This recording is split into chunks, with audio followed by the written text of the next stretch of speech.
Hello, hello. Well,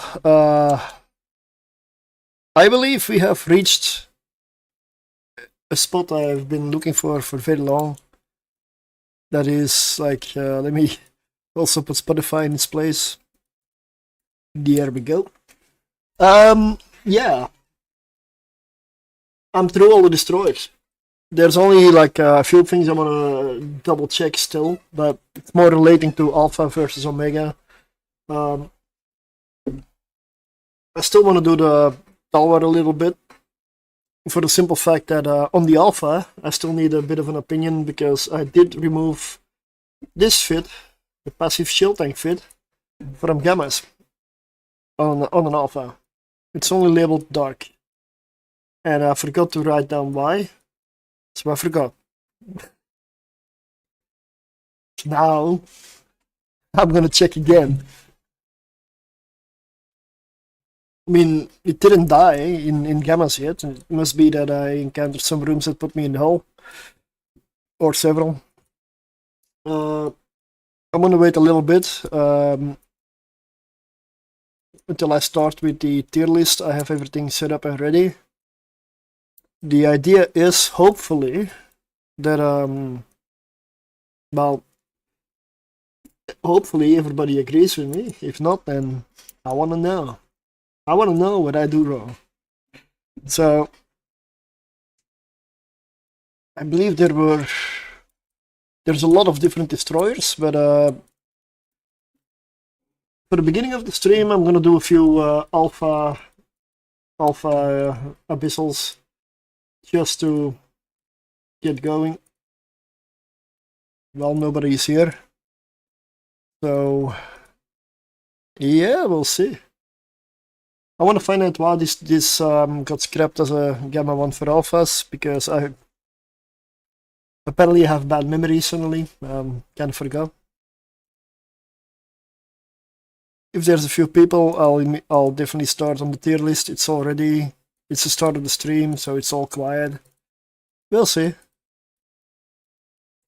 It's just a rough draft, so I'm kind of hoping for some feedback that makes me reconsider or change some stuff. That is kind of the idea. Before I'm gonna make a video out of it as well. Good evening. I will make a video out of this whole list as well. And after that one, I'm gonna test some more stuff. Whichever, because I do have a poll going. There's only 3 votes on there. I wanted to end it today, so at the end of the stream we'll go over the poll, and that will be the direction I take next. Tier 2 frigates, Tier 2 destroyers, or Tier 2 cruisers. But in the meantime, I'm gonna take that a little bit slower than destroyers, as in, don't rush it. I don't know what the command does, really. Sorry. But yeah. I forgot what I was gonna say now. Awesome.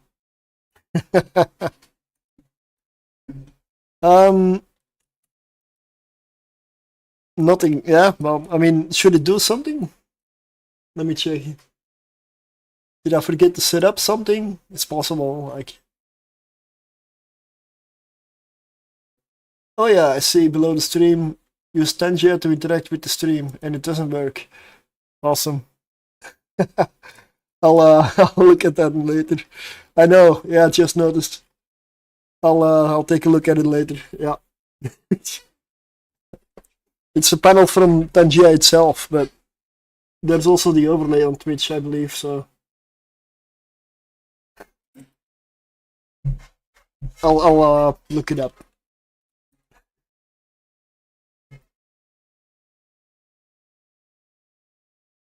Let me see, where do I go?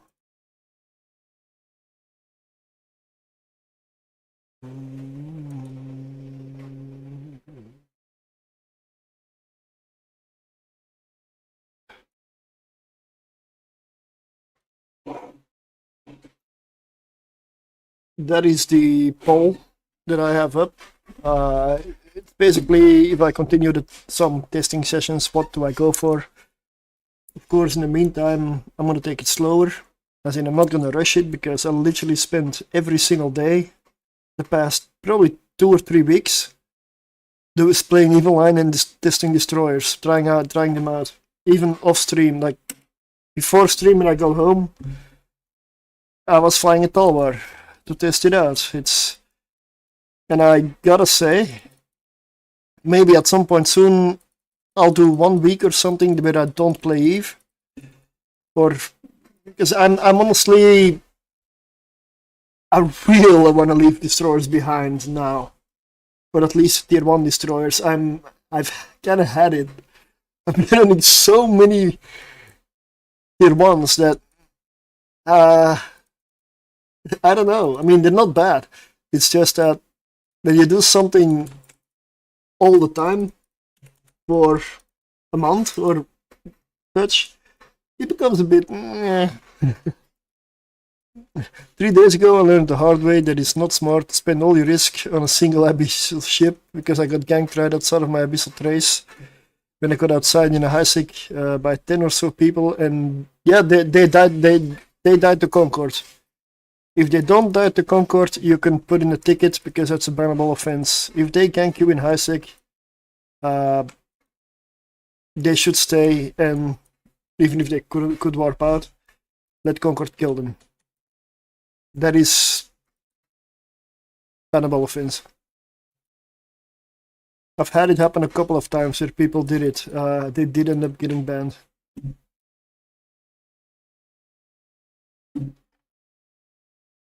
But it depends what you were flying, because I assume you were flying something very expensive, or they were just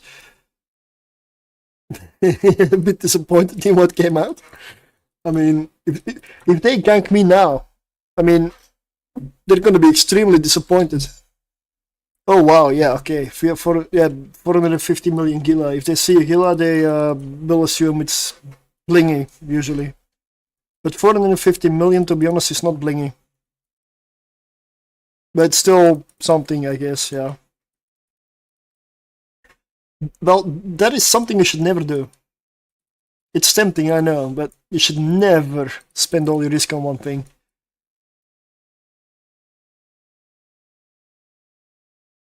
Never.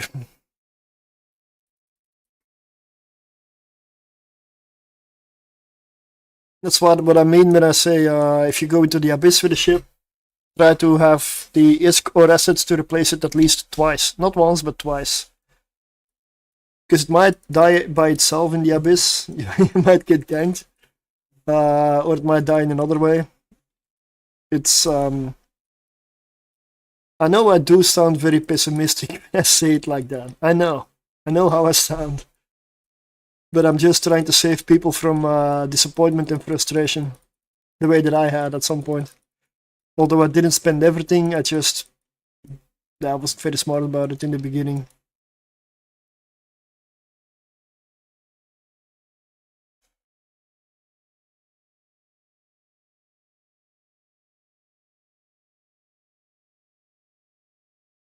I mean, where I'm doing it now, honestly, I just warped to a random moon and did it there. I'm only testing tier 1 destroyers and extremely low stuff here, so if they come and gank me, they lose more than I do, so I don't care, honestly. If they gank me in this thing, I'll have a big smile on my face while it's happening. Because I know I won. I mean, if I run more expensive stuff, I will move. I will not do it here. I'm too close to Cheetah, so.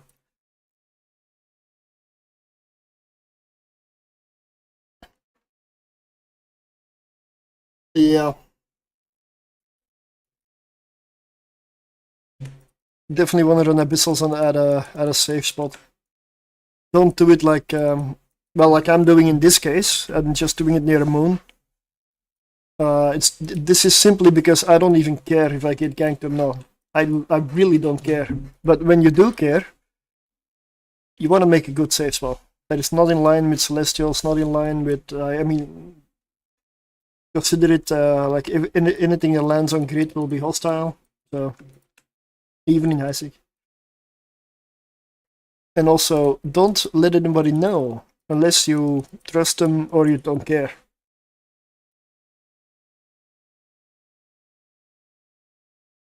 And even if you show one safe spot, have another one ready. Have one you show and one you don't. Same with abyssal systems you run in.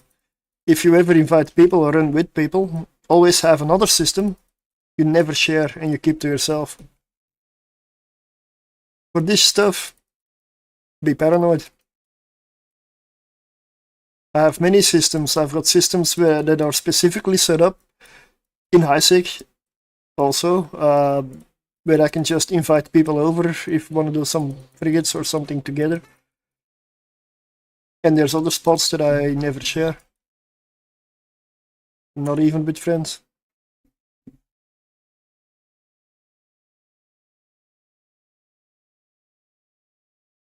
Not that you cannot find me. Anybody who knows how to find a certain person can find it. It's even online. There are plenty of tools. They can always find where I am if people try hard enough. I can also find them if I try hard enough.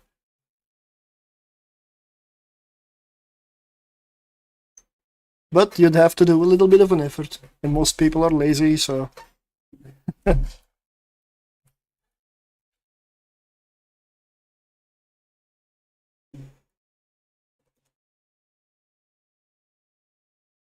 Okay, that was it.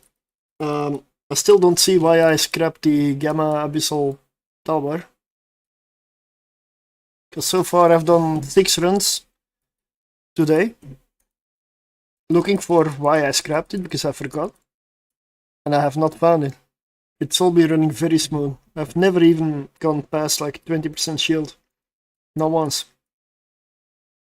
So I don't get it. It must be one of the few rooms that I didn't get yet. I don't know. Maybe Kikimora is terrible. Could be. Haven't had a Kikimora. Yeah. When there's a few people around, I'll get the tier list up and running.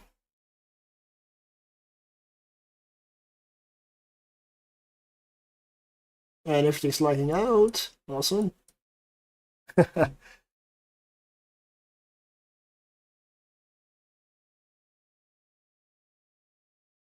It's always like the start of a stream is always slow, so...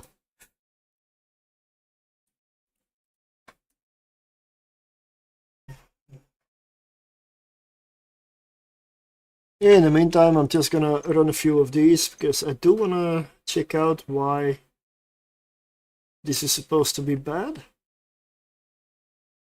I'm on my alpha character, by the way.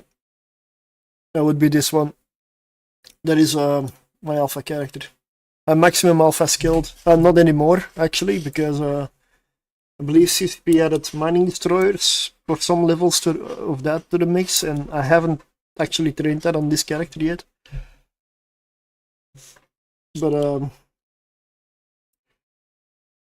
yeah, my skill points are 19,568,418, which is the exact amount before the recent changes you could get as an alpha maximum using small alpha skill injectors to continue and dailies and such, which I didn't do. I just trained it on a mega account. I just set up, I bought all the skills in the list from the original dev blog, looked up all the exact levels. It was quite a work to do, and then put in like one after another in the skill queue and just let it train until it ran out.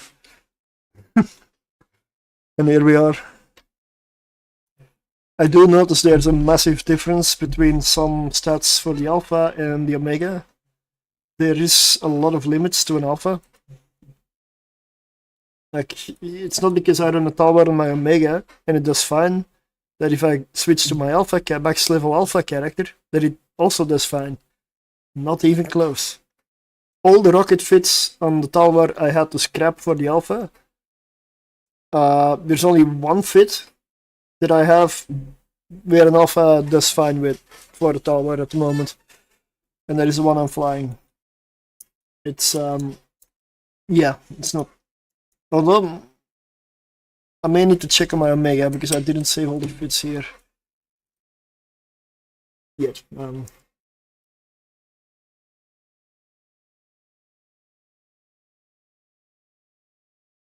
But most likely doing the tier list will take, I don't know, if we go about it thoughtfully, casually, slowly, lots of discussion, lots of stuff, then could last for at least 2 or 3 hours, maybe.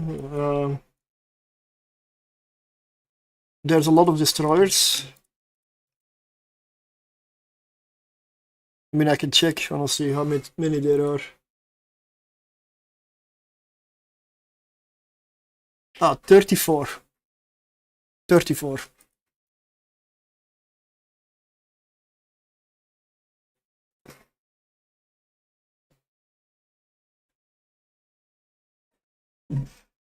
And I know bias creeps in.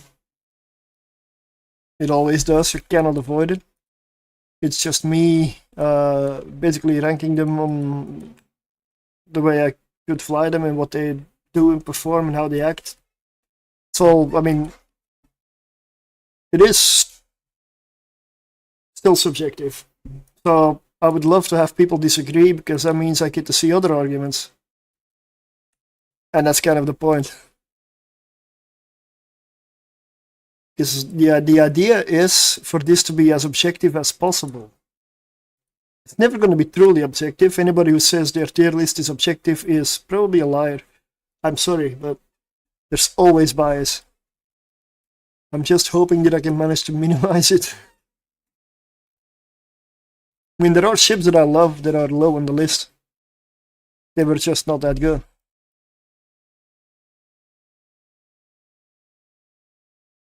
But please give me the hard rooms now so I know why this is labeled as dark only. Because I'm not seeing it. This is running fine. And the fit is very expensive.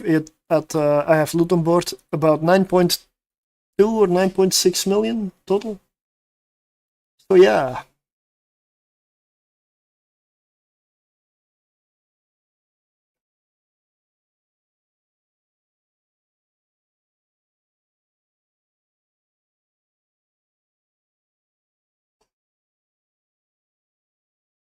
I'm considering tomorrow,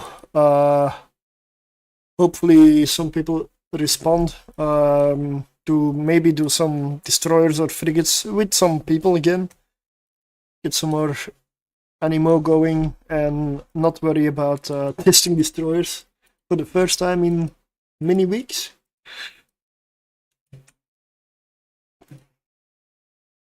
Maybe make some misc, have some fun, have some laughs, die a little bit every now and then. Then resurrect, stand up, do it again.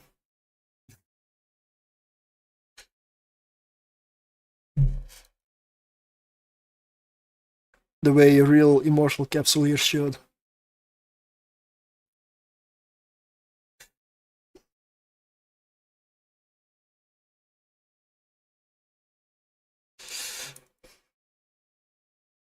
But in the meantime, after those tier lists, I will be making a few videos for some ships in between. Or I'm also gonna start working, but that will be a very long-term project, I imagine. Because I want it to be maybe a series even. But a very complete one. Like I'm gonna try to find all the resources I can, all the data and info that I can about abyssals. Like, not a ship performance, just general info, general tips, general how to fly, how to do this, how to do that kind of shit. But I don't want to go off my experience because I know I make mistakes. I want to go off as many experiences and info as I can and then combine them in the hope of getting a bit of a more objective, like, fact video instead of just subjective facts coming from me. Because I can be wrong about stuff, so I want to get it right. That's basically the point. I want it to be as accurate as I can possibly get it. I'm not sure how that will work out. Because it's definitely not easy. There's a lot of stuff I probably could go over. Mostly because most of the stuff in the Abyss depends on your skill level. Piloting, skill points, and then the ship you're flying. The room you get. The type of ships in the room that you get. And then, depending where the clouds are, where the pylons and suppressors are, there is no 100% foolproof explainer that I see. But I want to take my time and get it. That is kind of a project I would go for the long term. And that means pulling from a lot of different resources. The one thing I don't do much with is the mutaplasmids. I don't really abyssal roll much. I just sell it usually. I probably should look a little bit into that as well.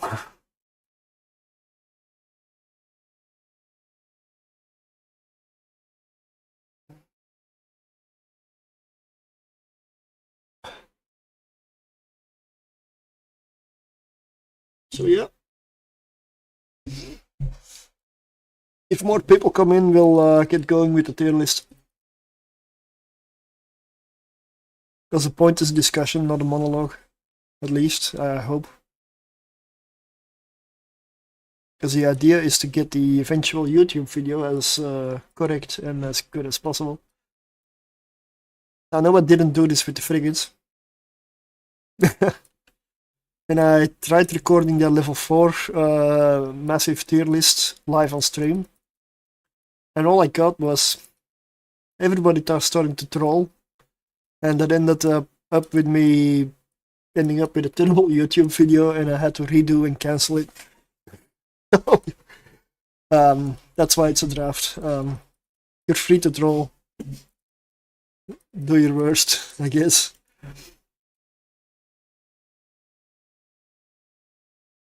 But it's not gonna affect the eventual video. Also, back then I didn't know what editing was. Now I do. So this video should be a little bit better when it comes out finally. I'll switch to a tier list whenever there's a few people around.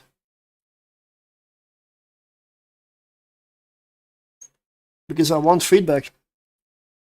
I would love some feedback. Why you believe something is good, why you believe something is bad. And why you believe it's better than I think it is. I want to hear all the arguments. And yes, this is a terribly slow room. I know. I mean, the Gamma and Battleship.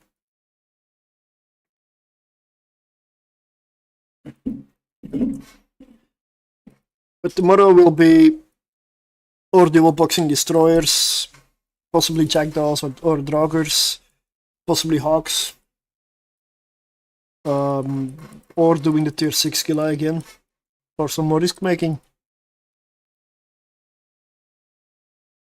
Frigate. Because frigates earn more risk. Frigates earn more risk, and a destroyer is nice and everything, but the disadvantage of a destroyer is also the fact that it has a bigger signature. It's a bigger ship, so it gets hit easier.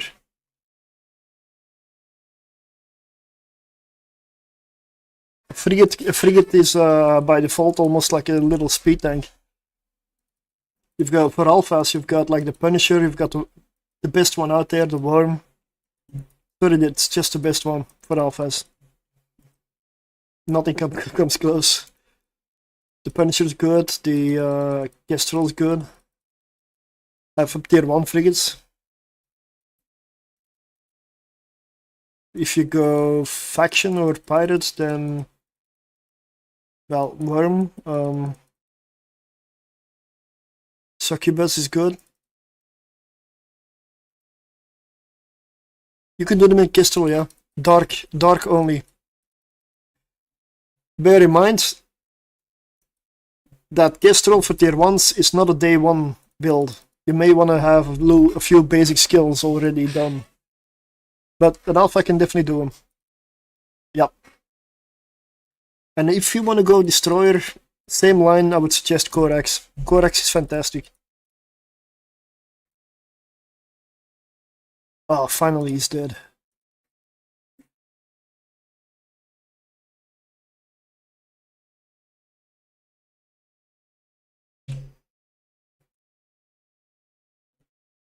One more room. Let me check. Oh, I'm not even watching my own channel. How do I see what I'm doing? There we go.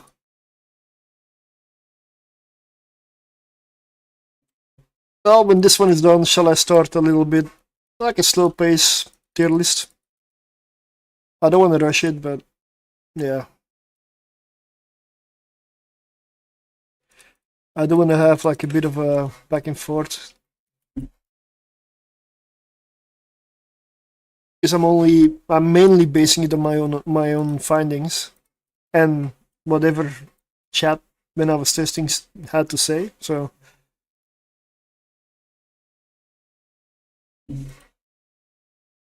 But I've noticed I had to change a lot of stuff because compared to each other, they also need to be somewhat ranked. Like if I believe something runs really well, and then you get another ship that runs twice as good, or I'm just saying something, and somehow they have to go in the same tier, doesn't quite fit, right?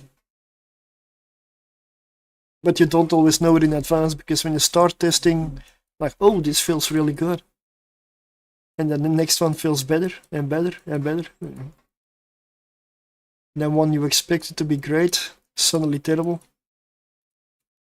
I also had that happen.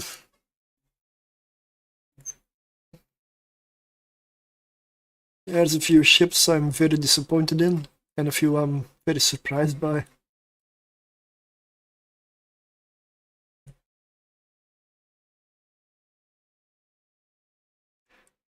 But for an alpha, well, I didn't test all the ships for an alpha. So, I've noticed it's very different. Like, this Stalwart is much better on an Omega. Much better. Yeah, no worries. But in the frigate list, the worm for me is alpha. For alphas, 100% absolute top of the line. It is really good.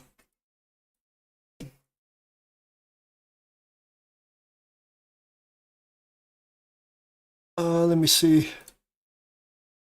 In the meantime, I'll post my poll on Geek and YouTube as well. This is the one that I've got going now. Reason for it is I wanna, at the end of the stream, I'm gonna check what people want to see most, and that's what I'm slowly gonna build up towards after this. I say slowly because I may want to take a little bit of a break from just testing ships all the time. Every now and then you need to relax. Although, I mean, this is fun for me, but it's all I've been doing.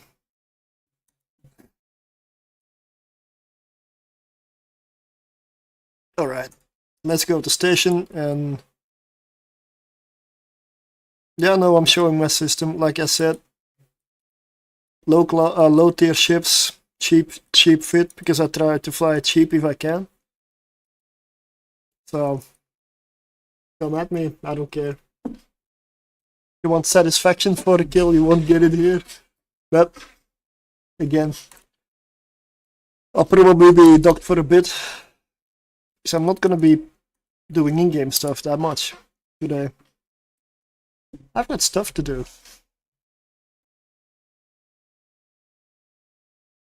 The poll is to decide what's going to be the next round of testing for tier 2. Tier 1 is done. Tier 1 cruisers honestly, I don't see the point.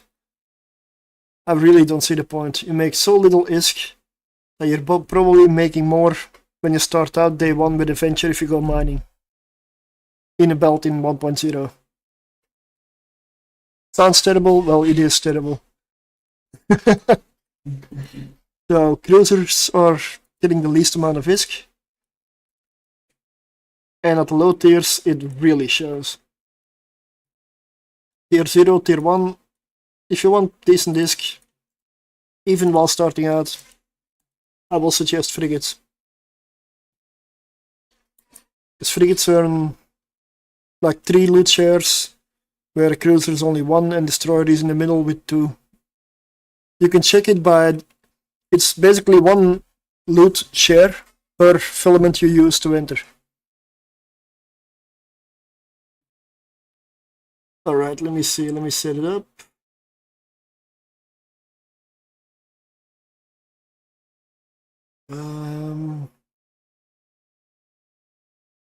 I'll do it a little different. Here we go.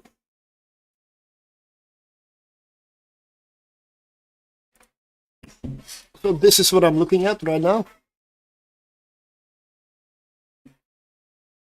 I'm gonna have to go over all of these, so it's gonna probably be a little bit. I will do some giveaways and spins in between.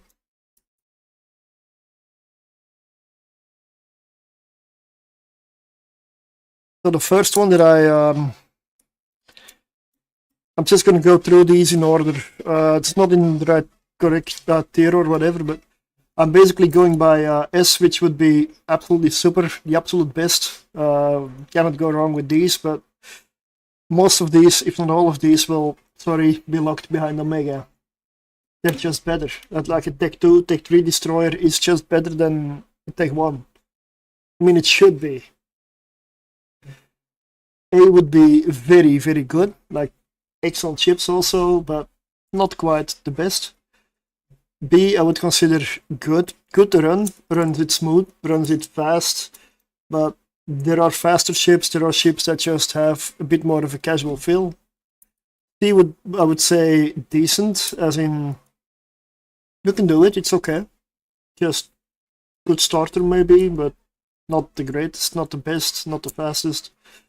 D would be challenging. What I mean with that is, it can complete it, it will complete it. There might be some overtuned rooms where you do lose your ship here. Because challenging means you need a fair amount of skill points, or relative to the ship, like good gunnery skills, good shield or armor skills, good capacitor skills, for this to reach the end in most of the rooms. F, I would consider ships that I did extensive testing on and just couldn't even get a single fit working properly. They will complete some, but they will die in a lot of them, like way too many of them. Most likely before you make a profit. And I tested them with a character that has near maximum skills for most subcapitals, so if that couldn't even properly go through, this one is fail, do not try. If you want to lose a ship or unlock a, I don't know, a personal achievement or something, that's on you. But I consider these destroyers to be terrible and you should stick to tier 0 with these. So the Algos, for me, is... Why is it so weird? Okay, my mouse was off. The Algos was a ship I had a lot of fun with. I would, if I had to put it somewhere, I'm probably going to put it in B. It has, you know, plenty of DPS. It has a good tank on it. Main drawback of the Algos, I would say, is the drone bandwidth. 35. Optimal DPS, you launch 2 mediums, 3 lights. But you need to sort them in groups, or you're just launching randoms and it's a mess. And it's 60 cubic meters drone bay and 35 bandwidth to launch. So you cannot even just group them in 2 groups. That doesn't work. You don't have enough bandwidth. So it's a very awkward drone ship to fly that way. But it is good. It does it. It does it well. I had a lot of fun with this one. I had an armor tanked one, and I also got a shield tank, a passive shield tank alvos. Yeah. For Gamma. A passive shield alvos. I found it a silly idea, but it ended up working really well, so I guess I had many of those things when I did these ships. I threw in all kinds of weird fits. Sometimes I had people in chat, fit a 10 MN afterburner. Why not? And in a lot of cases, it ended up sticking and ended up working out.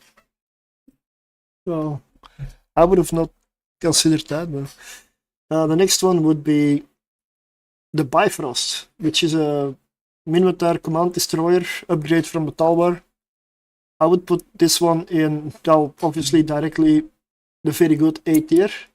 This is a Tech 2 ship. For tier 1 it runs every single weather type. There is no exception. You can put this through everything. It has plenty of DPS, it has a good tank, speed is decent, missile range is good with light missiles, and I would use light missiles on this one. So yeah, oh yeah, I forgot with the Algos I used rails on it. Don't put blasters on this, it basically means you're never gonna be in range or hit anything. Blasters on these kind of ships are just, well, if you want to hump your target, because you need to.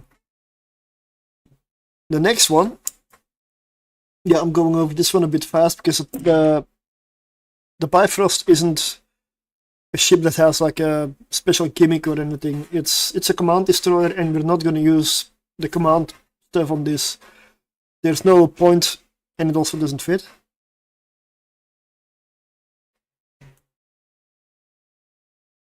To put a command link on this. And the medium macro jump drive or the jump field generator we also don't use, because if we jump 100 kilometers in one direction, it's almost a guarantee that we're beyond the arena's edge, and then we're dead. So zero reason to do it. So we're not using that. We're just using the hull, the Tech 2 resists, the good damage, the good tank, and such. So the next one would be a catalyst. Now, a catalyst in the Abyss. Would you say that's absolutely top of the line? It was funny though. I was really hoping when I was testing this one that I would get ganked by a catalyst. I was really hoping for it, because that would have been the funniest one ever. A bunch of catalysts lining up for an abyssal gank, and what comes out? Catalyst. I would have laughed so hard. I didn't want to stage it, you know, that's something, yeah. I know some people would stage it and make a clip out of it, but that's not the same. It's not the same if you know it's coming. I would put that in the D tier, because I did end up with a working fit. I had rails on this, macro warp drive rails. It was not cap stable, so your priority target would be neutralizers. There are a few runes that will most likely put you in hull. You don't get those rooms often, but they are around. If you make piloting errors in this thing, it will cost you. If you have low skills, it will cost you. The catalyst in the Abyss is honestly challenging. It's possible, but challenging. And then, of course, we have the Navy version. Navy version is better. So that one I put into B tier even. Again, this wasn't cap stable. Macro warp drive, rails. But you don't need to use your armor rep all the time. You can just pulse it, you can use it whenever you're in the start of a wave, like big damage. So you basically just kill your targets. Has very good DPS. Also with rails, surprisingly, I had very good tracking. So I didn't have any tracking issues anywhere. This one is very solid, better tank, better hit points, better damage, better survivability, better application, everything basically better and pure upgrade from the Catalyst.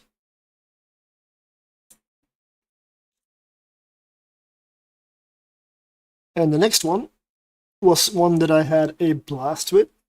That would be the Imperial Navy Coercer.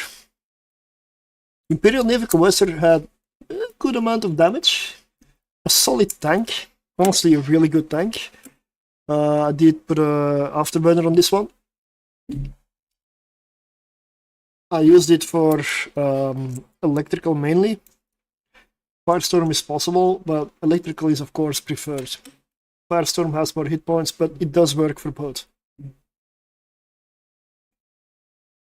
Good tracking. I did use it with, let me check my own abyssal sheets. All of these fits are also listed right there.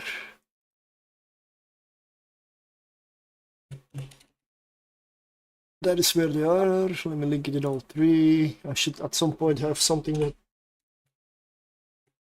puts commands in all three, because that would be handy. Yeah, let me check. Calm tier 1.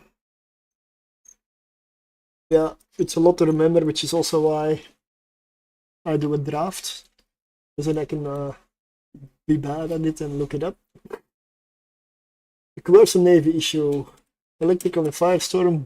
I put beam lasers on it that I was looking for. I figured, but I had to be certain. 53 million ISK total fit. Good DPS, tank and range. The next one would be the Coercer. So a basic Coercer. What will we get with a basic Coercer? Not much. Lasers and half a tank. So this one I would put in the for challenging. I put pulse lasers on this because beams didn't fit. 28 million total fit. Needs excellent armor skills. Needs excellent laser skills. And you will complete most rooms. But if you get a Kikimora, which is a very hard room for this one, for the Coercer, the way I survived most of them, yes, I did die to a few, is I went straight in for the Kikimora, loaded high DPS ammunition, overheated my guns, overheated my armor rep. I went in full blast. If you don't do that, you die to the spool of the Kikimora. So this one very challenging, similar to the Catalyst. Then we have, well, honestly, is there any doubt? Confessor, S tier. It's a tactical destroyer. It obliterates tier 1. Not an understatement. I have two fits for this. The pulse laser fit for the Confessor does electrical, firestorm, gamma, and exotic. The pulse laser fit does not do dark, because the range becomes so small that you cannot hit much. So, or you cannot kite properly, even in sharpshooter. Dark decreases optimal range and fall off. It doesn't affect tracking. So with beams that on the Confessor have very good tracking, you can go through dark. So the beam fit, the beam version, can run all the weather types, all 5. So I would most definitely put this one in S tier. Fit is 135 for the pulse, 170 million for the beam. It is more expensive. It's Tech 3 tactical destroyer. Really good ship, but you need skills for it, and it's definitely Omega. Next one would be something I'm not 100% on whether I should put it this high. Again, if there's anything you don't agree with or have a problem with or just want to discuss or you want to say anything, just interrupt me. The Corax. Now the codex, I came up with about 6 or 8 fits for it. Honestly, I came up with 12, but it's about 8 fits that work. I have a couple of friends that have tried from tier 0 as alphas to work up with the codex. And yeah, it's all very successful. You do need a few basic skills and some DPS, of course, to do tier 1 as an alpha. But the codex is just a blast to fly. Works with rockets in dark and light missiles in dark and exotic. Although rockets can apparently also work in exotic. So we've got a 10-man passive fit. We've got a active and passive rocket thorax. We've got an active and passive shield tanked light missile codex as well. So there's plenty of fits to go around for the codex. I would consider this to be one of the best Tech 1 destroyers that there are. I mean, if I look at my other draft on the side that I prepared, I would even say it is the spoiler only Tech 1 destroyer, like Empire Tech 1 destroyer in A tier. The others are all a little bit worse. Then we come to the Cormorant, which I had a bit of an issue with. I had some trouble with this, surviving in the Cormorant. It's an excellent sniper. It's an absolutely fantastic sniper.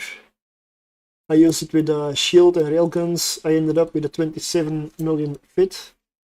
The regular Cormorant needs good skills,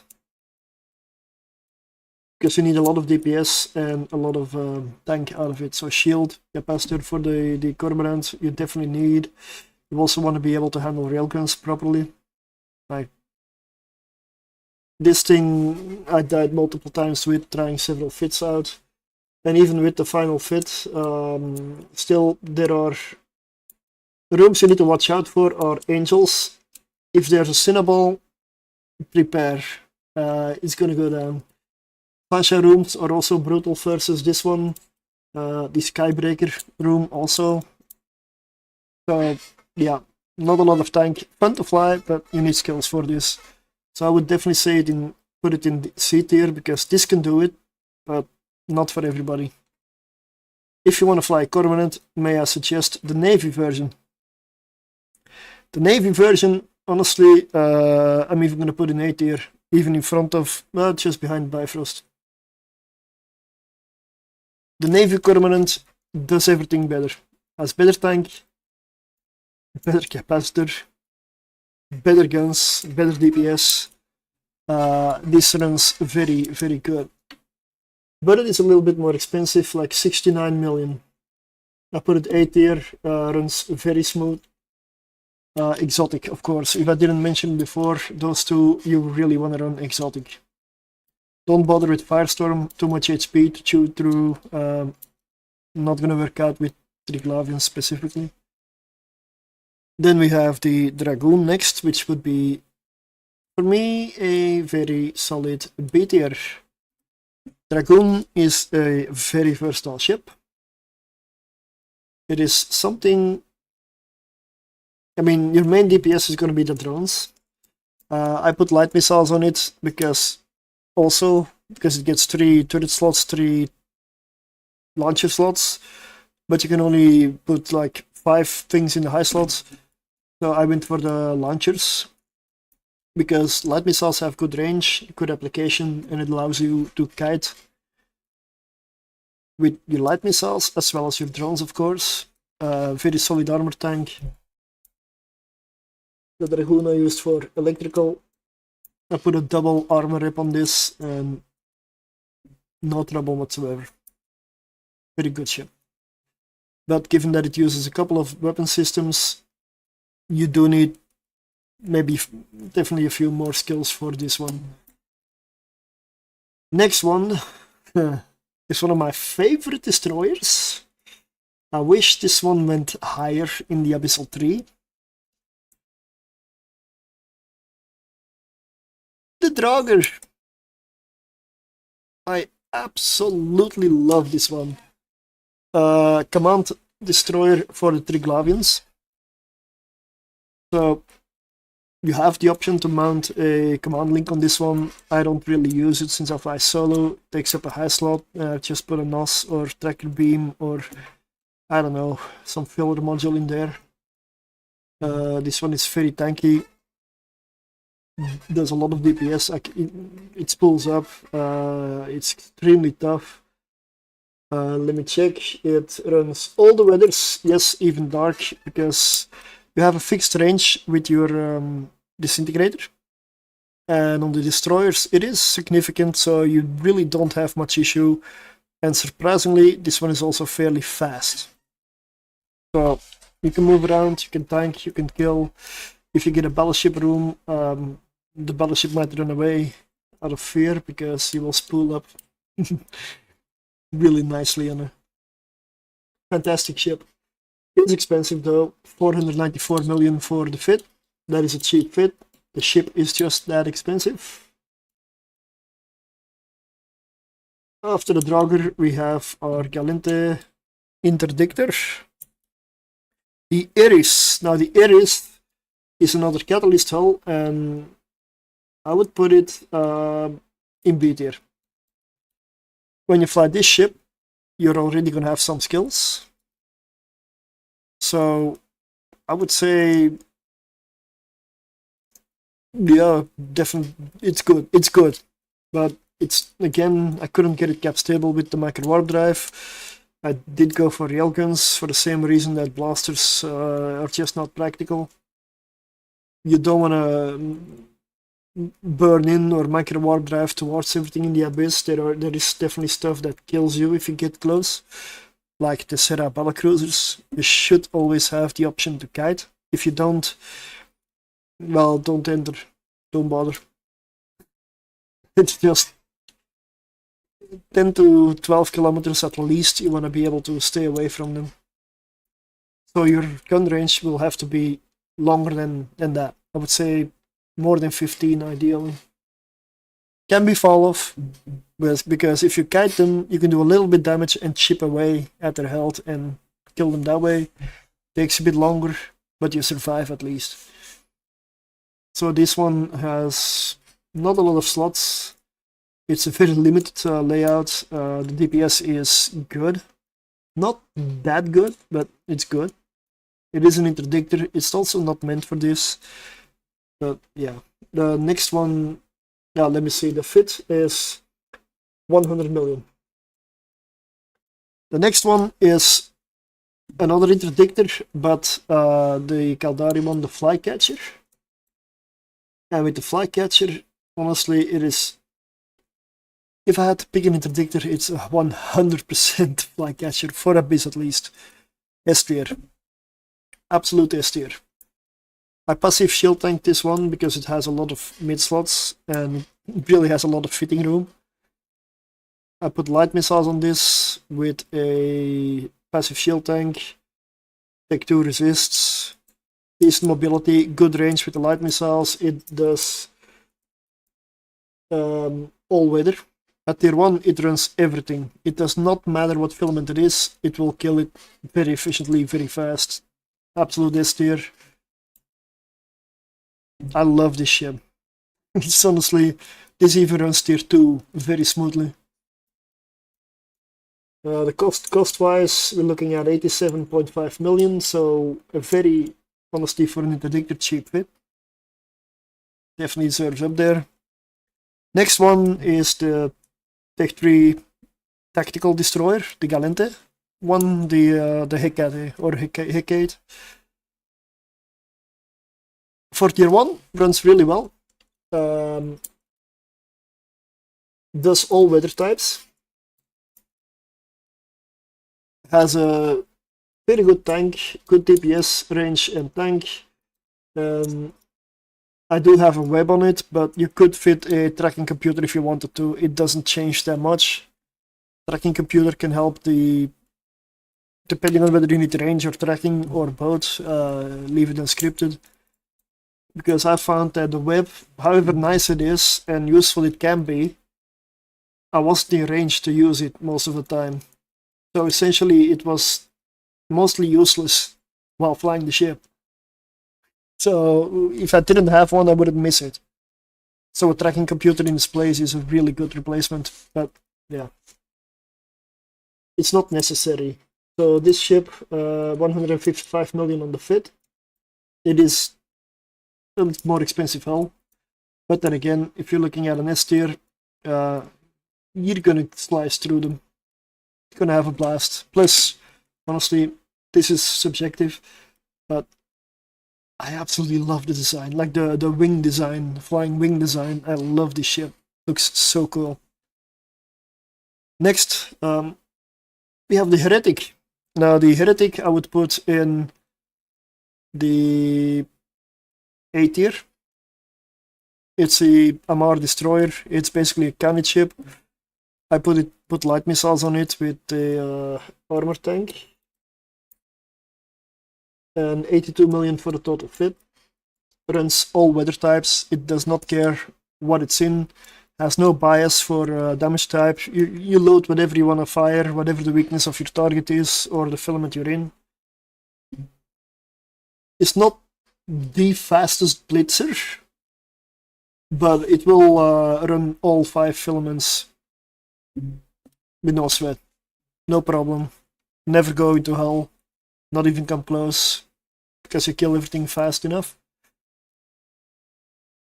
Next up would be, arguably, yeah, cannot escape it, the best destroyer in all of the Abyss.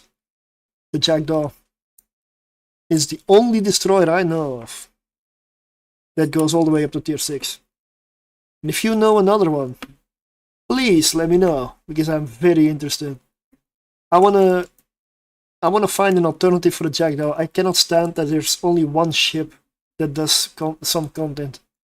I find it bad balance, I guess. Needs to be something else.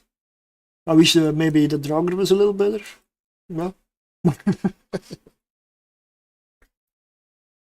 Because I love flying the Draugr. I've also done the tier 6 Jackdaw. It is a lot of fun. It's the only one that does it. So I fit it with, I had, the Jackdaw is actually where I had a lot of fun with. I fit it with rockets for dark. Very good range with the rockets. I never even had to go into defensive mode on any of the runs with tier 1. As we were testing on stream and discussing like weird fits, I just slapped shield extenders on it, like, let's make it a passive tank, passive shield tank. I haven't seen a single passive shield tank Jackdaw, so it works flawlessly. It's just so easy to fly. Passive shield tank just works instantly. With light missiles, of course, you can do all the filaments, all the weather types. Tier 1, overpowered for tier 1. Tier 2, still, I'm gonna do that probably in the future, but tier 2, I'm also sure that it runs most filaments, probably with the Jackdaw. Because in sharpshooter, I believe I have 53 kilometers of light missile range with this. So you're always hitting your targets from the other side of the room. Jackdaw, 106 million for the active and passive light missile fits for all weather, and rockets for dark, 126 million. They're both fantastic. And then we have, well, Ikemura hull is one of my favorites in this game. This is why the Draugr and this are just fantastic. But I cannot justify putting this one up there next to the Draugr. It doesn't feel super. It feels very good though. Runs all weather, even dark. You have the range with the disintegrator. Tracking is unaffected in dark. I mean, it's indirectly affected, I guess, through the speed bonus, but yeah, you can work around it. 147 million. Very good tank, great spool up, and enough range to get through dark abyss easily. Need some skills for it, also unfortunately Omega locked. Then we have the Tech 2 Command Destroyer for the Galente. The Megas. Same annoyance and irritation with it as the Algos. Again, it keeps the 60 cubic meters drone bay with a flight of 35 cubic meters bandwidth. That is annoying. You cannot put 2 flights in there. You also need to mix and match drones to get the optimal. It's not terrible, it's just like an annoyance. I don't see why they made the drone base so awkward on this one. But this one comes with better assists and better gun DPS, essentially. I put railguns on this one, and I believe I even had a mag stab, not sure. Because the gun DPS on this one is actually noticeable. Where with the Algos is just a nice extra. Here it's actually noticeable. You can put a link, a command link on this. You don't need to. You're flying solo most of the time, I would assume, for tier 1. So you really don't need the link. So you have a couple of free high slots to do whatever you please. Depending on whether it fits, of course. I, of course, armor tank this one. No problem, run really smooth. Doesn't do dark well because it's a drone ship. Don't put drone ships in dark abyssals. They don't work out. So electrical, firestorm, exotic, and gammas. 83 million total fit. And change the drones, of course, according to your weather type or whatever you want to use. Then we have Orcarista's little ship. The Megas. The Mamba. The Mamba. Now the Mamba had a buff recently to its drone speed.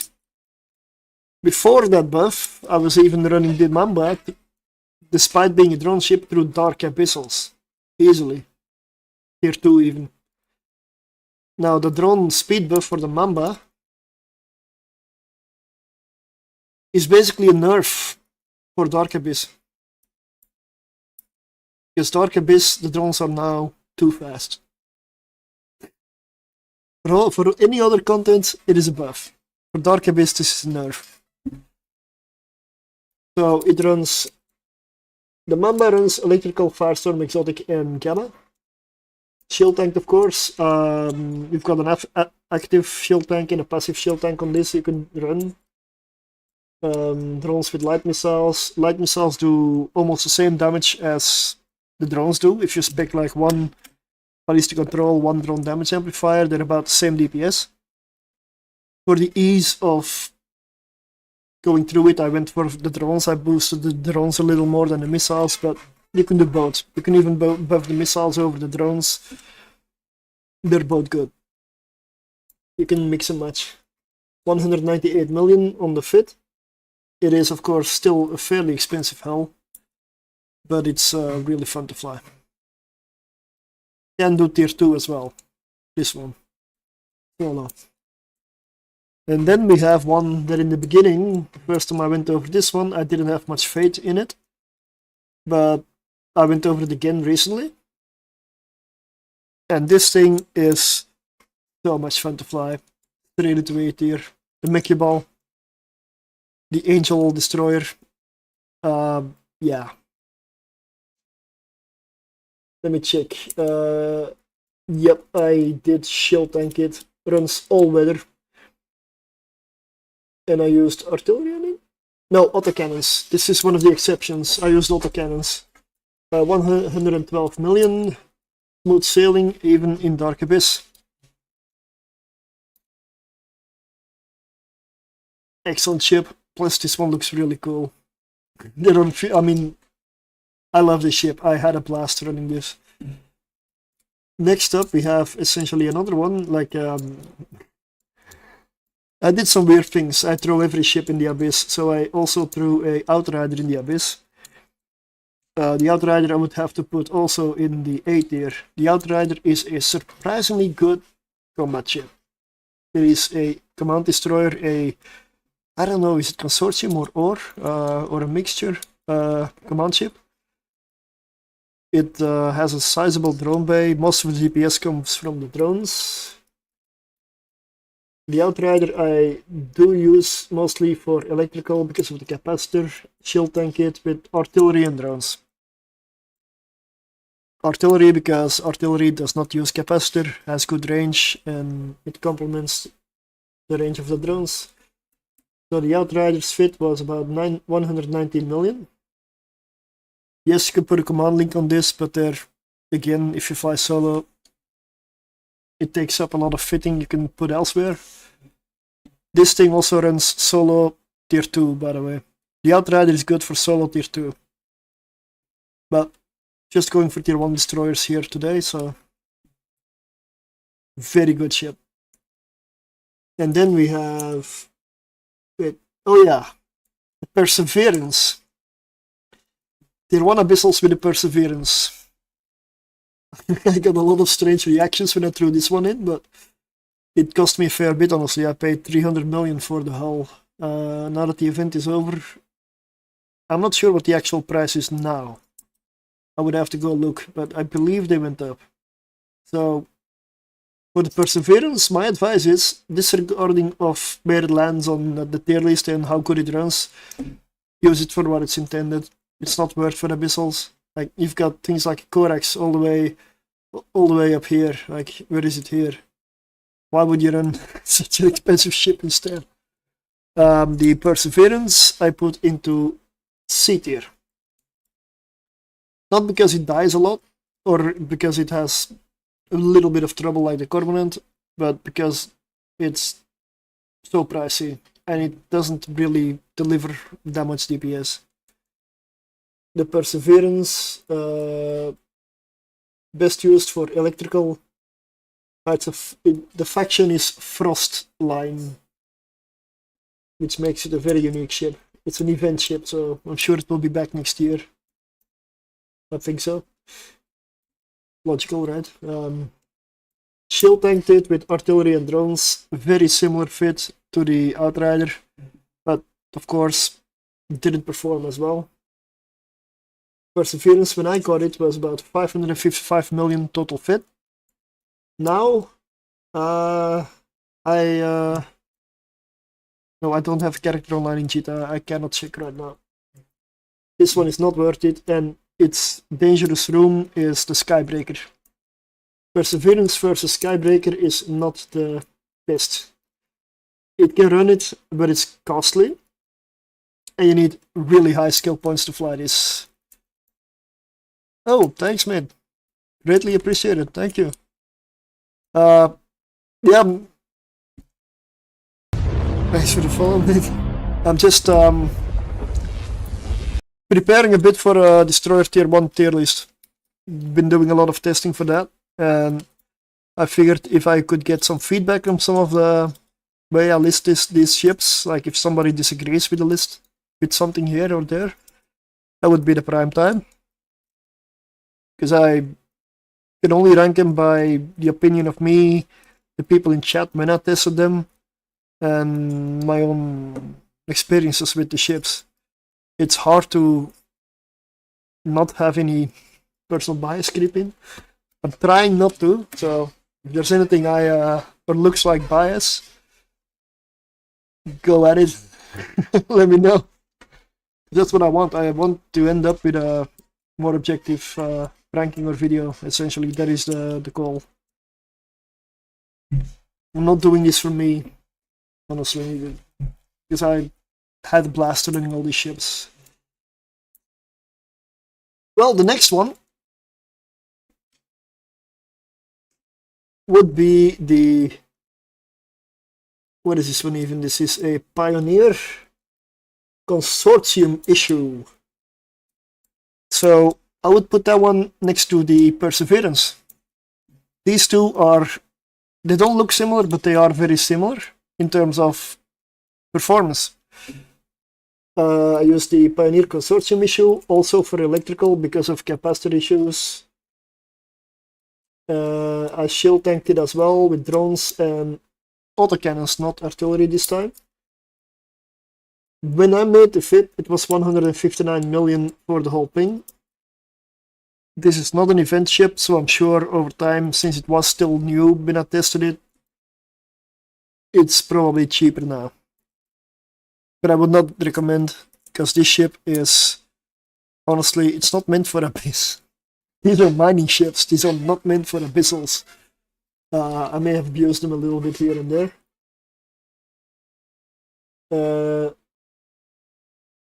Dangerous rooms for the Pioneer Consortium issue, Tessera, Battlecruisers, and Snipeshot. If you see those, brace yourself.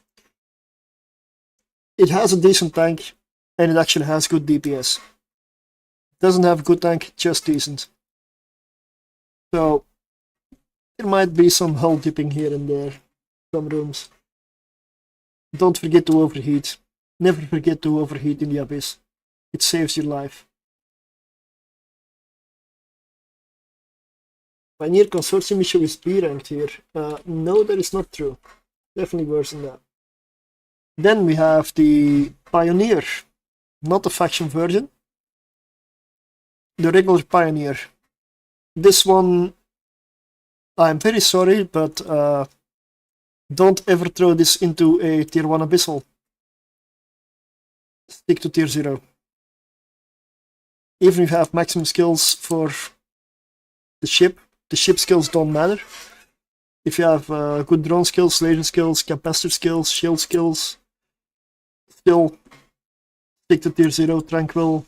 This one is the first one in F tier. This is a failure.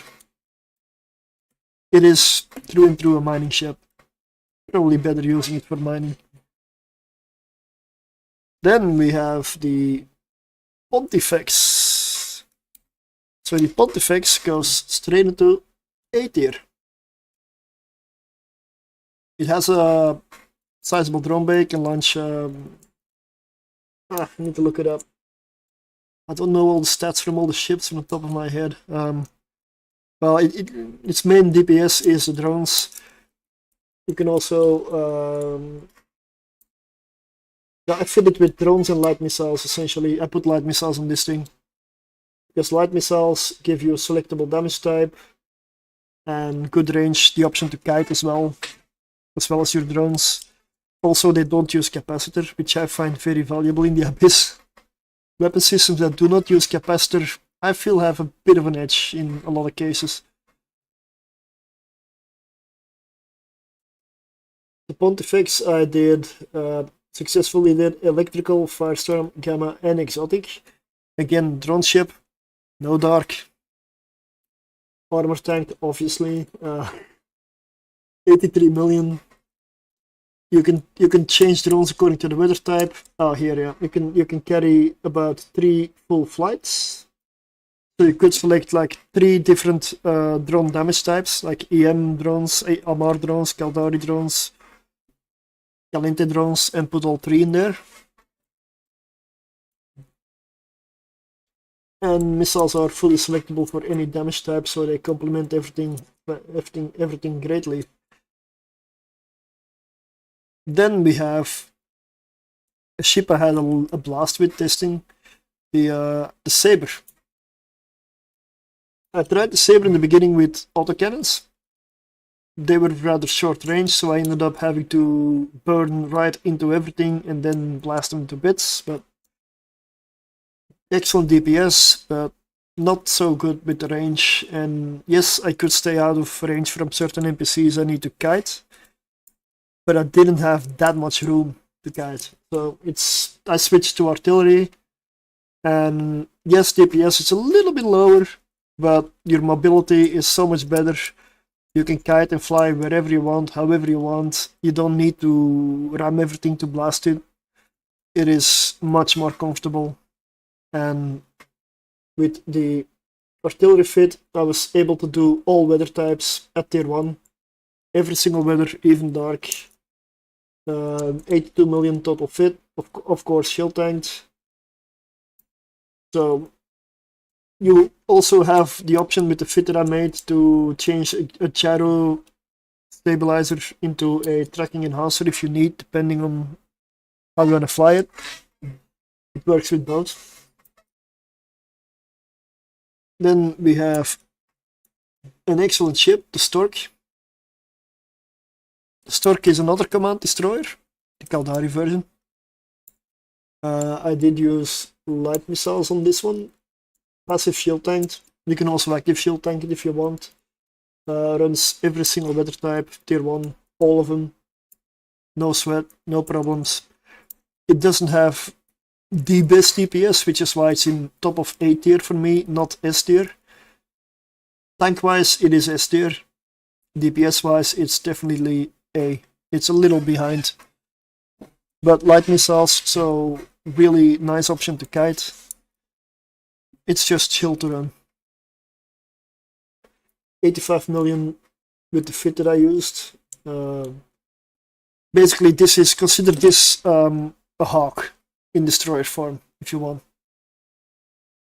It's similarly really nice, casual, easy to fly.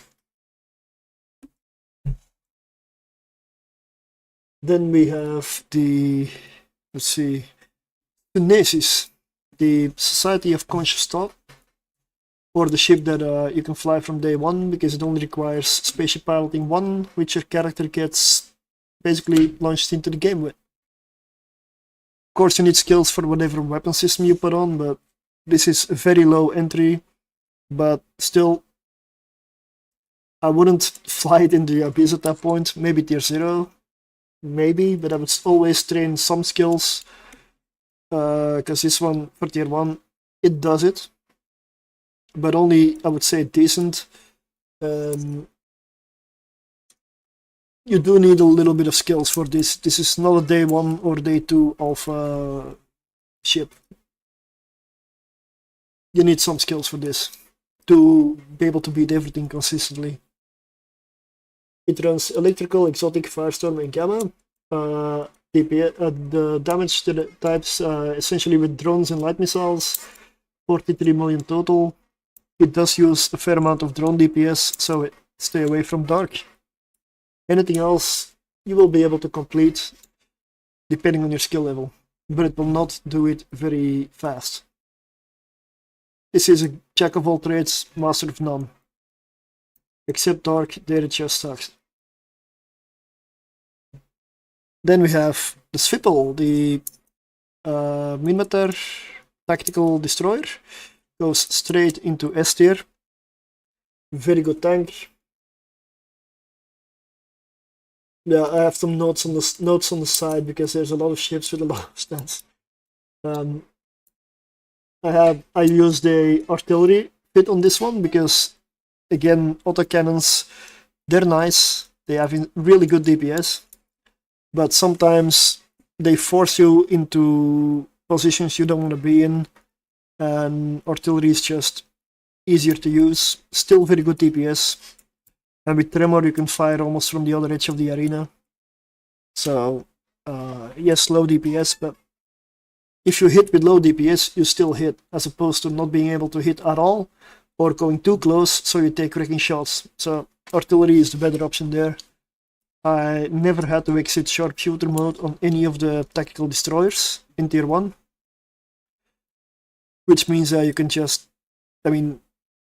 blast away if your skills are good enough. But even in defensive mode, you lose a bit of DPS and a bit of range, and that's about it. You can still complete it easily. I had an active shield tank and a passive shield tank. Both work just fine. The Swipple I used for all weather, all 5 filaments. Fits were around 135 million, which is honestly quite cheap for these kind of ships.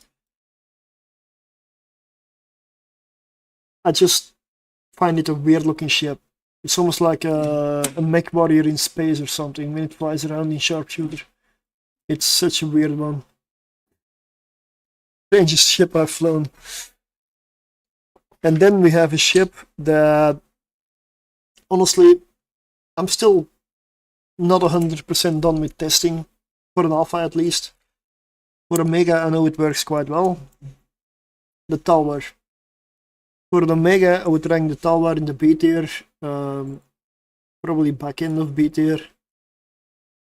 It is okay to fly, as in,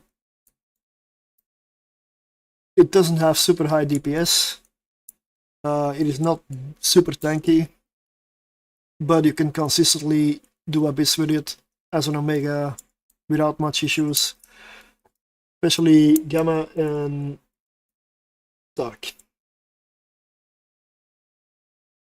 For an Alpha though, I'd probably be inclined to go C tier. Although, yeah, back end of B tier is good enough, essentially. I'm still testing with an Alpha. I started out with 6 fits, and for the Alpha there's one that remains.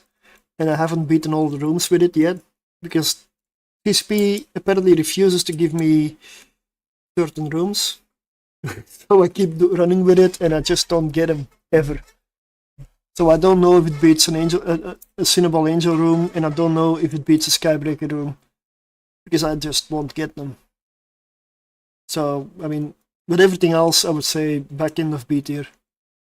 It is nowhere close to the Corax. Yeah, the Corax is in a... Like, one Destroyer-wise is in a league of its own. It's really bloody good.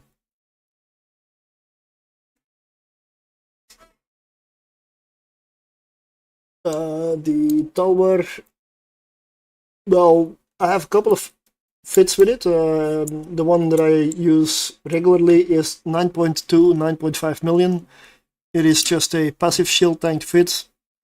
Does not have any resists added to it, just a damage control and triple Tech 1 extender rig, double shield extender, and a micro warp drive with light missiles and 2 ballistic controls in the lows. Very straightforward and simple fit. And that's it. You just go in, micro warp drive, fly around at 15 kilometers away around the gate, or around the Tessera if you get one. And yeah, that's most of the gameplay. You just shoot everything from afar, it dies. If there's a anchoring or a warp scrambler in the room, of course that's your priority. The rocket fit I would only use on an Omega. With an Alpha you don't get the range, or you're not comfortable in it, and you will die to some rooms. You have an active fit and a passive fit, that works. It is a little more expensive, probably 15 million for that one. And then we have only a few remaining. So the Tolos, the Deathless Destroyer, I would have to put it in A tier. The Tolos is a short-range destroyer. It has absolutely incredible DPS. And if you have the skills for the Breacher Pod launcher, and you get a battleship room, now battlecruiser or battleship, I would use it, with one exception. If it's a Tessera battlecruiser, do not use it, because it requires you to go close enough for the battlecruiser to do wrecking shots on you. Not worth it. Stay out of range, at the edge of your javelin rocket range, for example, and artillery range. Yes, I ran with autocannons in the beginning, barely have the range to kite, but with artillery, again, DPS is slightly lower, but you have enough of it already, but you're at least hitting your target and you can kill it while kiting, much easier. So this one is a very high skill requirement of a ship, also not cheap. It runs electrical and gamma at tier 1. Shield tanked. The weapon systems on this one, you can definitely understand why I say it needs a lot of skills. Artillery, guns, I use on it, with rockets, also a breacher pod, and a drone, a full flight of drones. Let me see. Yeah, you make a good point, but that command doesn't work here, but let me set it up. So exclamation mark spin. That is the one that works.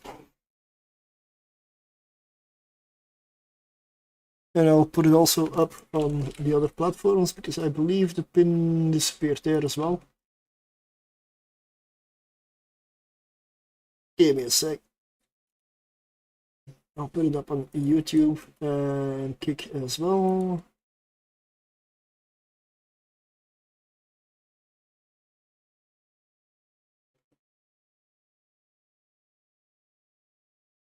Oh. Yeah, okay. I don't have the emote on kick. Maybe I need to switch that up? Yeah, I need to update my kick emotes.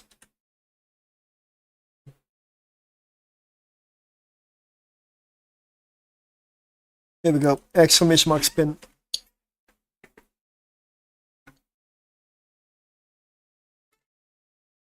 Yeah, I'll do a spin if there are a few people in there, like 5 or more at least.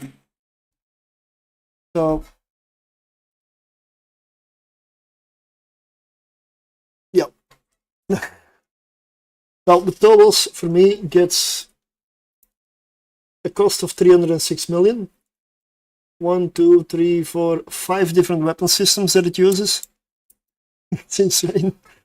But on small targets or frigates or such, frigates, destroyers, cruisers, I wouldn't use a breacher pod. It is not worth it. It doesn't really do that much. The bigger the target, the more it does. So on battleships, it's very effective. If you get a deep watcher, you want to just see it tick. I sometimes play around with it, only the breacher pod on the battleship, and you just see it tick.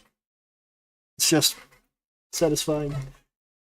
But you need skills for it to work. The limiting factor in the gameplay for the towers is always going to be range. It is a short range destroyer. Also, I'm assuming not meant for abyssals. And next up, we have a ship that I spent way too much time on. Because I love the ship. I wanted to get it working. I was hopeful that I could find a fit. But I have to admit, defeat on the Thrasher. I completed tier 1s with it. I completed plenty of tier 1s. But I lost about 1/3 of them as well. That's not a good ratio. That's a very bad ratio. There's only a few pits that made their money back before they died. So, and I have good skills for the Thrasher. Very good skills for it. Still didn't work, wasn't enough. So I would put the Thrasher next to the Pioneer. The Thrasher is just good for tier 0s. It is good for sniping, it's good for PvP, it's good for a whole bunch of other stuff. Just not tier 1 Abyss. Stick to tier 0 or do something else with it. I wouldn't suggest throwing this one away in tier 1 Abyss. It's not even a skill issue. Skills don't matter. It's still bad. Then the last one would be the Thrasher fleet issue, which I would put in B tier. The Thrasher fleet issue has a surprising amount of DPS on the ship. This one I could not resist. I didn't want to abuse this one by putting artillery on it. This one is one where I went full pure Daka. I went purely with autocannons. I don't remember how high of a DPS it got, but I believe it was 600 plus, if I'm not wrong. It's insane. On a destroyer hull. If this thing gets close with its close range ammunition, it will delete targets. So battleship rooms, not a single issue. I ran electrical, exotic, firestorm, and gamma with it. Perfectly fine. Don't do it in dark. It's autocannons. You don't have a lot of range. 91 million ISK. I use the passive shield tank on this. Mostly because I have so much DPS that by the time they would get through your passive tank, there's nothing in the room alive. So you tank through your DPS to a large degree. So with Kikimora, go in, go brawl, go as close as you possibly can. The closer you get, the more it suffers, the faster it dies. So really fun to fly. Put a macro warp drive on it as well. Autocannons, macro warp drive. You want to get in range as soon as you can. If anything, water scrambles you, they will be in range of the autocannons at that point, and yeah, they will die, and you can just continue. And that is it. Those are all the destroyers. So if you see anything you disagree with, please let me know.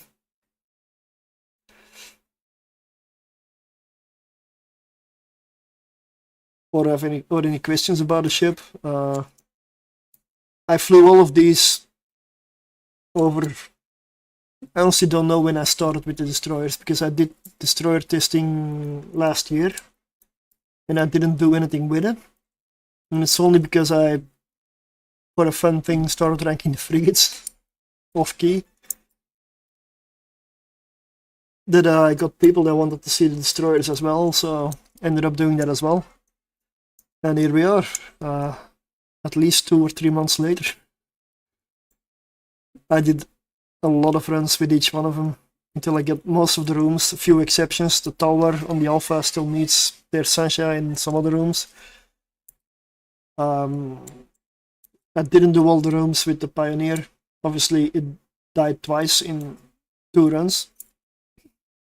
It died in every run, so it was very easy to decide to call it quits. It wasn't even a hard room, it just died. Thrasher kept trying, kept dying. Catalyst, I tried 3 fits. The 3rd one ended up working. Coercer, I tried, I believe, 2 or 3 fits because it just wouldn't fit much. Yeah, it was a hard one. Even the Confessor, I managed to lose a Confessor in tier 1. Yes, I put it in S tier, I still lost one. I may have been a little enthusiastic about the DPS on the Confessor. I got like, what was it, 500 or 600 DPS out of the Confessor with Pulse. I went full glass cannon build basically. I figured with this DPS, do I need a tank? Turns out, yes you do. You may want to put a little bit of tank on it at least. DPS is still fantastic. You just lose 1 heatsink. Could you recommend 2 or 3 ships for the new player for tier 1? You mean destroyers or frigates also? Destroyers for the new player. I have one question then, Omega or Alpha? Because that changes a lot of stuff. Because if you're... Omega, okay. Well, I'm not gonna look at price, I'm gonna look at fairly easy to access. Corex I would absolutely use. For destroyers, 100% Corex cannot go wrong. It is the best out of all Tech 1 ships, by far. Talwar, I'm not a... Talwar is good, but not super. Depending on what... I mean... Honestly, if I had to say stuff that runs really smooth, Cormorant Navy. Navy issue runs really good. Not super expensive. Let's see. Yeah, the Corex. I don't want to go to Tech 2 ships for new players, that's not exactly new. Treasure Fleet may require a little bit of skills in terms of piloting and everything. Coercion Navy is also a good one. Dragoon's a good one, but Dragoon is probably a little bit more skills needed because it uses drones and something else. Algos, if you're starting Galente, would be a good bet, but very annoying drone bay. Well, let's pick one perfection. Caldari. From a starter perspective, Corex. If you're more advanced, Cormorant Navy. Minmatar. Probably Talwar. Galente. Algos. And Amar. Starter. I don't want to say Dragoon, but it's like the only one. If you have a few skills or want to go lasers, then definitely Coercion Navy. If you go pirate, faction, there is no doubt about it.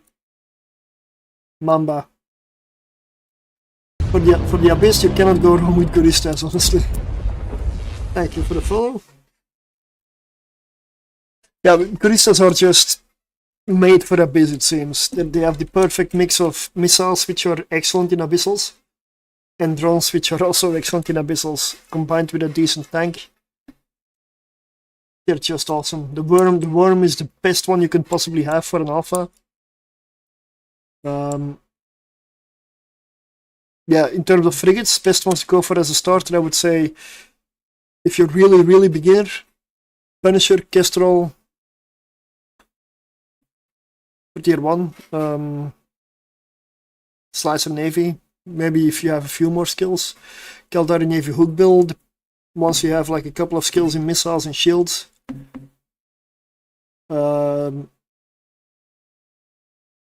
Fed Navy Comet is good, but you need a few more different skills for that one. Mimatar, frigates, tier 1. I don't know, mini. Because then you go assault frigates straight away.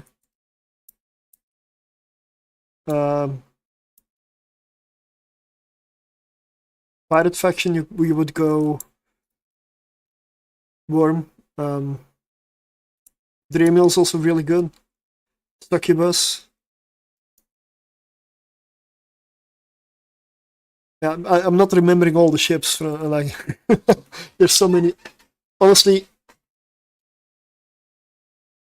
I have the frigate tier list on, and I have it on the notes next to me, so I'll just go over that one. So the best ones to use, if you want to aim for the absolute best ones frigate-wise, Hawk, Retribution, and Worm. Simply, that's if you want to have like one that's not new player but more skills, then you go Nurgle, for example. In the A tier, I would go for like Caldari Navy Hookbill, Succubus, Imperial Navy Slicer, Dremio, and the rest. Actually, Garmer is also good, but expensive.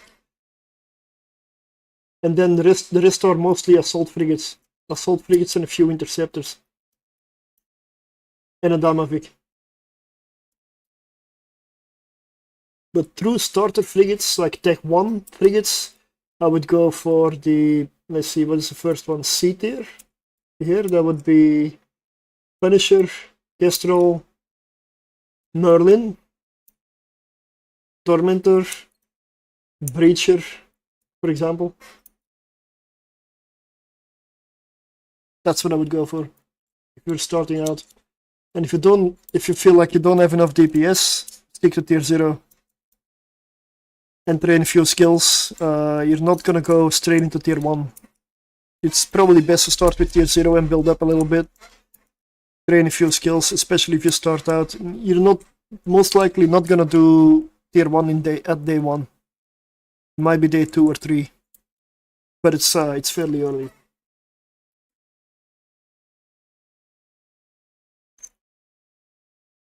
So yeah, that's it. That is a tier list.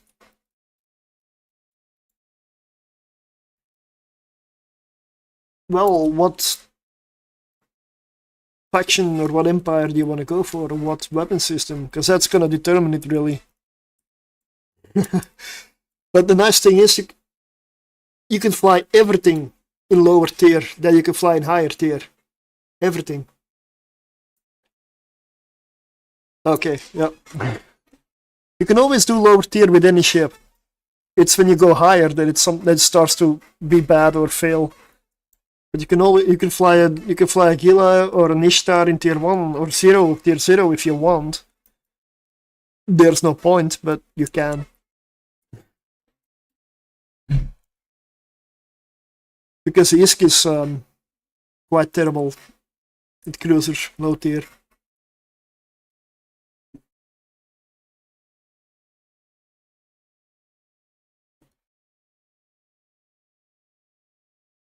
Well, if there are no, let me see. It's this one? No, it's this one. If there are no questions or no remarks or whatever about this, then I'm gonna leave that here. I'm probably gonna I'm gonna make a YouTube video about this one as well in the future.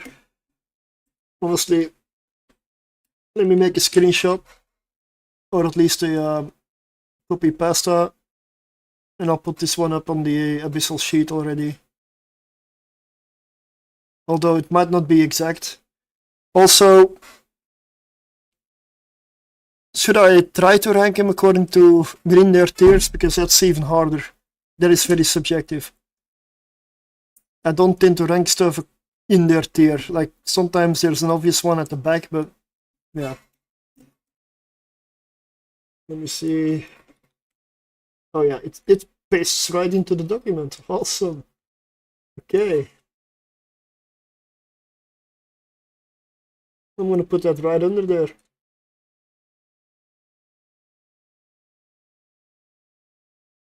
There we go, it's in there.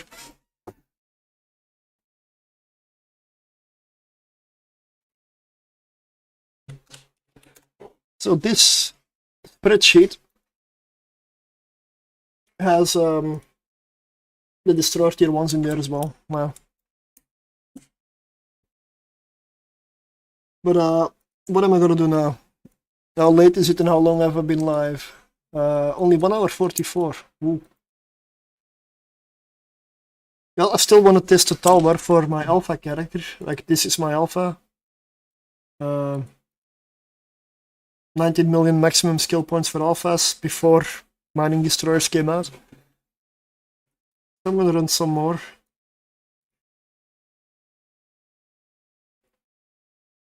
And I'm out of light missiles? Huh. Let me trade my other character. I should have some here.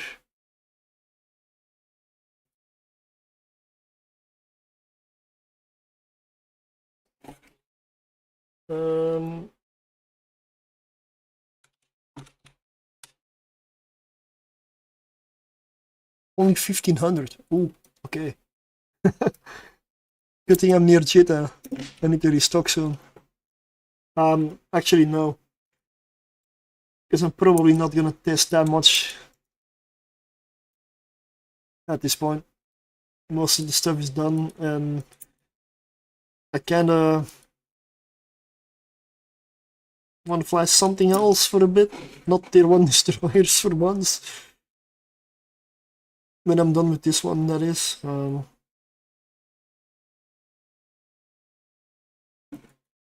So this is the very simple fit.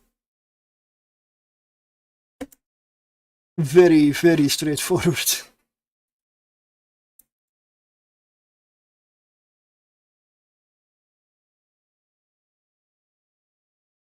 So easy to fly, it's almost boring.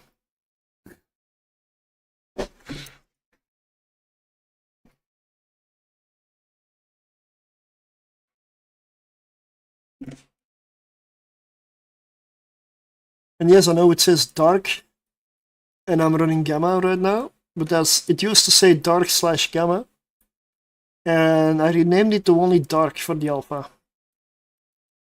I forgot why, because I didn't write it down before I went to work, and I forgot when I came back. And I've been running gammas. I've done 7 filaments now without any issues, so I am mostly puzzled why I removed the gamma. But I didn't get a lot of the hard rooms, so I'm assuming it's or the Kikimora room or maybe a Sancha room or such, I would say. And here we go, straight up Kikimora room. So I'm just gonna orbit at 15 from the gate. And I'm gonna kill the Kikimora first, because that's the one that spills up and does the damage. My lock range is 45, my flight range is 47, so if I can lock it, I can fire on it. Kikimoras can be very deadly to a lot of frigates and destroyers, especially if you have lower skills. This is a room you really want to watch out for. And with light missiles, with this one, I have the option to kite. I have the range. So that's a luxury because I have more range than the Kiki does. So it's not really hitting me, while I am hitting it. That's the best case scenario.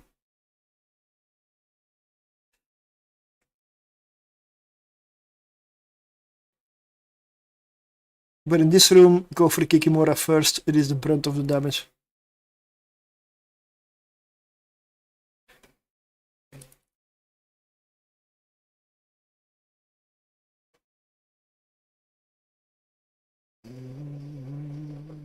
Okay.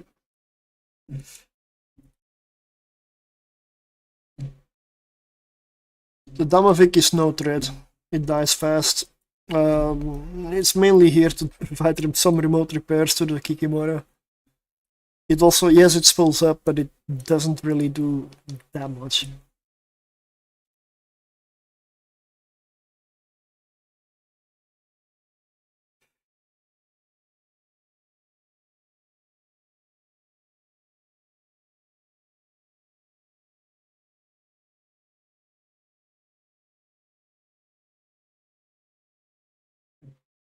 Oh yeah, let me put one thing up here. I'm gonna do, after this one we'll do a wheel spin. If I forget stuff like that, you can remind me. I don't care. I tend to forget some stuff here and there. So that poll I set up, and I'm gonna look at it at the end of the stream, or near the end of the stream, and that will decide when I do the next round of testing and such. Thank you for the follow. What I will go for. I've done tier 1 frigates, I've done tier 1 destroyers now. Tier 1 cruisers, I don't see a point. Why would you?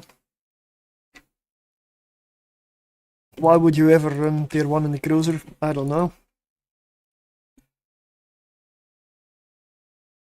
So, cruisers, I'm gonna look at tier 2. So the poll is essentially, do you want tier 2 frigates, tier 2 destroyers, or tier 2 cruisers next? I'm gonna go through all of them, or at least the ones that make sense. I'm not gonna run like the most insanely overpriced cruisers for tier 2.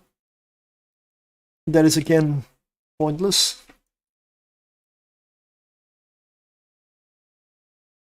So it's probably gonna be some Empire faction cruisers, Tech 1 cruisers, and that's gonna be mostly it. Because I expect everything else to do tier 3 at least. And if they don't work for tier 3, we'll add them to the tier 2 list. With a very embarrassing track record attached to them. I've already found one heavy assault cruiser I find absolutely terrible in the Abyss. Not worth running, not worth trying out. That's the Eagle. It just doesn't work. It's bad. Tier 3 maximum for a heavy assault cruiser. I believe all of the other 7 or 8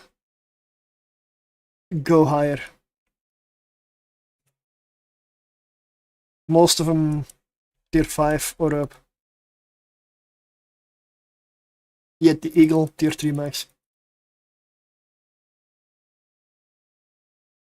I mean, if you can do tier 4, be my guest. I couldn't get it working. I've already lost 4 in testing. That is it for me. 4 different fits, 4 different takes, 4 different attempts, 4 different strategies. They all failed. I don't want to put implants on a ship for tier 4, especially one that really looks so weak.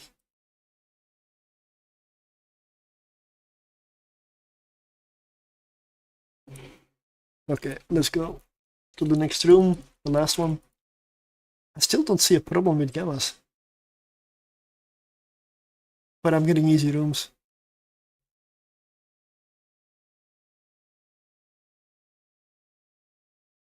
You know, if I could choose when I'm testing like this, good evening, yeah? When I'm testing like this, if I could choose the room that I get at the exchange, for example, for getting no loot, I would immediately take it. I cannot access the test server anymore because they closed it.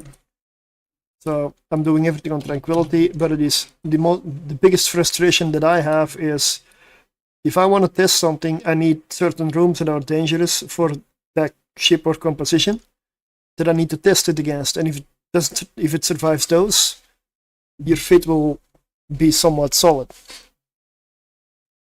For this one, I need, for example, a nice sunshine room, maybe a skybreaker room, and some other ones. And I'm only getting these for the last 8 runs.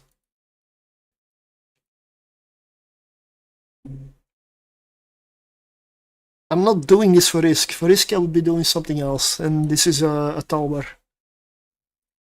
On an alpha character. This is my alpha. On an Omega, I know this works. On an Omega, this is easy. But an alpha has a whole different power level.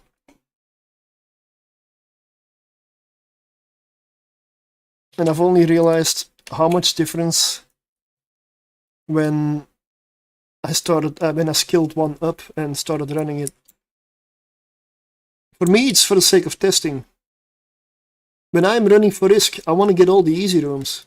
Honestly, give me the easiest stuff out there, please.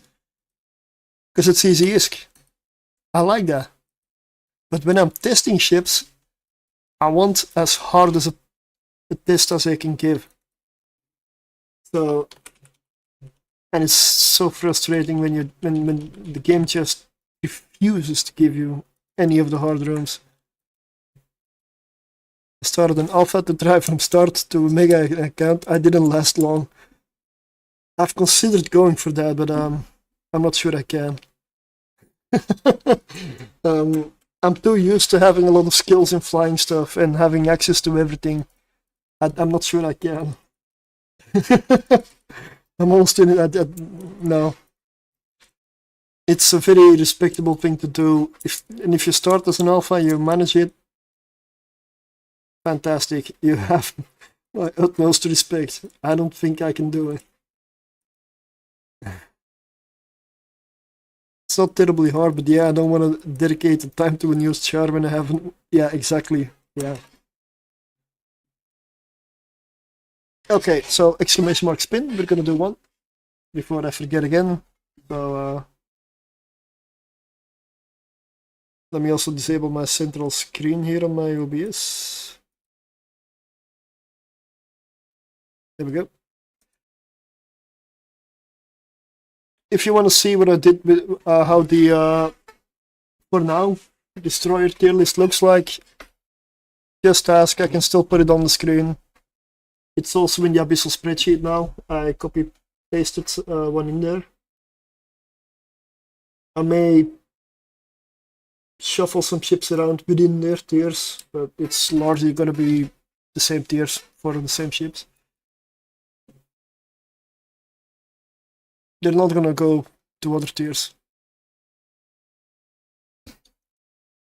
Just a time sink, time to wait for skills, grind tier 0s. I could get 20 mil an hour pretty regularly. Yeah. So I could buy the 50k skill injectors. Oh yeah, exactly, yeah. Yeah. Daily it is, right? So you need to do it every day. Or, well, whenever you like. Really.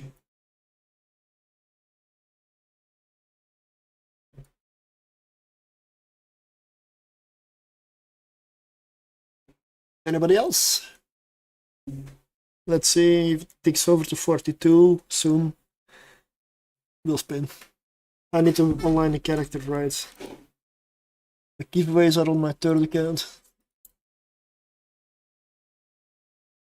at least 2 to 3 hours to get an injector depending on luck. Ooh. Yeah. I don't like that. I don't like that. Nope. That's 42.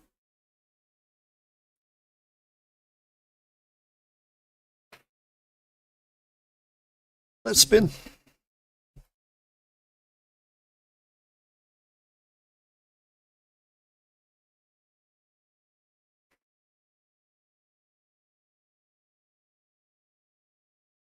Studley 31. Congratulations.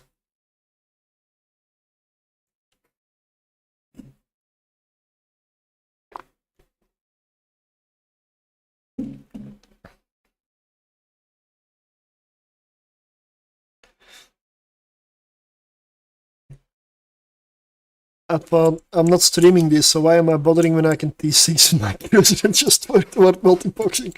Yeah. Yeah. I probably couldn't even do it while streaming it.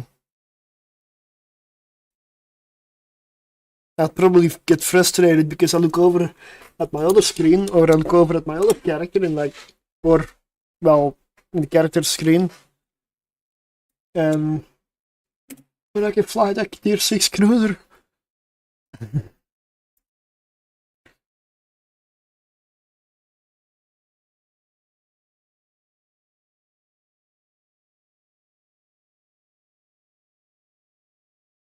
Okay. That's honestly the first time I roll this, so that means a dead glow skin. Any dead glow skin that I have. I just gotta put my character on screen then. Let me do it here. Close this. Yeah, that was one. So any of these skins you may choose.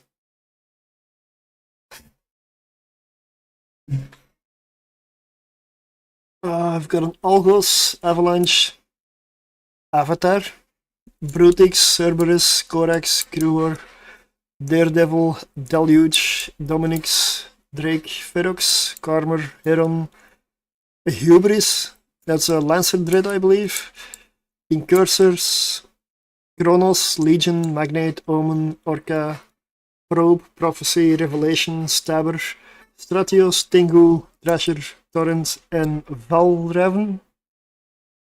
I don't know what that is, so it's probably a Lancer.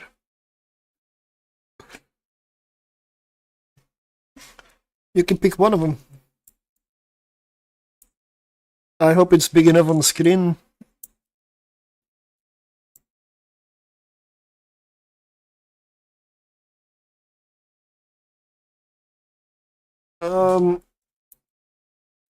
The Titan. Avatar is a Titan. Yeah, that is this one. It's one of the older, one of the years past skins for the Dead Glow.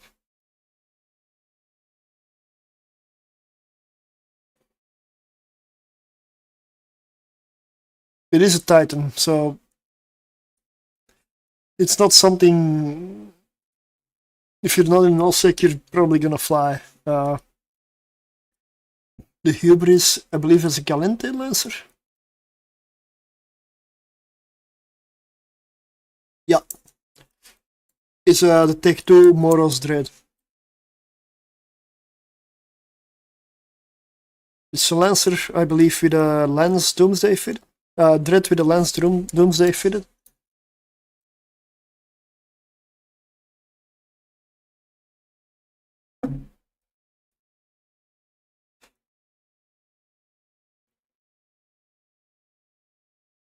Yeah, of course.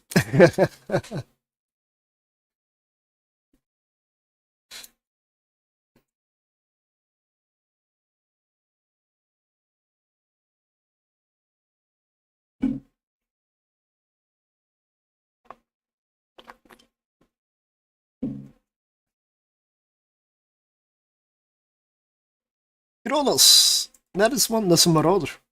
Talente marauder.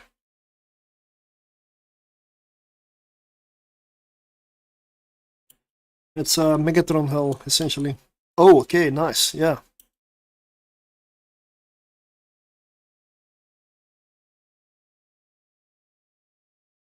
The Kronos, alright.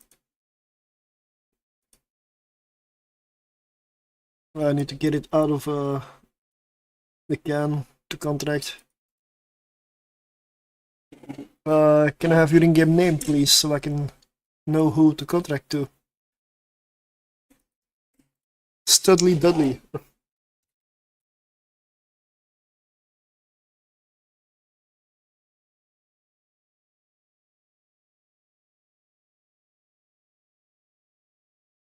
Justice League 2. Alright. That tracks, yep. Congratulations. Contract is up.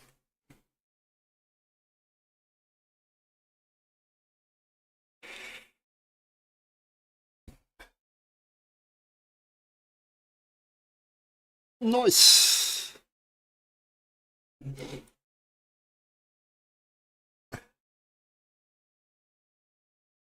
Interesting, it just says member of and not CEO of. Wait, are you there? Are you in there alone or something? Because that would be weird. I'm just a member of my own corp. Not even CEO.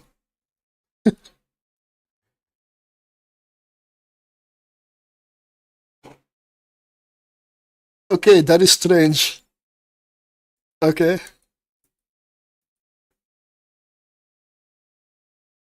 I'm gonna do one more, and I don't know.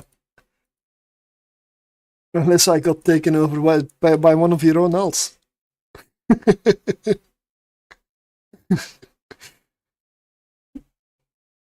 I mean, how drunk were you when you tried to rob your own corporation?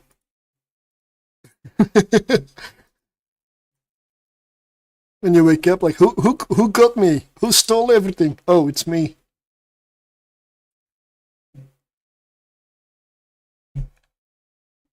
Ah, yeah. Again, Kikimora room, same thing.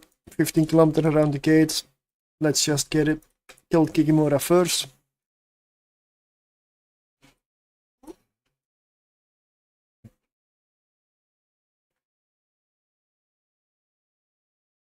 Well, I mean, could always check who the CEO is then. Probably should then, really.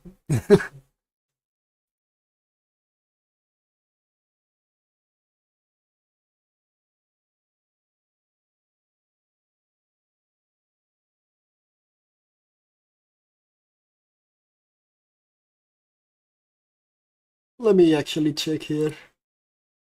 You are the CEO and the founder. So, weird.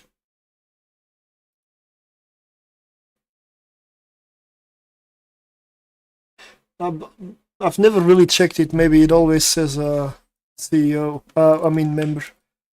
Everything is still okay. Don't worry.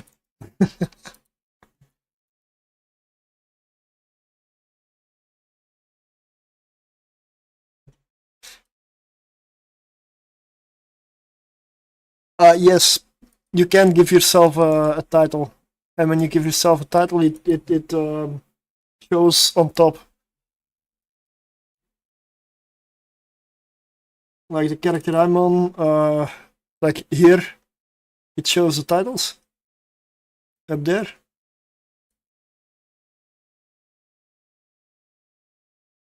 That's probably it. I'm in my own corporation with this one. This is an alpha character. There's only me in here. So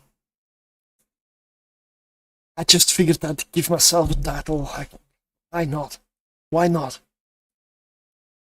It's only me anyway, so nobody cares.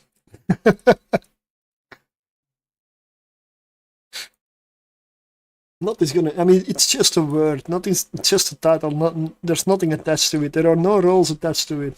I mean, I'm the CEO anyway, so I have the roles. Well, this character I don't do much on. But I use my corp fittings extensively. I made a second corporation because my first corporation had maximum fittings. There's only 600. CCP, more fitting slots, please. Help a theory crafter out. There's only 600, which apparently when there's so many ships in the game, it ain't that much. It honestly ain't that much compared to the amount of ships. I need to look at how many ships there are. Are there more ships than there are fitting slots? I don't even know. Could be.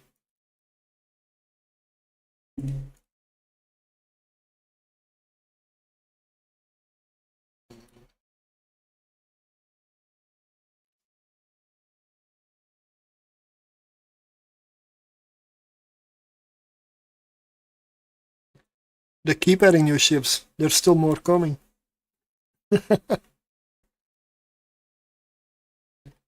I would definitely agree. I'm all for.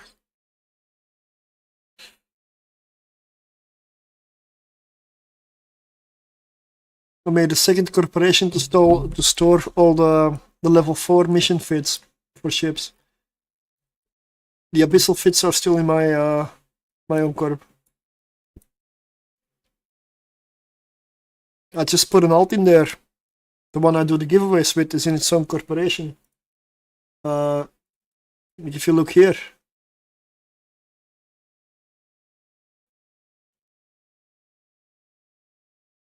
That is a corporation I made for fits only. Because I was full.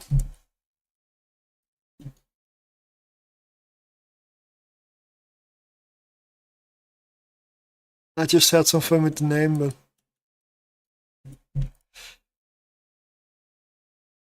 And this tag, honestly, when I read this tag first, to me, in my head, it went like shit fit. I just read shit fit or something. That's what my mind made from it. So, I'll take it.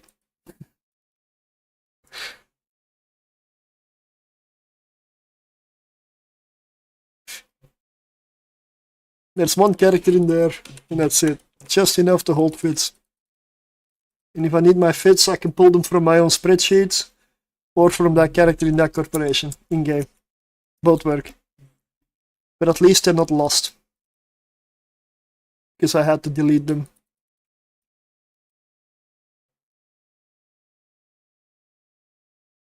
I'm not sure what I want to do next. Like, I hoped to take longer on the tier list because I hoped to get some more input and comments and maybe some criticism. But yeah, it didn't happen, so got done fast.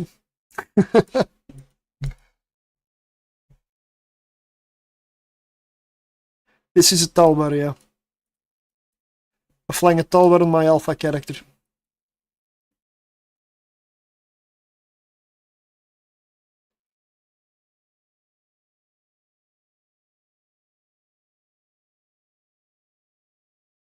Yep, exactly, yeah. I'm hoping to get a hard room, and CCP is basically denying me content because I'm not getting it. I'm only getting these rooms and these drone rooms and Higemora room, and like the rooms I can beat with my eyes closed. That's what they're giving me continuously. So this is why if I had no loot in here, I would still go in because I wanna find out what room made me change the name of the fit. Because it used to say Gamma for the alpha, and I removed it. Which always has a reason. It meant that I lost one, or went into hell like every time. Something was off. But so far, this is run number 9 today with this fit. Every run has been really easy. But I've had easy rooms. Well, I don't know. I'm not really testing the ship like this. And I really want to get done with this ship. Because I'm a bit tired of running tier 1 destroyers at this point. I also wish there was a tool to automatically track your abyssal runs. Not one where you need to put everything in constantly. Because I like to, when I'm testing, the loot for me is secondary. I just go in, go in, go in, go in, go in, go in. I don't want to bother with the loot too much.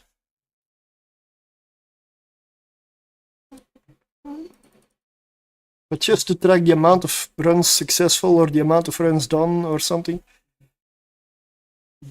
Exactly, yeah.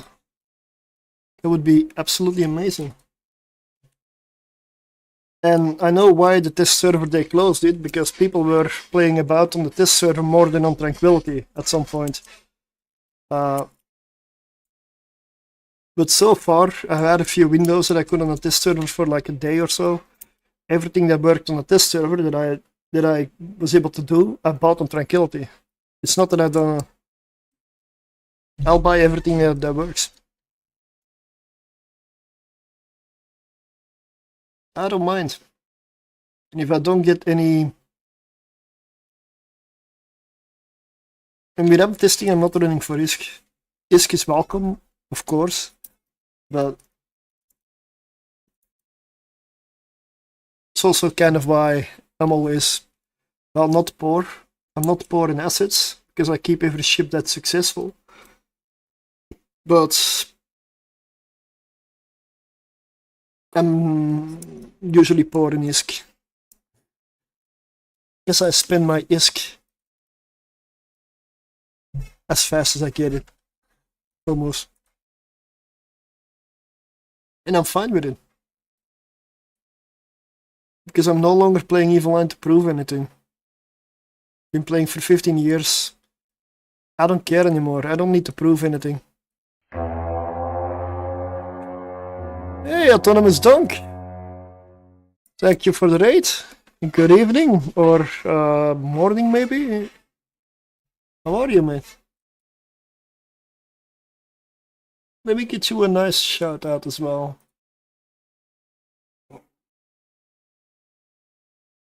I was going over my preparation for the tier 1 destroyer tier list for abyssals.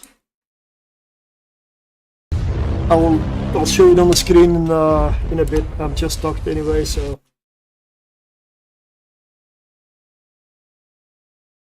If you have some remarks, please let me know. That was the worst thing I ever heard. It was terrible. Horrendous. Well, it wasn't that bad. Oh, yeah? There were parts of it I liked. Yeah, I liked a lot of it. Yeah, it was good. It was great. It was wonderful. Oh, bravo. More. That would be this one. This is what I ended up with. Some I still switch around within their tiers, but they're not really ranked that much within their tiers. But if there's anything you disagree with, now's the time. This is based on the chat that was there during testing and my own experiences and feelings. So glad to see my ships reach the S list. Oh, let me guess, Jackdaw. Or well, yeah. The Jackdaw is just the best. There's not even a debate. It is an objective. It's an objective observation. If you can prove to me that any other destroyer can do tier 6 Abyss, then I will concede my point. And also, please do, because I want to concede my point. I want something else to be up there. Oh yeah. Yeah, the tactical part of it is nice. Really nice. But this is a list for tier 1. just tier 1, which obviously is why it's on top. But you don't ever have to use defensive or, well, propulsion when you need to do a distance. But you don't ever need to go to defensive on any of these. You don't need to. At tier 1 you can just blast right through. That's a lot of fun. But you still can if you want, and if you have a long time to go to the gate, a long distance, switch to propulsion. But yeah, I love these. But I had to put the flycatcher next to them. The flycatcher in the Draugr.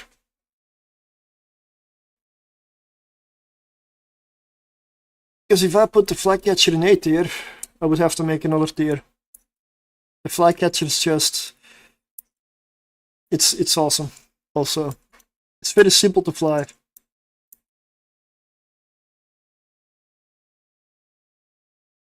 Yeah. I may do some jackdaws tomorrow. Not sure. I don't believe, no. No response, so I'm probably gonna be alone tomorrow. I'm trying to find a few old friends, like some people that I used to run abyssals with, because I love flying with alongside people. Like I can do the multiboxing, but I do prefer to fly with with people. I just find it more fun to have some engagement, some banter, some like joking around while you're doing it. It's just more fun.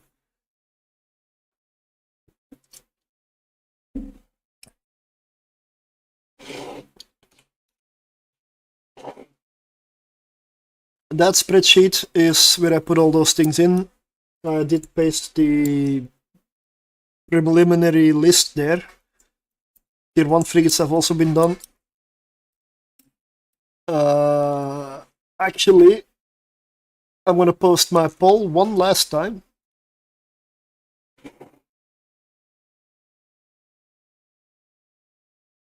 That would be this one. If I knew I could take the time, I'd try duo with you, but new, baby, so my time's always unknown. Oh, yeah. Yeah. I don't know about that because I'm not a father. I don't have kids. But, yeah, I can understand. I can only imagine. Any moment of all the 24 hours, full day, middle of the night, middle of the day.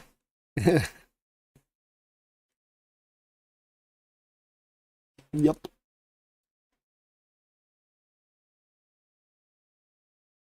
But that poll is... I'm gonna look at the results. Let's see. Wait, what? Oh, hey, here they are, yeah. Oh, nobody else voted, okay. Well, I guess if nobody votes, then it's gonna be decided. Tier 2 abyssal frigates will be next, I assume. Oh, yeah. We're doing less abyssals because I don't think I have enough time to finish.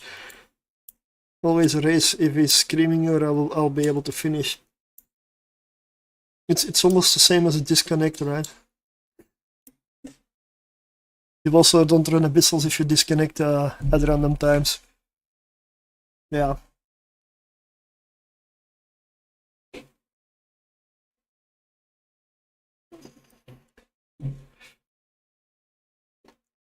That was my problem when I was in Brazil. Oh. Ooh. Yeah. In the long run, I want to get out of Belgium and move somewhere abroad, but I guess I may be asking a little much when I say that good internet might be one of my conditions. I'm sorry. I just need it. Or I'd have to stop streaming, stop gaming, stop, like... maybe? It's possible. You know, if you find that right person or the right setting, I don't know. Possible. Don't go to Brazil if you want to do abyssals. Noted. On vacation, sure. But not to stay. Let's see. I'm gonna do one more. I'm really getting... Ooh, Seaber. Thank you for the subscription, man. Embrace the darkness. Much appreciated.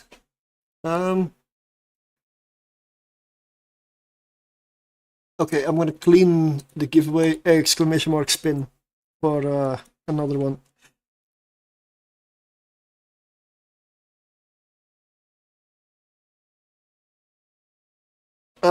Yes, I'm as good as done. I'm as good as done with the tier 1 destroyer testing. I mean, I can show you what the result of it is. This is the result for now.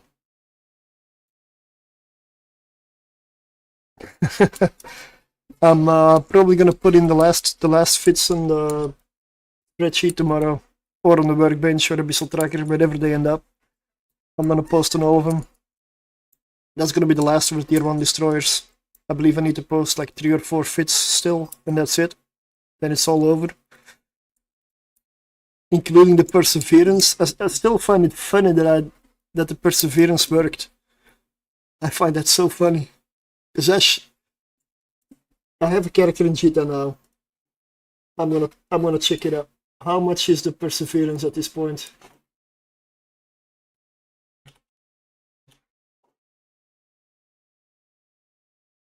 What? It's not too bad.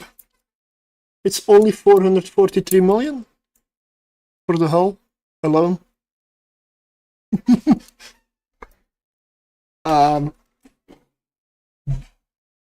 Yeah, I'm not gonna run abyssals with the perseverance again.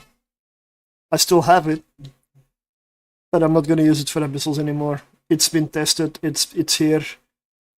I don't even believe it warrants a YouTube video.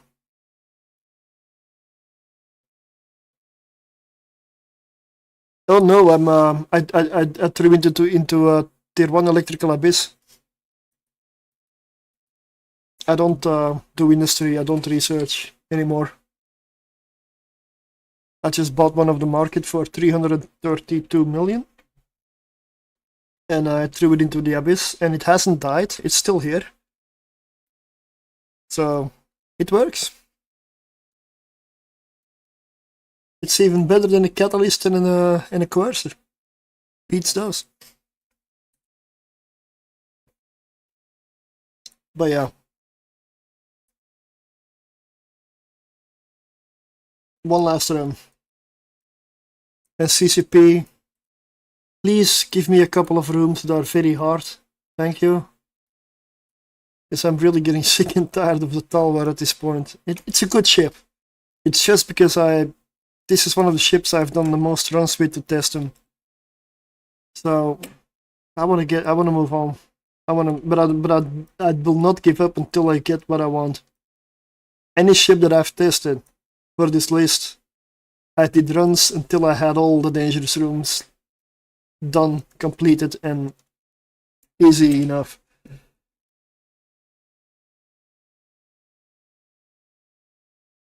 Like every day of the week, I've been flying destroyers for weeks. When I come home, I boot up Evil 9, I destroyers in tier 1s. I want to move on.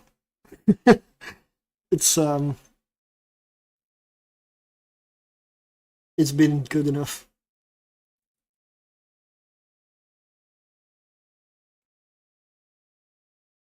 And technically I'm not done because I probably need to make a few YouTube videos for them.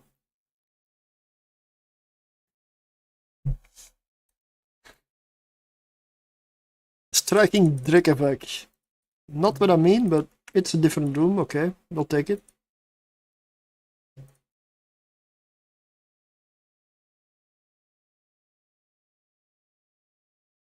I am currently flying this fit right here. I know it's only named Dark and I'm in a Gamma. That's because I'm trying it out again. Very straightforward, easy to fly. There is no tanking on this, it's just a passive shield tank. Buffer, passive shield tank. Macro warp drive. Long range light missiles. And that's it. Extremely simple concept of a fit. No webs, no WeWar, no tracking computers or anything fancy. Simplicity itself.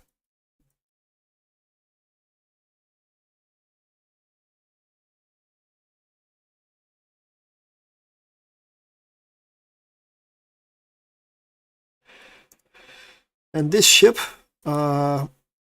it does get a 5% bonus to explosive light missile and rocket damage, and a reduction in macro warp drive signature radius penalty, which is extremely helpful for me now. And velocity on the rockets or light missiles, so more range really, so perfect. That's why this works.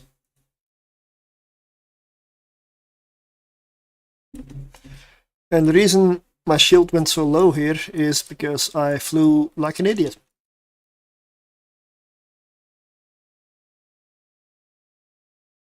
I should have been taking like a wide orbit, not just like a tight orbit around the loot. Also, don't kill your own loot. I've done that in missions before. Apparently mission loot dies fast, especially containers. Don't fire on it by accident. Especially if it has your objective in it.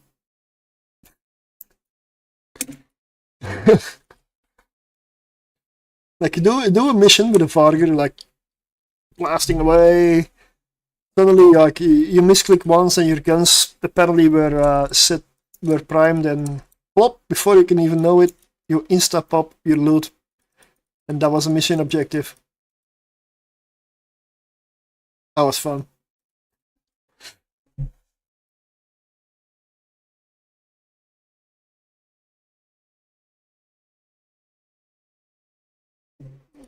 Very easy, straightforward room, nothing special, not what I'm looking for at all.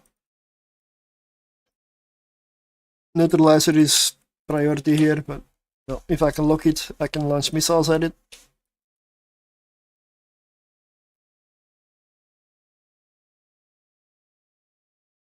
Again, with this ship, standard tactic, 15-kilometer orbit around the gate. No problem. There we go, one down.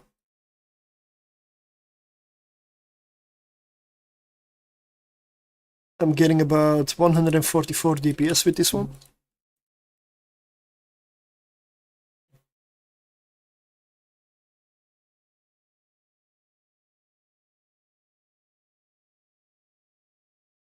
Yeah, for today I don't really have a plan at all. Like, I hope to get this done, this last test really, because this is an alpha test, this is an alpha character. I already know this fit works for Omegas perfectly. I just want to know if I can recommend this to alpha characters as well or not, but the game's refusing to test the ship. Unfortunately, I do not control the rooms that I get.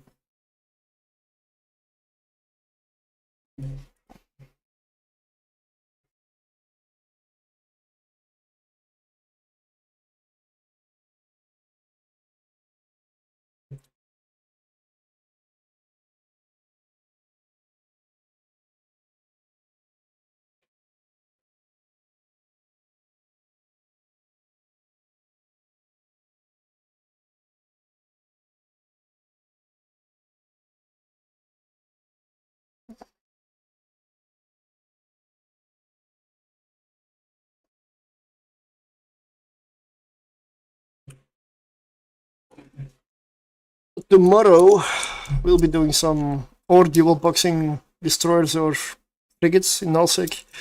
or some more tier 6 exotic abyss with the Gila. Whichever one ends up happening. Gonna gather a bit more loot, get some miskin, do some proper abyss, forget all about destroyers for a few days. Or at least tier 1 destroyers. Get my mind off things.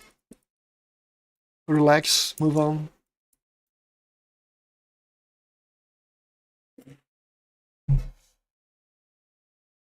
Ah! Skybreaker. Yeah. This may be one of the rooms. Skybreaker is, you need a bit of DPS to break it. Let's see if I have enough. I should, but yeah.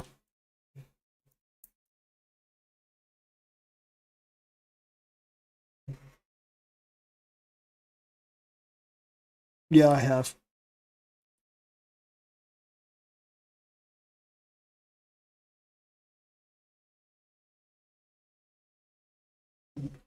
I guess an Angel Cinnaball room is what I want. And a Devoted Knight Sasha room. Those are the two that I still wanna get. But since this is the last room.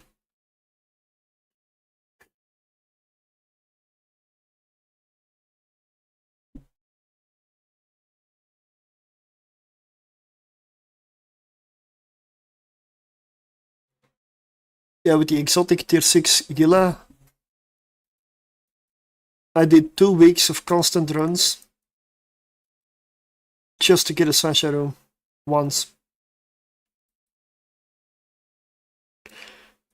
But I had to get it, I had to beat it. Sasha. At tier 6 exotic I needed a Sasha room. For recording and explaining the room with that fit, as well as actually beating it again to make sure. Devoted Knight, the devoted something room. The one that does a lot of EM thermal damage. Yeah. But I needed for the video, for the guide, the video, I needed to get every single type of room. So that I could show it in the video for every room.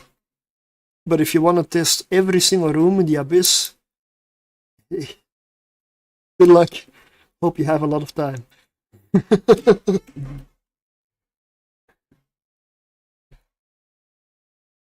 I've been trying to do the same with most destroyers, but I focused on the harder rooms.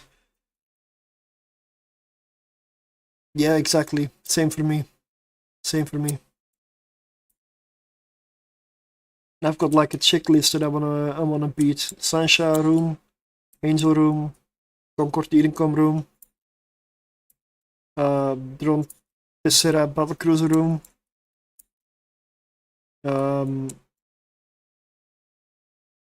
Higamora rooms. It doesn't matter which one, but a very heavy neutralizing room also I wanna beat. I wanna test the neutralizing resistance of the fit, so that it doesn't just die whenever you get a lot of neuts.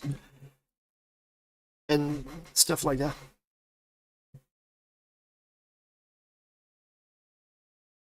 I've got a checklist. I know I can, if I can beat the Sasha room, I know I can beat a standard sleeper room. No problem. If I can beat a Kikimora room or a heavy neutralizing rig room, I know I can beat a regular feedback room. And so on.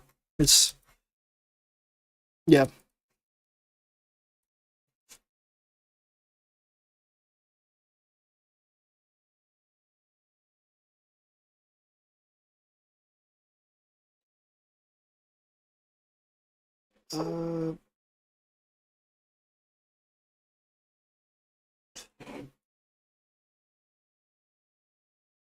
Yeah.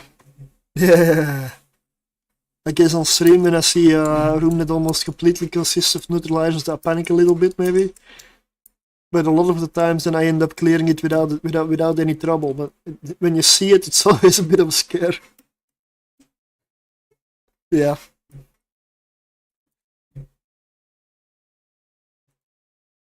But I've also lost plenty of ships during testing. Of course. You try a lot of fits, you see what sticks, you see what runs best.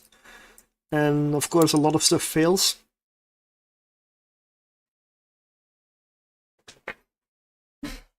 I would even, if I could select the room,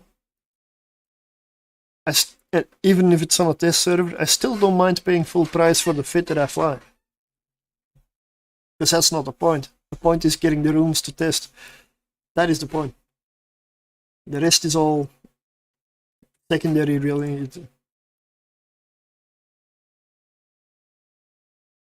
For me, at least.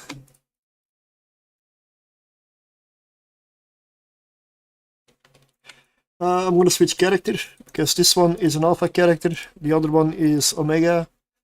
I'm going to check the poll one last time. Tier 2 abyssal frigates wins. So, since I'm tired of tier 1 destroyers, I'll switch to a few tier 2 frigate runs for now.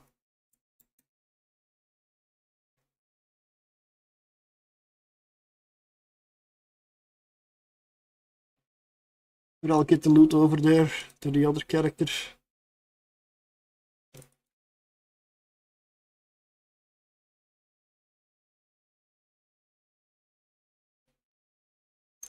Left my oh, just normals. Yeah, still. It means you gotta replace them. Always annoying.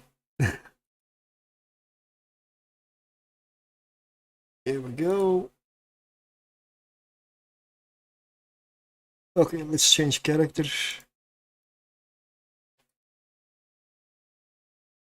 There we are. Yes, of course. Of course, yep.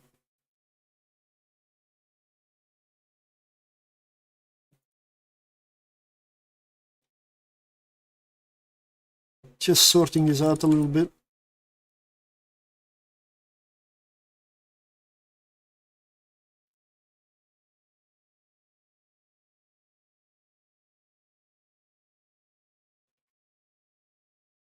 $10 million per. Oh, yeah. Never seen them that low.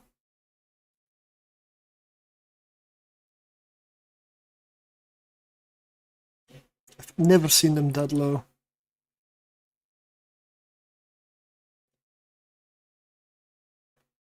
So much Skinner trash.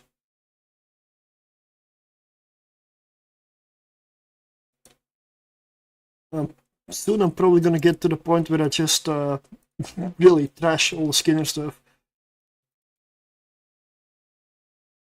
I don't need it, I don't use it, and I definitely don't want it.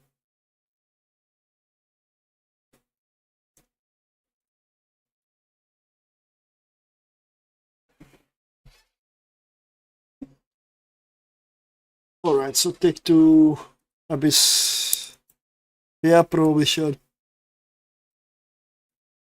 I probably should.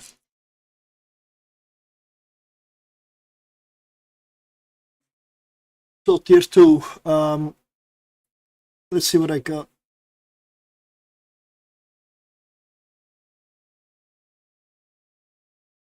Triple worm.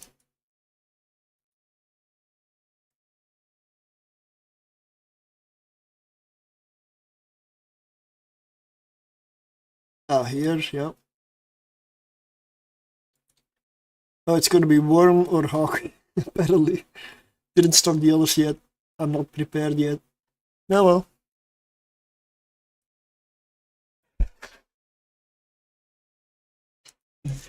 I'm gonna do this one, because this one says to be tested. I don't know what the fit is. Don't remember. So this one needs to be tested. Alright. Light missile launcher, shield extender, take 2, small shield booster, take 2, afterburner, take 2. This is an incredibly cheap fill.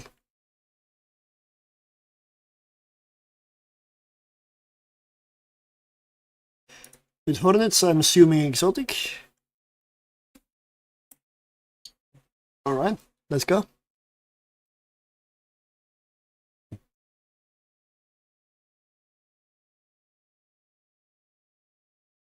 Agitated, exotic.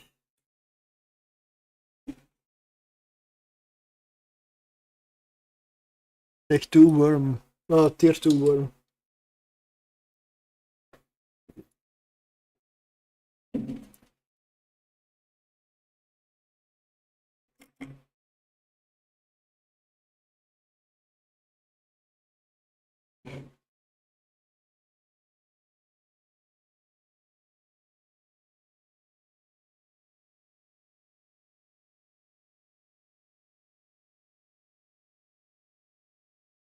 Alright, I will close the poll.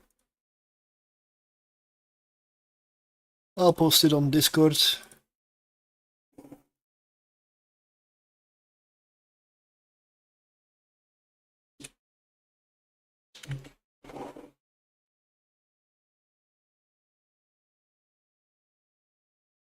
T2 frigates will be next.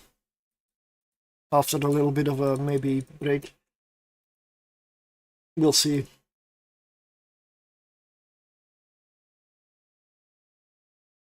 Let's go frigate.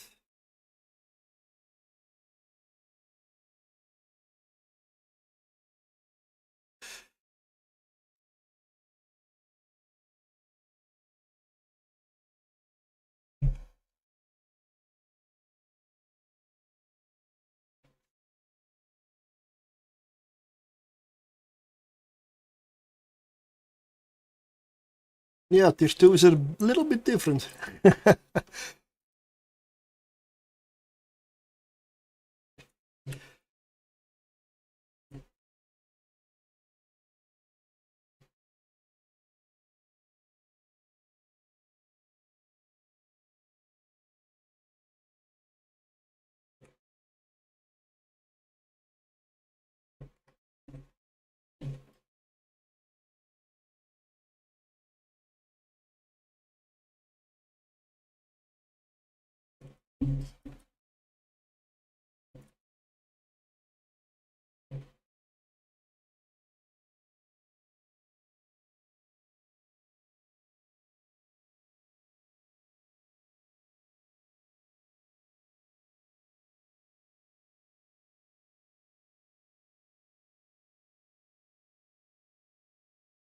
Nope, misclick, sorry. Wrong button.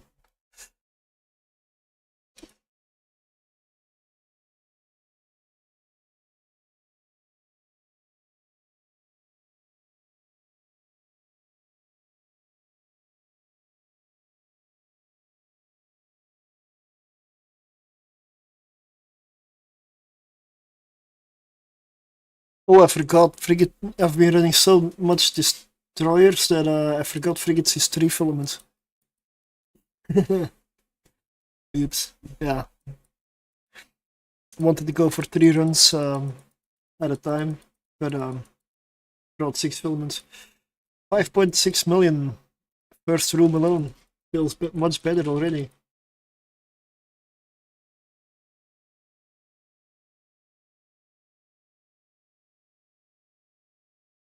Very fast room as well. Not all the rooms will be like this though. This was an easy one.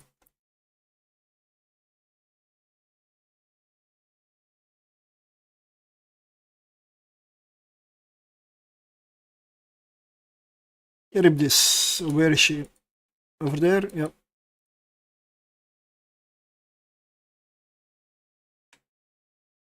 So many entanglers. Huh.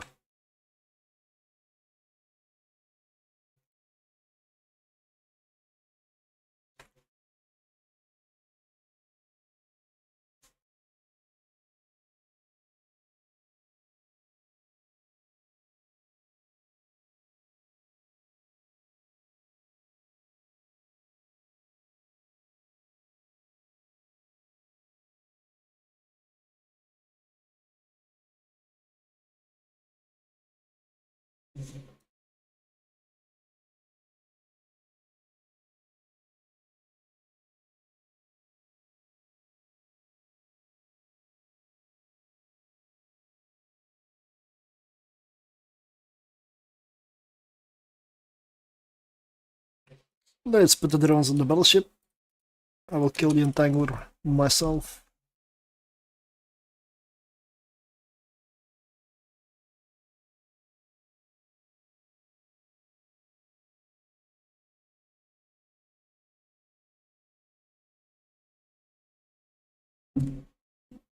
Another easy room.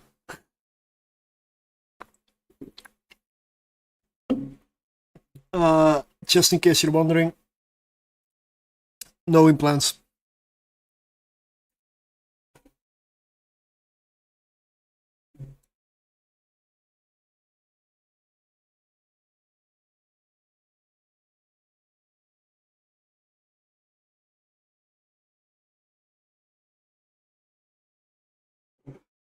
I'll change the stream title because it's not exactly correct right now.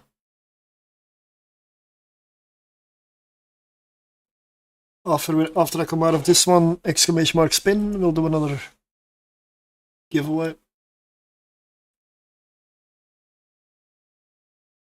It's been a very slow Friday anyway, so.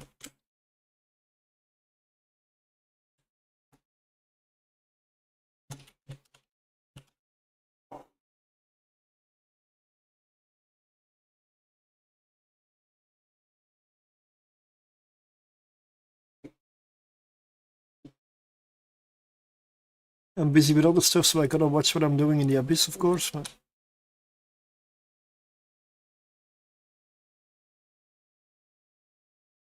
I didn't do it yet. I probably forgot. Yeah. Well, the last spin.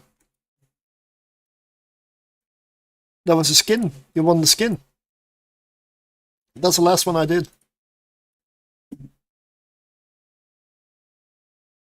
I'm gonna do one after this round.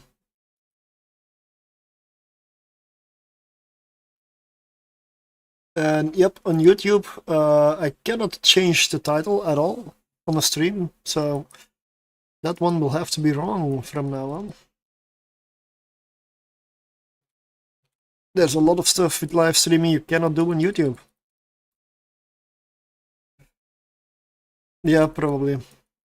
If I forget, feel free to remind me. Don't worry about it. It's all good. Just remind me. Let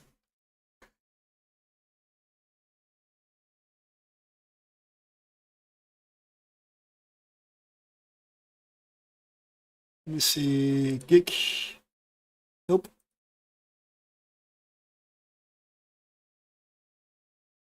Okay, that's another. Oh, what is the room? Mixed Damavik drone room. Okay.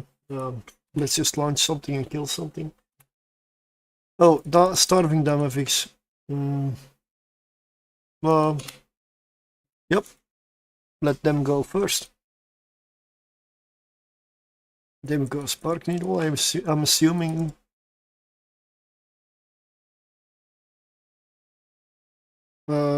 Let's just stop the afterburner. Just got your devoted night room. Yeah. I would kite. With most ships, you want to kite. I believe the ideal would be 20 kilometers-ish. Thank you for the follow. Welcome. Oh, get my drones. Oh, shit. Kill it. Kill it. Come on. Get it. Kill it. Hey. Good. Do DPS. Come on. Get it. No, I'm in hull. I know. I know. Nope. I'm in capsule. Oh well. Yeah. That's not my usual worm experience.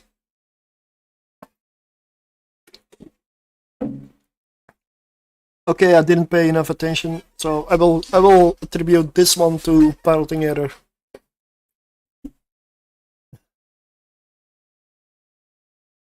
Gotta say it like it is, right?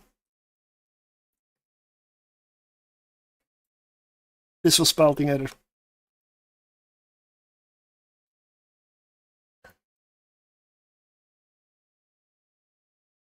I should have focused instantly on the starving, And I should have put my drones on there sooner.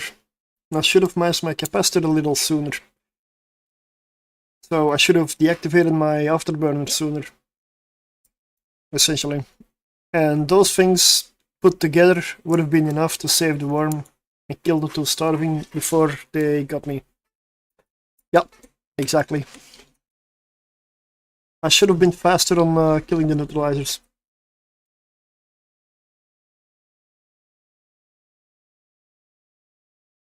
So, I have another one here.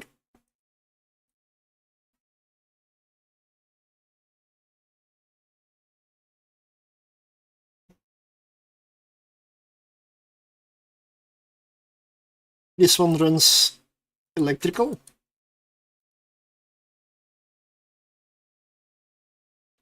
Caldari Navy. Why would I fire Caldari Navy again? I don't know. Let's remove him.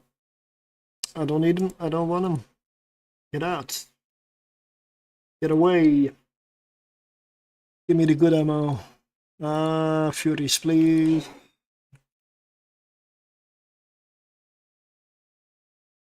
Scourge Fury Light. Yep. Much better.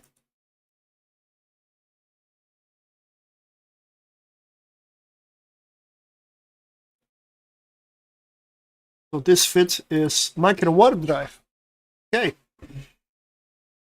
99 million instead of 89. Republic Fleet small shield extender. Dread Gurista small shield booster. Quad live restrained micro warp drive and a small cap battery. And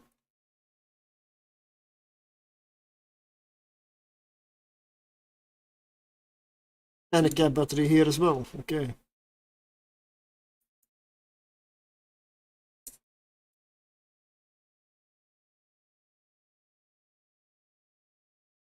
Brings double EM and a capacitor control.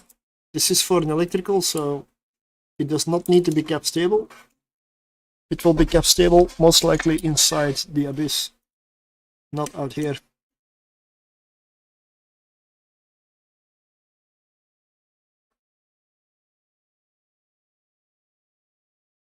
So I want to start off with electrical.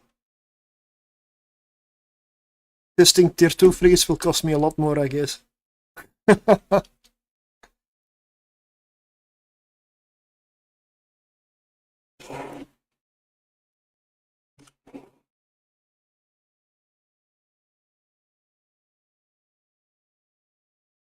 But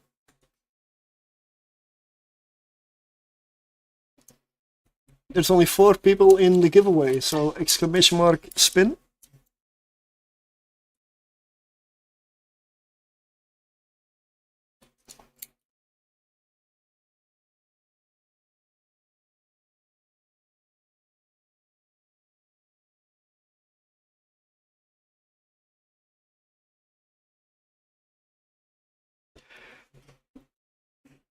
Let me double check that it's not disappeared.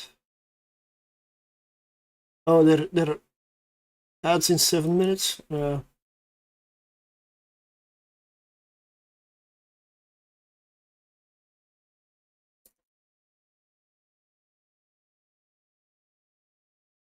So exclamation mark spin. I'm gonna take a quick bio. When I get back, we'll roll. It's only gonna be a minute.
Curse the Spanish Inquisition! That was unexpected.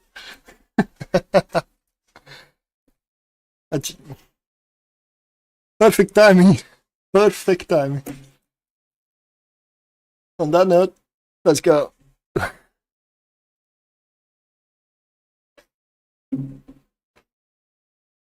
Alphalixo, hello again.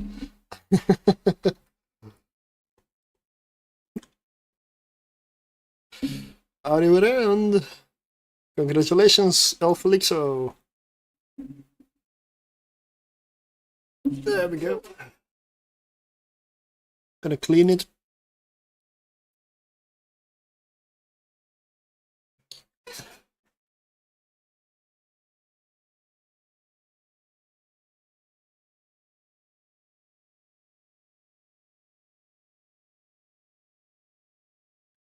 Sneezes Ice Cloud Investigator's skin. Oh wow. Ice Cloud Investigators, where do you get that skin? Because somehow I have 22 of those. Where do you get that one?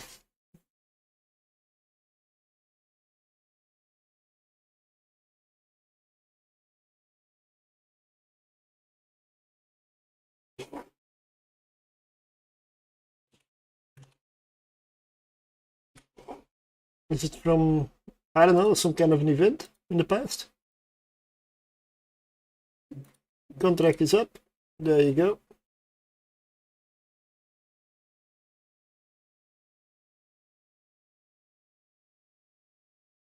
This is the one. This is the one that I'm drinking. The camera doesn't cover it. Ah, here. I love this one. Not too heavy, easy to drink. I love it. Yep. Cheers.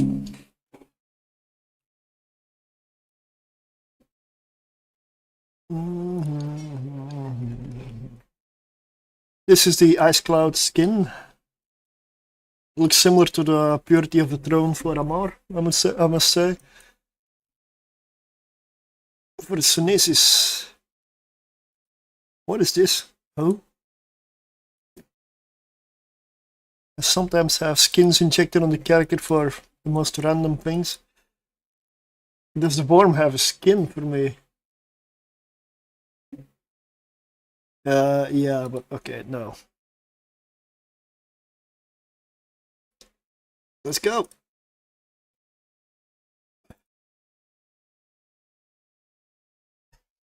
Tier 2. And I'm gonna jettison these ones outside. Because they'll die with the ship.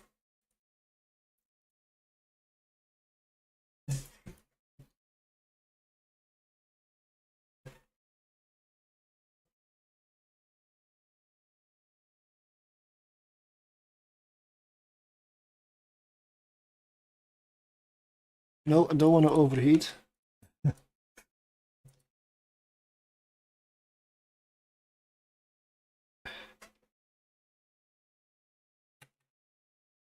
Starving Damavix, so you know what I'm going to prioritize here.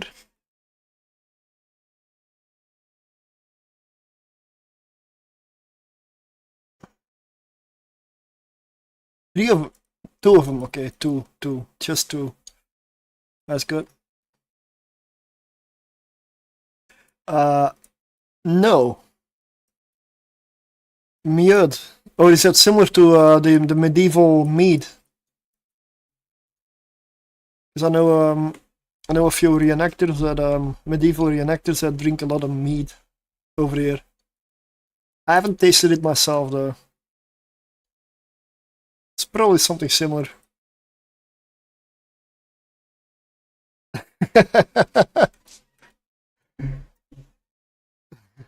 Nice. I haven't been to Sweden or Norway or Finland yet, but I've been to Iceland once, and I'm going again this year. I love the language.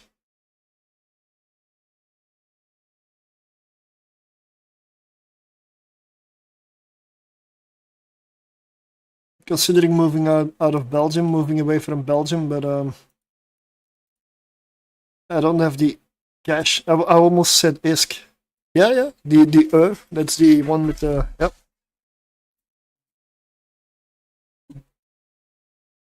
If I move anywhere, I will learn the language. That's like a given. And I don't like how this is going already. Like, I feel, what the bloody hell?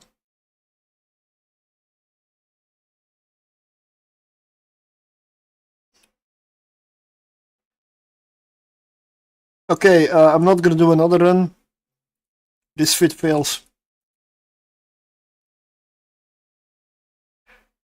This fit fails.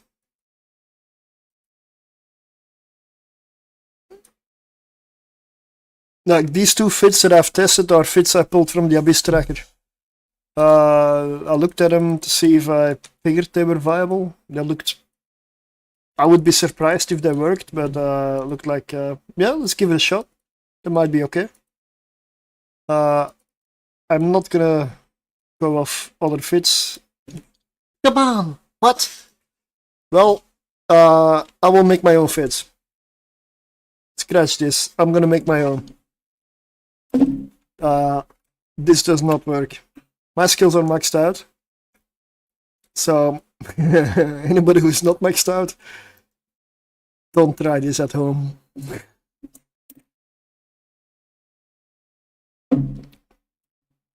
Yeah. Tier 2 frigates will be fun. I better start saving up ASK, I guess. Is anybody producing worms at the moment? Like,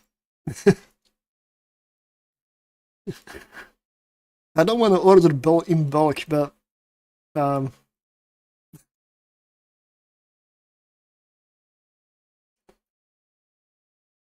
yeah. There's not many solo frigates I will make tier 2 on the list. I don't have the blueprints now. Hello. I don't have the blueprints now. That's the second worm to die. Yeah. How about number 3?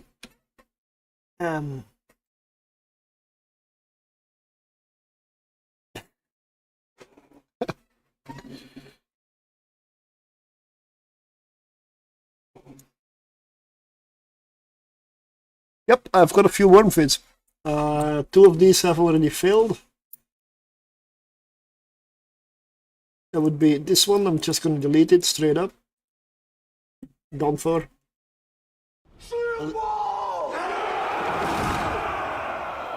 Electrical test is what I have just flown. This will be deleted as well. Very obviously, it was deleted by the vidmag.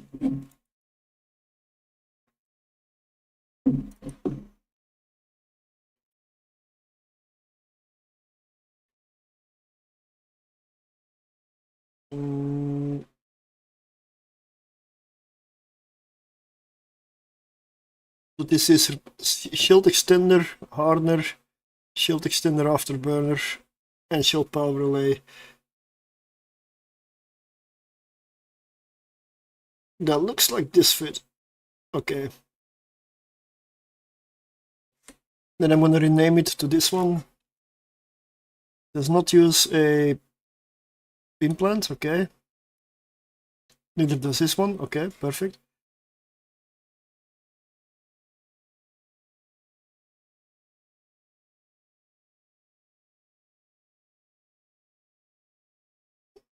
No, that is not what I needed to do. Change name right here. Then I know which fit corresponds to this. So I'm gonna put this over there.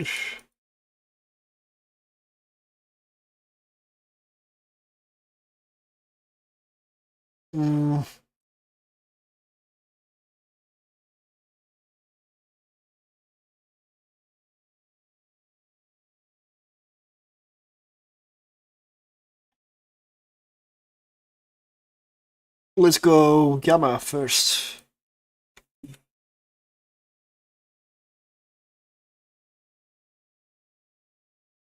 Flew a few sides with that fit, it works. Yeah, I mean, this fit I've used in the past a lot. Hello there.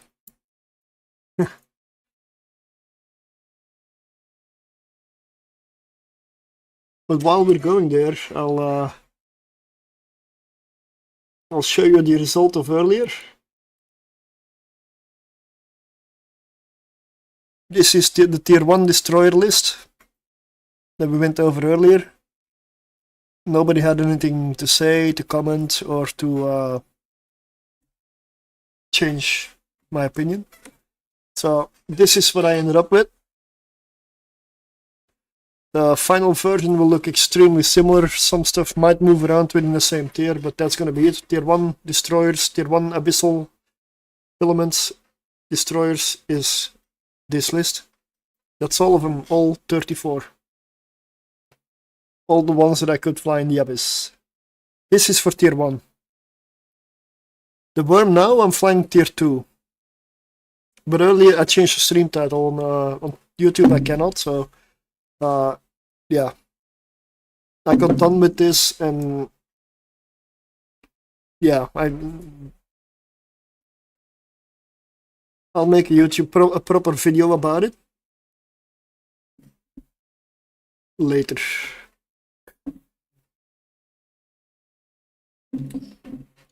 But if you disagree with anything or any placement, let me know.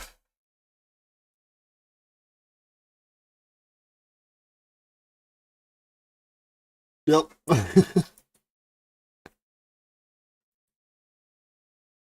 Yes, this one right here is Perseverance. And the one all the way up here is the Outrider. The Outrider sounds strange, but I can recommend it. I can actually recommend it. It is good. It's a good combat ship.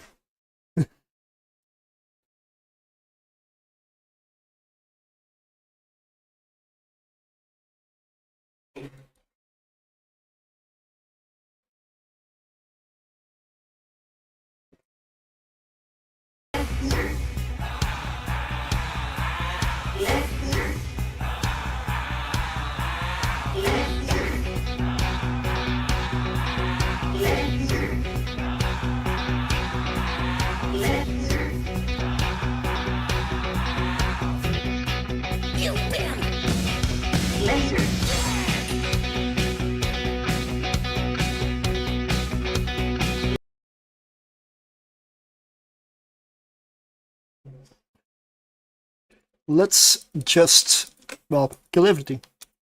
Easy, right?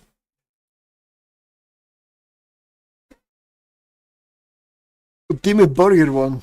Wait, what? Oh. I don't believe that exists. I don't believe that exists. Yet, yeah. I'm not good enough with sounds and stuff like that to make one. I've never done it, so I'm terrible with it.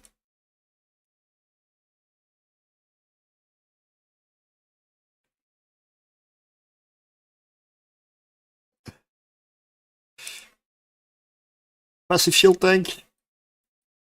In gammas we have 13,717 EHP with a passive shield recharge of 81 HP per second. In the in-game fitting tool.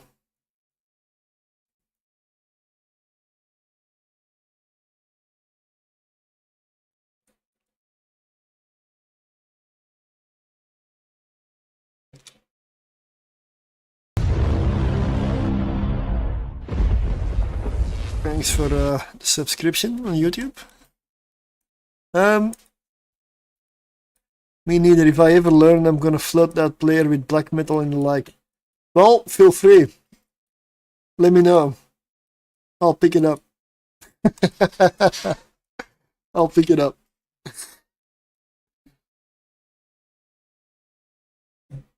I don't mind some black metal.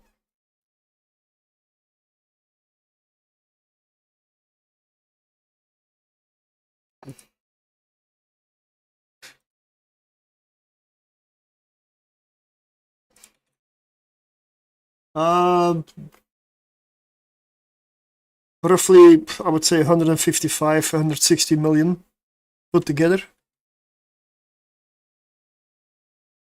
It is not the cheapest one, but I've flown a few cheap ones before this one.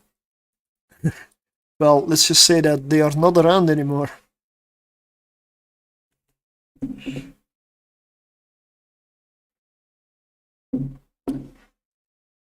They are not around.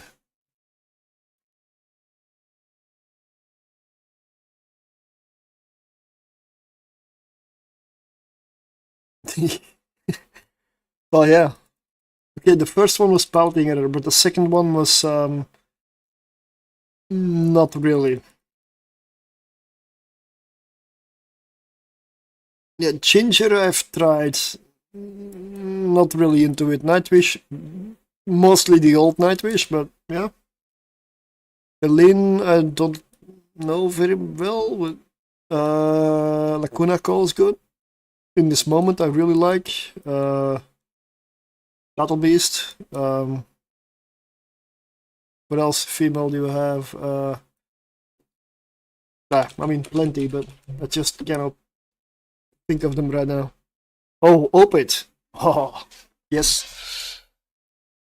I've noticed that this year, October, there's a big park near me, and Opit is gonna perform there, like in open air.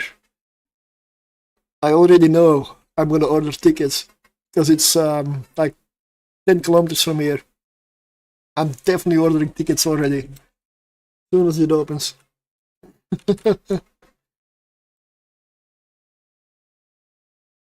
Oh yeah, absolutely. Same. Yeah. Yes. I've seen Cradle of Filth live as well. They were honestly really good. I know there's a bit of a scandal going up with them these days, but their live performance was yep, definite recommend. Okay, so we've got a Cinnaball here. That is what we will prioritize, because that's what's doing the damage.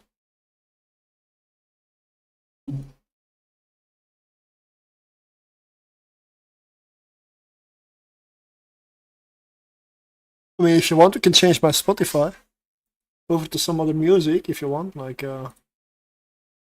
female metal. Okay, I've got some list here, I guess. Where is it? It's hiding somewhere. Just making sure I'm not dying in the meantime.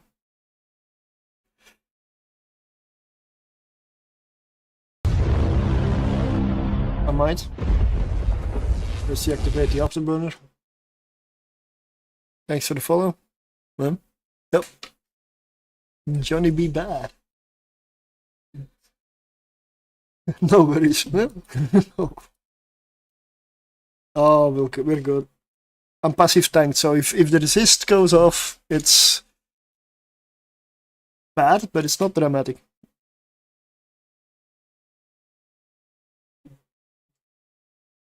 Trying to find the list. Oh, here it is.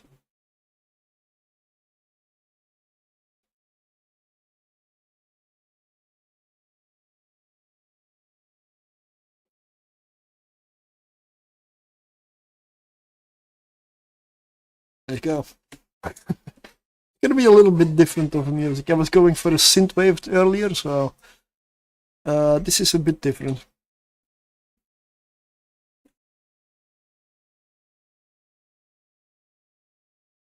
This is one of the groups I really want to see live. I love the vocals, really.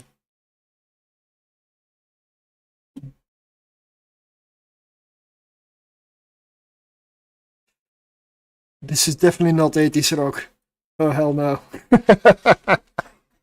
No. This is not 80s. This is, I don't know, when was this? 2010-ish? Maybe 2020 almost? And here,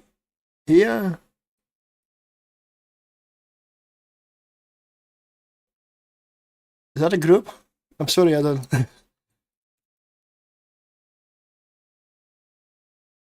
I wanna hear. Oh, okay, yeah, sorry. Yeah, okay. Should have seen that one. Uh-huh.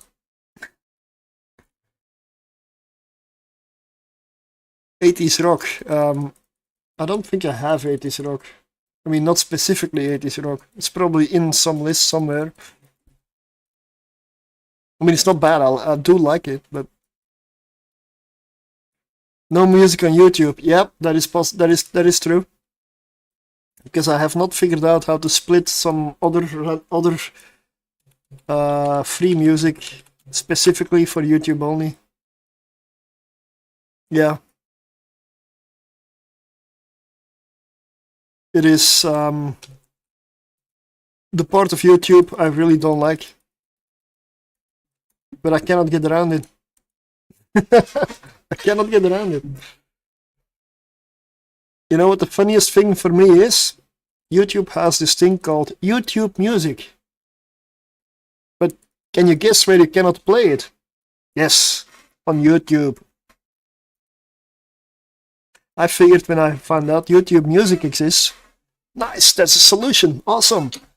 Nope, cannot play it. Such a stupid system.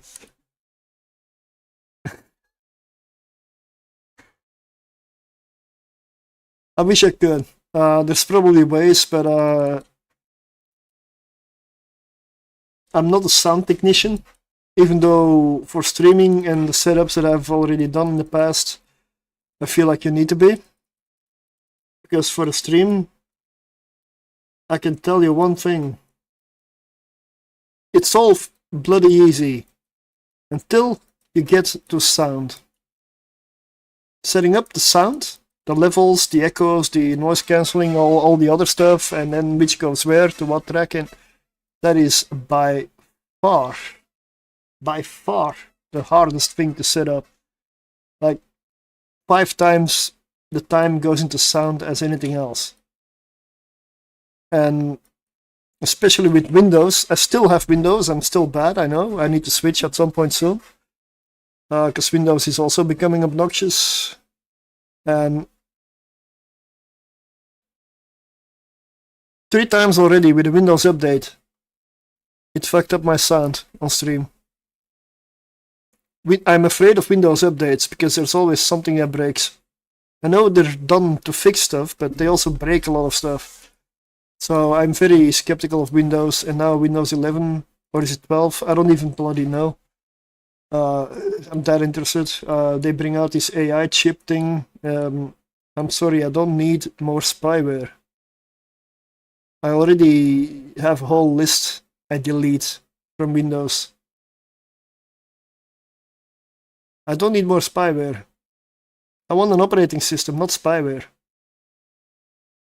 Microsoft is, I don't know, it's just that they have kind of almost like a monopoly at this point.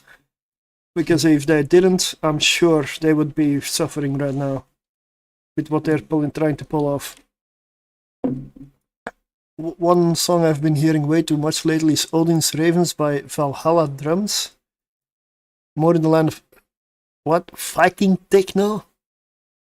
What the hell is that even? But it's kind of calm, it makes you want to break every enemy and take over the world. Viking techno. I guess you can combine any word with anything now.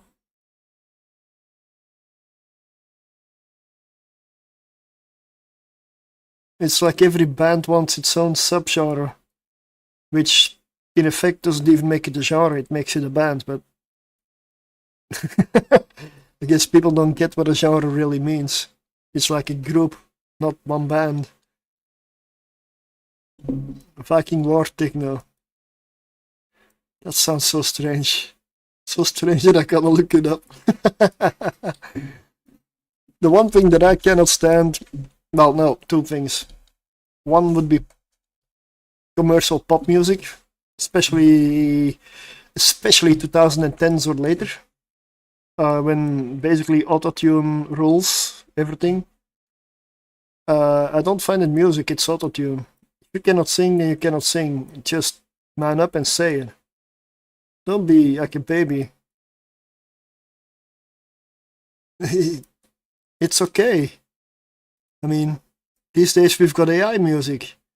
So we've gone down even more.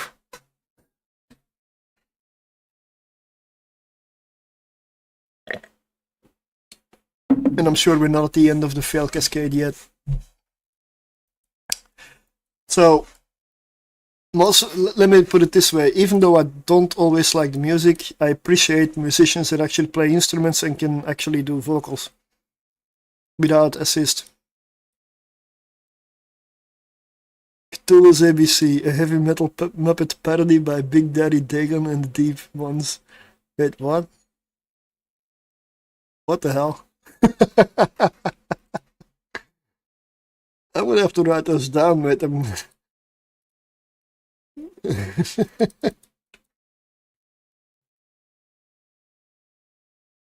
And I know I've been a bit casual here, but I've actually completed this one. Even flying very casual. It's these young ones, the alphabet. Cthulhu's ABC. Uh-huh. Sure.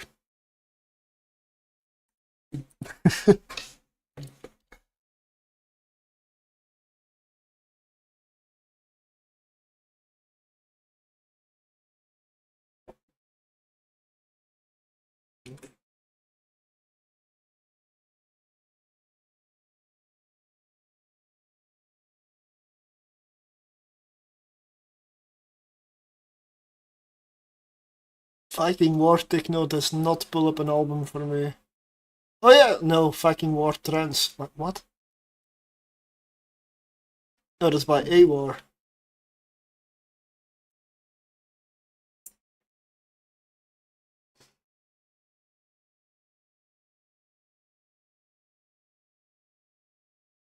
Viking Techno mix. What is this? Like, how much of this is AI? Because that's becoming a plague as well.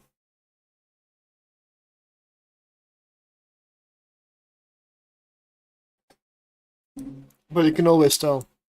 You can always tell. AI doesn't have creativity gene. It just does not have the feel. It's always like clinical.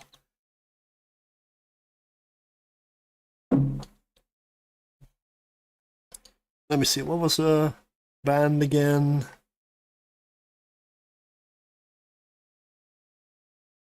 Odin's Ravens by Valhalla Drums. Well.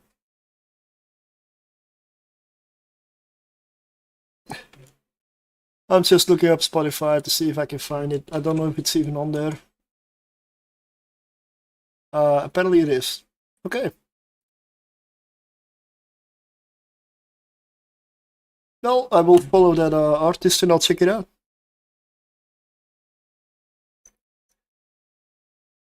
I don't mind some new weird music. As long as it's not AI, I'll give it a shot.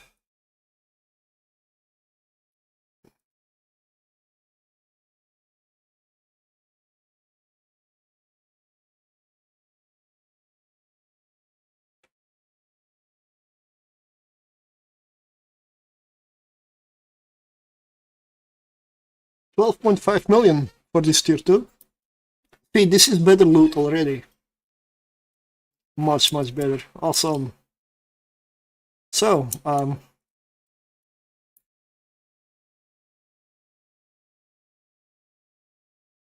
me check, does that command still work? Because I know the bot responds slowly on YouTube as well. Yeah, sorry, it's just something I cannot help. It even says it in the description of the bot that it responds slower on YouTube because of connection with it. I hope it. If not, I'll find it and link it. Don't worry. It should work though.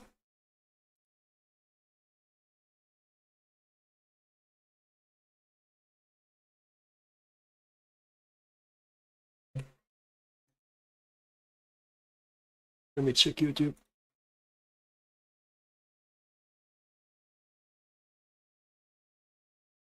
Doesn't seem to work.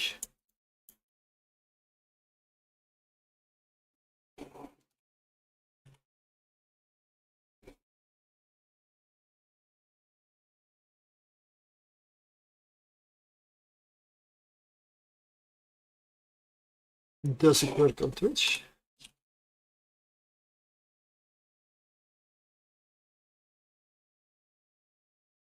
It does work on Twitch, and it's Stream Elements. They advertise that the bot works on YouTube as well. I'm using their plugin to stream on YouTube. Why won't you post on YouTube?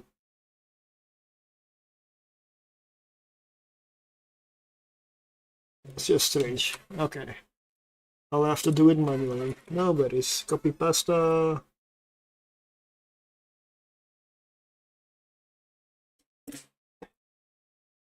Oh, message too long. Is that why it doesn't post?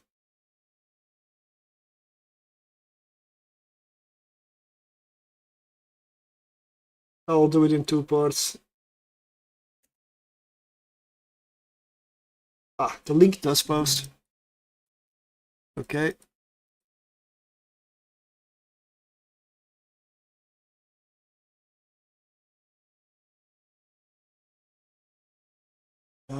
Let's see. Second part of the message.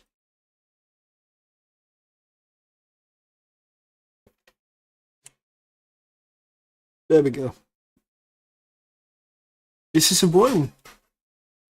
Does a hawk come with drones? No. I mean, I wish.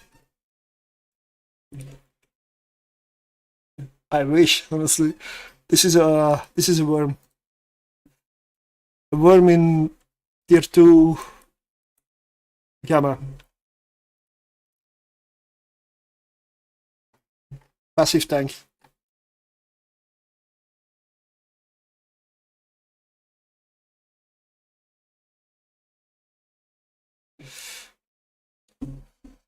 Oh yeah, I mean, yeah, oh no, worm. Yeah, okay. Got it, got it.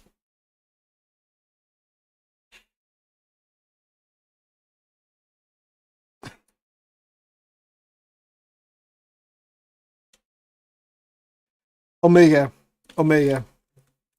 I'm not to the stage where I'm trying tier 2 solo frigate on an alpha. Yeah, I'm not 100% sure it's possible.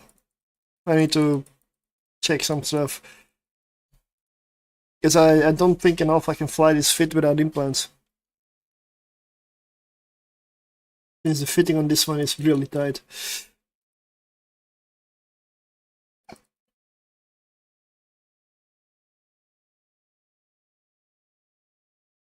Actually, no. I've got a whole 2.5 power grid remaining. Okay.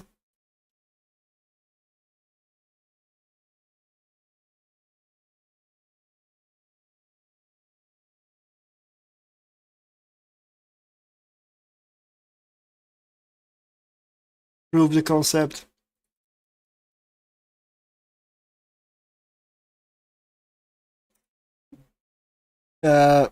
Auto Diva, yeah. I mean, it is honestly fun in terms of a challenge. Also, it's a bit. Only running tier 1 can be. Oh, for the alpha. Yeah, well, yeah. An alpha can definitely do better in tier 1. Because tier 2 for an alpha is gonna be much harder than for an omega. Yeah. If you're an alpha, it's probably. I mean, I'm sure it's better to stick to tier 1. In most cases, for omega, it's the same. Still.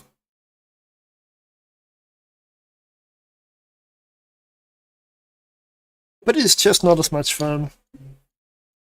I've been doing tier 1s for so long now with the frigates and then the destroyers that tier 2 is a nice upgrade. Even though I'm gonna lose more ships here. Because it's a nice upgrade. And their DPS also gets a nice upgrade.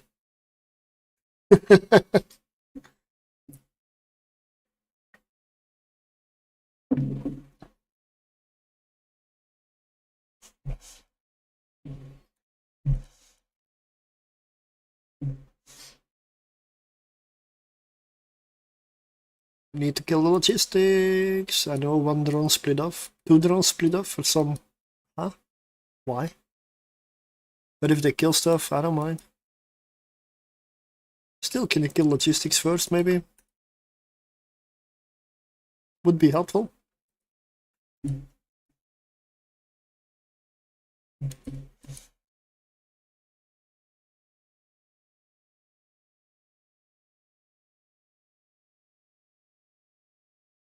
Yep, also.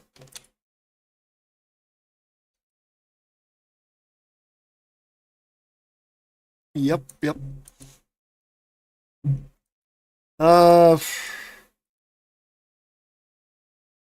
I've never really listened to Arion.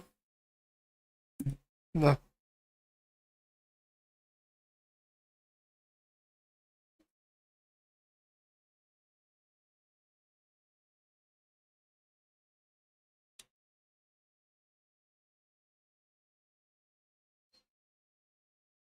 Symphonic rock, opera, metal. So, rock or metal, what is it? I mean, rock and metal. It's rock or it's metal. But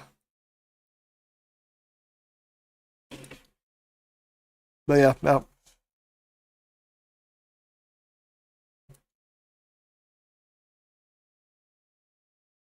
No.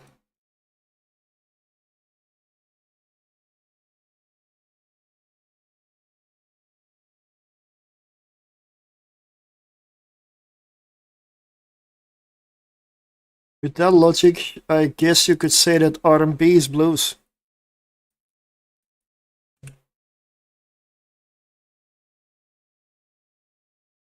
I mean, it's literally rhythm and blues. That's what R&B is. Oh yeah, these lyrics may not be PG, whatever the hell. It's a good thing I always label everything 18 plus, isn't it? In Survive Kikimura's room. We'll see. Haven't had one yet. I have not had one yet. I mean, not this time. I've flown this fit before. Long time ago. I don't know how it did back then because I don't remember. But I haven't had a Kikimura room yet, no.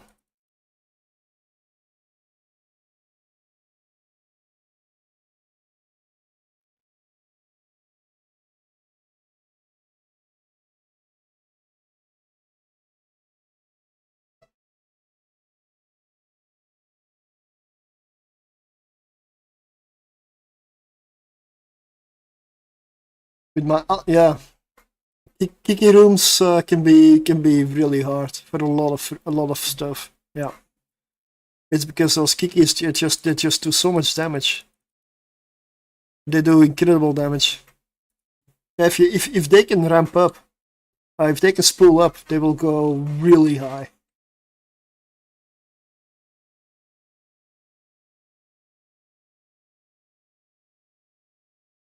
Even in tier 6 in my Gila, I still try to snipe Kikimoras whenever I can.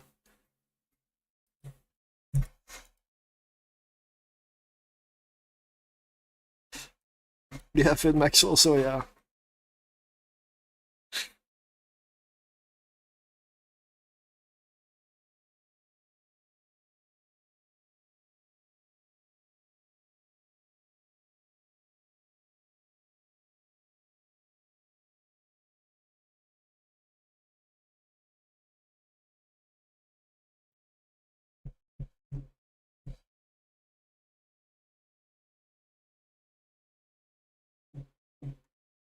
Oh.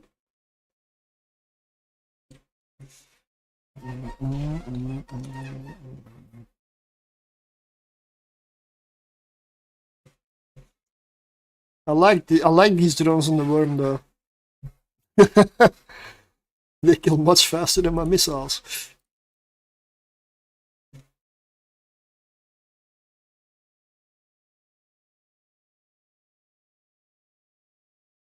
These things didn't even do damage to me. My shield's almost full. Hey, yep, all is well. All is well. I'm really happy because I got to do a first draft of my tier 1 tier list for destroyers today. Which does mean that I'm reaching the end of the testing for destroyers tier 1. And believe me, I want to move on. It's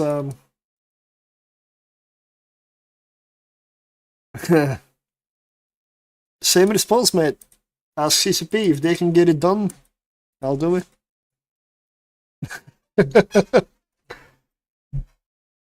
Oh yes, yeah.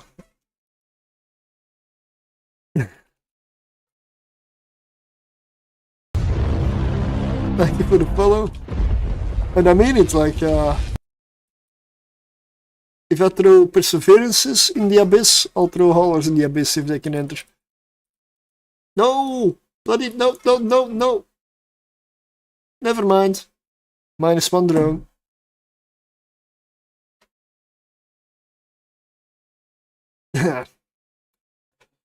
I would say no drones left behind, but, well... Nice knowing you. Will we see you again in the next round? Doubt it. Would be funny though if there's suddenly a drone at the entrance. Might be mad though. Thanks for the follow. Oh yeah, it might be... let's see. That was a second electrical, tier 2. Second gamma, tier 2. I'm running a passive fit. This one also claims to run exotic. I know it's my own fit, but I guess I claimed it to run exotic a long time ago. Well, I'll have to check myself now, because I haven't flown this in a long, long time.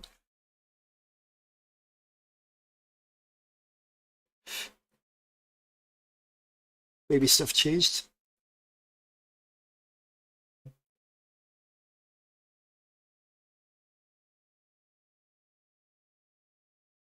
Only 2 agitated gammas. Wait, what? Where is the other one? Oh, I've got 7 here still.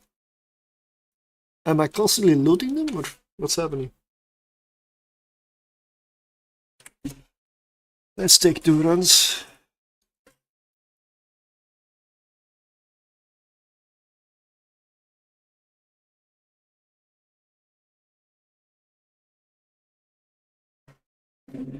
In higher tiers, how do you handle the leading rats? Is it better to kill them first, or is it important only for positioning?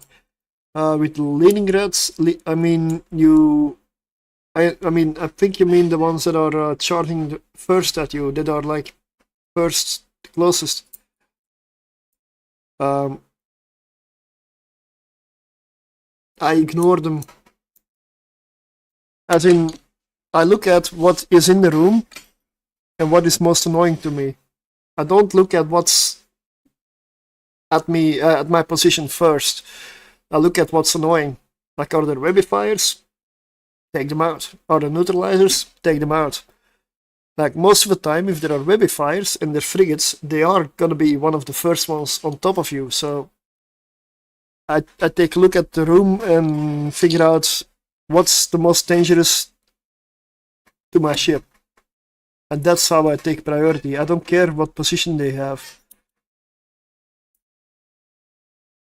Unless it's like a battleship and it's at the back of the room. Well, that's something else, of course. Or if it's a slow cruiser. Yeah, okay.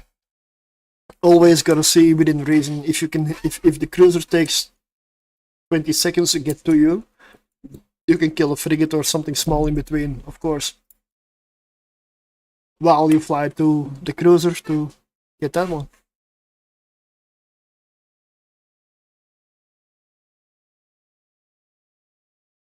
Because if you leave annoying stuff alive, or dangerous EWAR, it's only gonna stack. And it's only gonna get worse, because a webby fire will make you get hit easier to everything else in the room.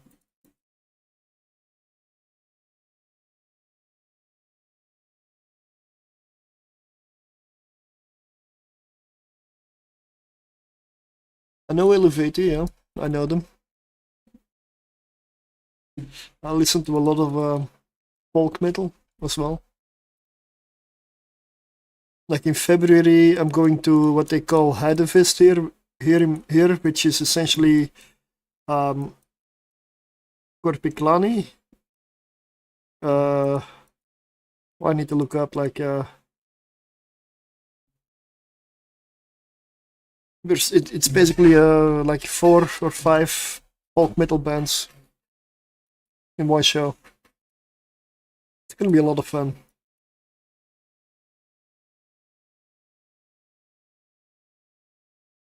It's Korpiklani and I don't know who else. Like,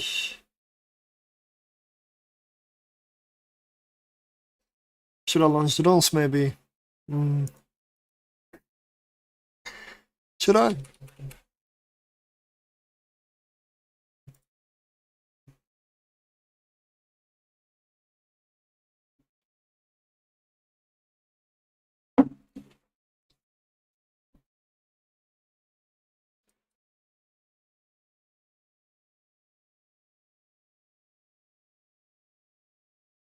I'm quickly gonna look it up.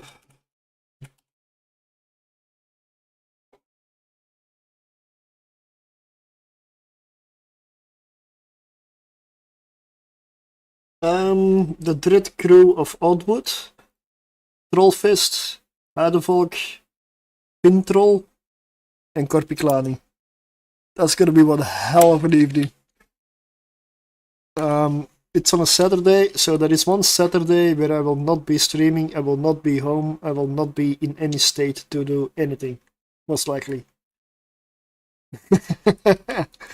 There will be no stream on that Saturday.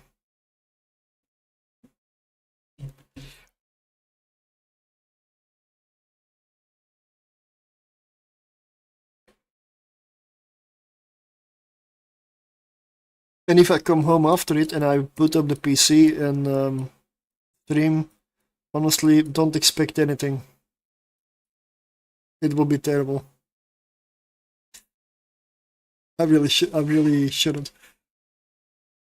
There's no way I'm gonna be sober. Especially after so many bands, so many drinking songs. There's no way. And with Fintroll, I'm sure there's a mosh pit in there somewhere. And I'll be a broken man. We had a lot of fun and a hell of a time. Even if it hurts for 2 weeks afterwards, worth it.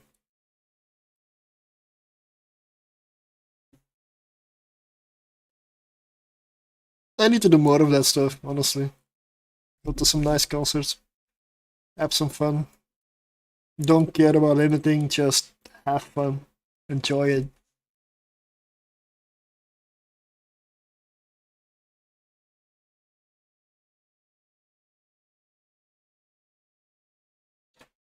It's been a while.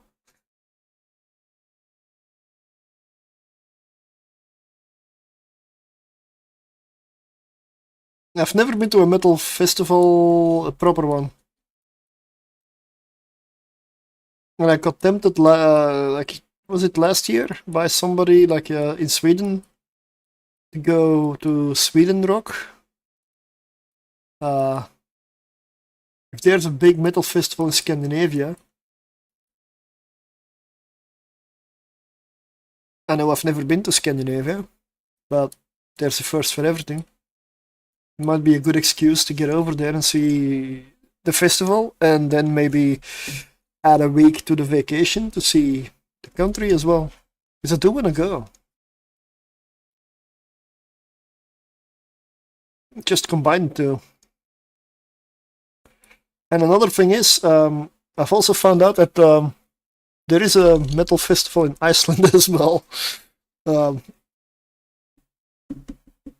I mean, I do love Iceland. Maybe that's combinable. I want to do more stuff. I know it's expensive, but that's a major downside. Everything is too expensive. And I am not rich enough to do everything. I don't want to do so much. I sit here behind the PC way too often. I need to get out more. And with get out, I don't mean walk around here. I don't want to walk around here. It's dangerous around here.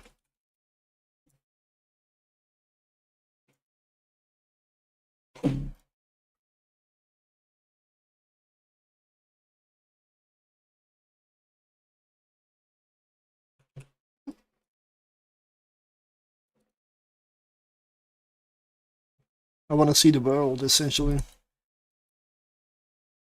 I love traveling.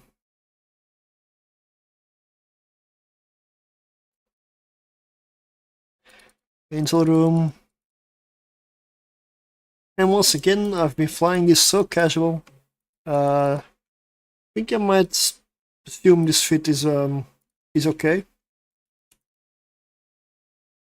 If you can fly it this casual, I will assume the fit is solid. Because I've done the last room completely on autopilot. Which is honestly also a little bit dangerous, maybe.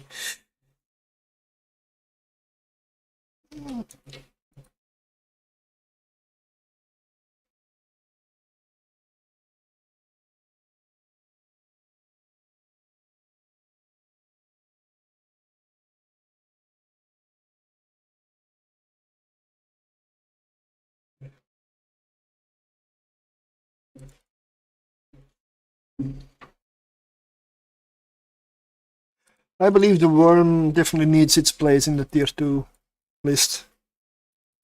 For sure. But I do want a fit that's active and that can run other filaments as well, though.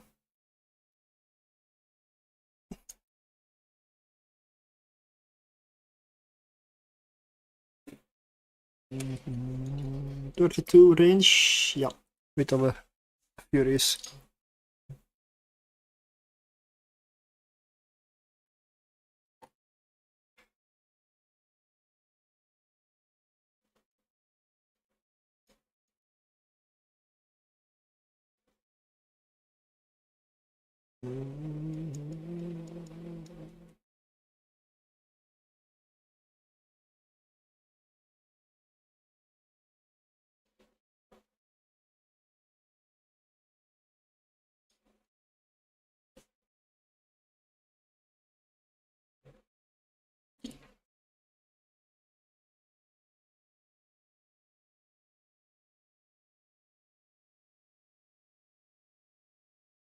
So next will be tier 2 frigates.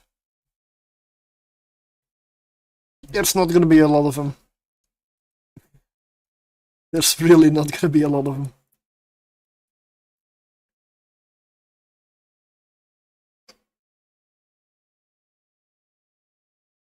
Did move up to tier 4 in the passive guild. Congratulations, that's where the loot starts to get a bit better, right?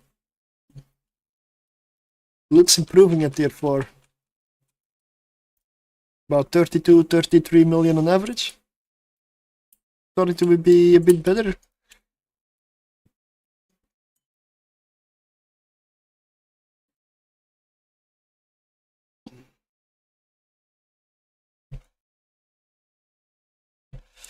I mean, it's nice. Oh, no, no, no, no, no, no, no, no, no. No, no, no, no.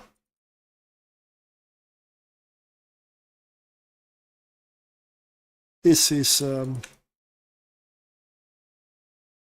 this is a bad room. I'm not even gonna launch my drones yet.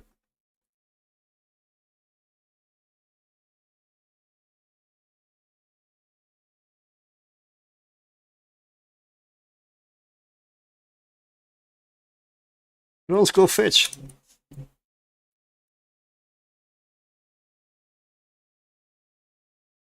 I'm gonna try to actively stay away, pilot, so that I stay away from my drones. Because if I go close to where my drones are, they're gonna shoot me and kill my drones.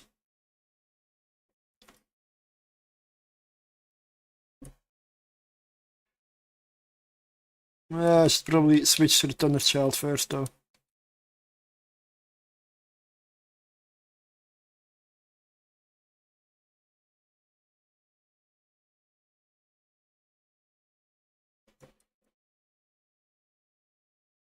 I got trash though. I managed to finish a room with only 12.5 million. Oh, in survey. But what about the other stuff?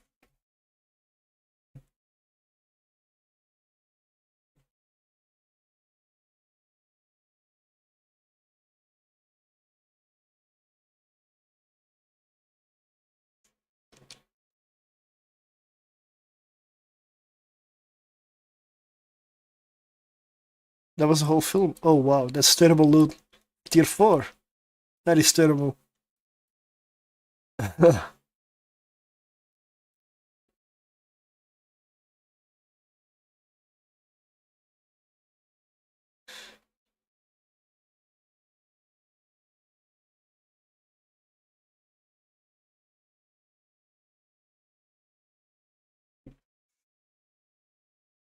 This is a very annoying room.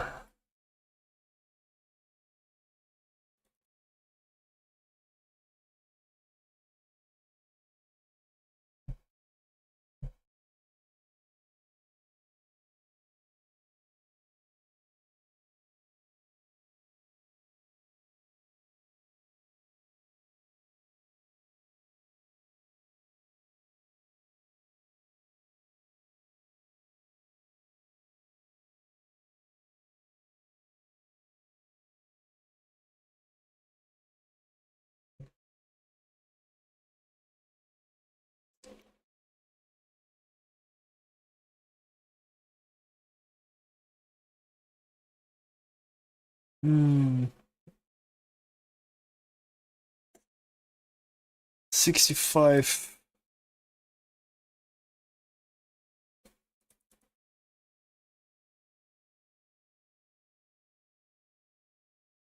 My drones are not doing a good job of getting through the shield, are they?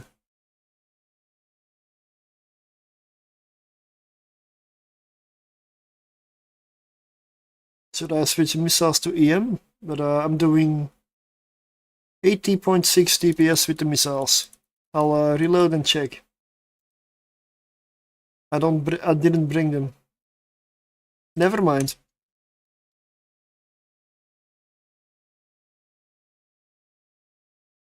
Yeah, this is a terrible room for me to get, apparently.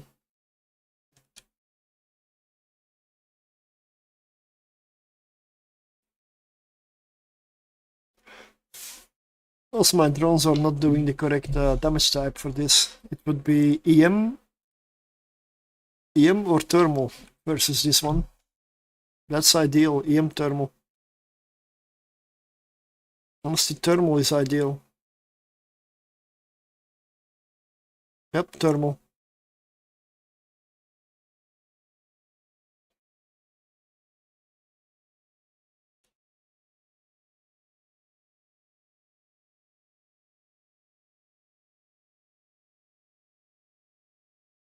Good that this is the last room. I've got 6 minutes remaining, so we're only reaching half shield now.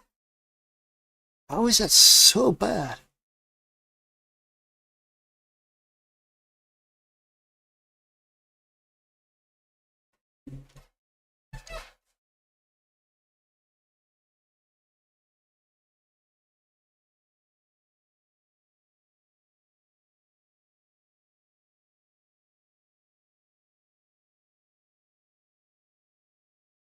Negative effects. The screen. Yeah.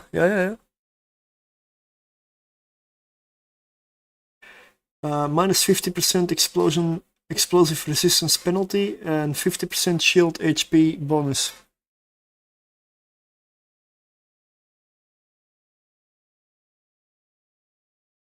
Right here.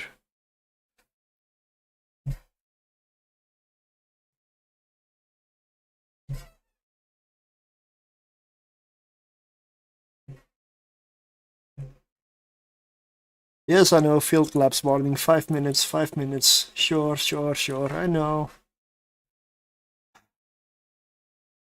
If I get this room 3 times, I am dead.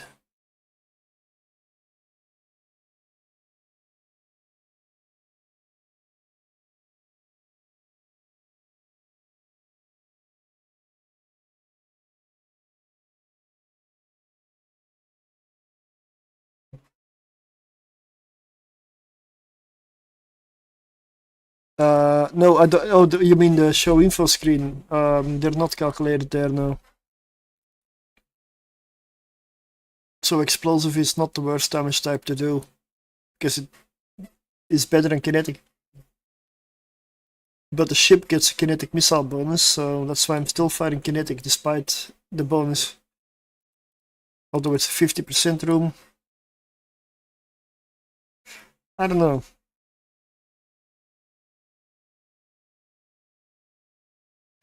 We're about to go through the shield, so that's Ingame does not have a lot of armor or structure. It's gonna be over soon.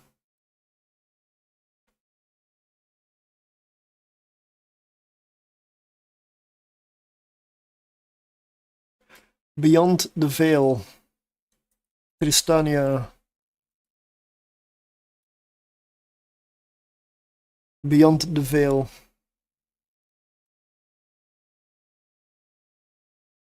Is that widget in the lower right end too small? I mean, I can make it bigger if it's not readable. It should show the song being played.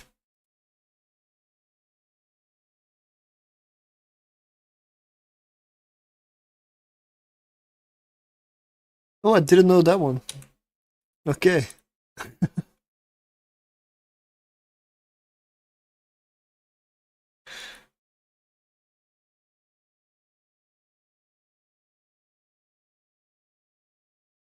I mean, I miss this group. I mean, they're still around, but different singer, I believe. Not, I don't know, it's not bad, but not the same.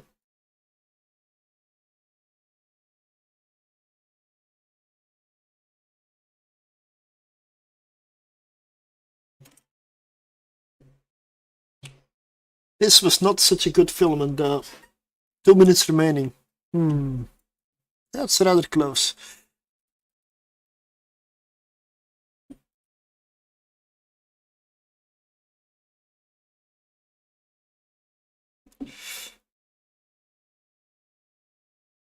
Yeah, I mean, one could argue Nightwish.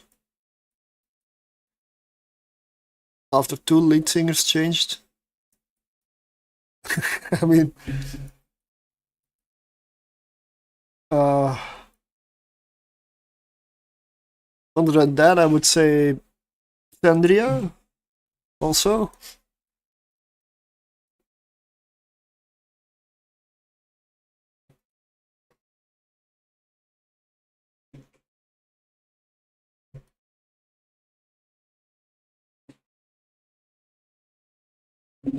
I mean, successful. I don't know.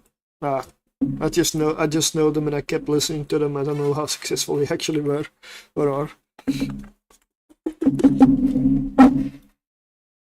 I've never seen them live. They've never been near me. So yeah.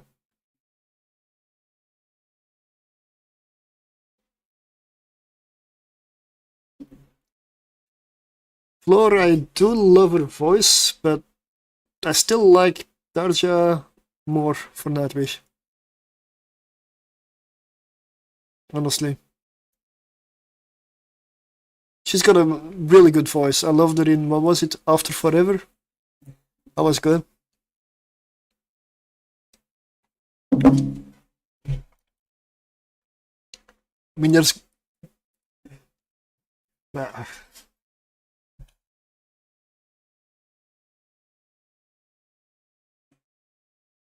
Not after seeing her live. What? Huh? Never seen her live.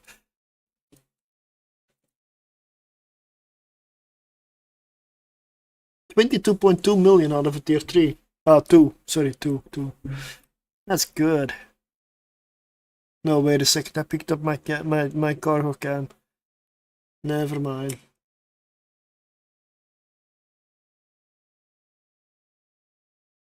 Oh, did my can disappear? I don't even know.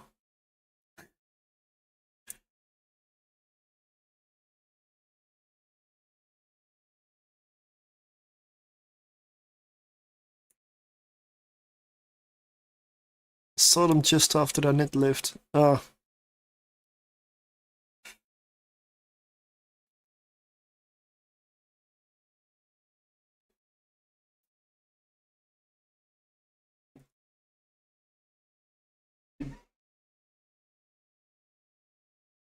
Good evening.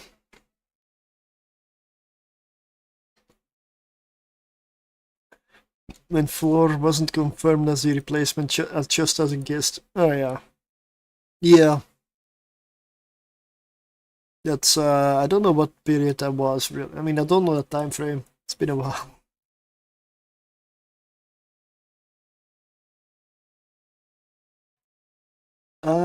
Let me get the loot out of here. I'm gonna switch to exotic now.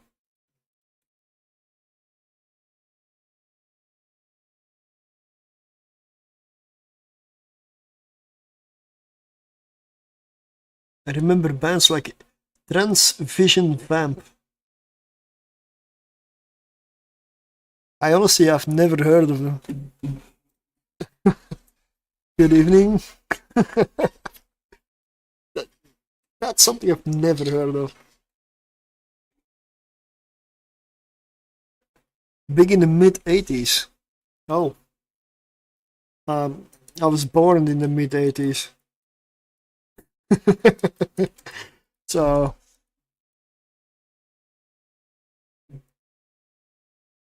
had only 1 to 2 hits and disappeared. Ah. I wasn't exactly around then, or in any state to remember much.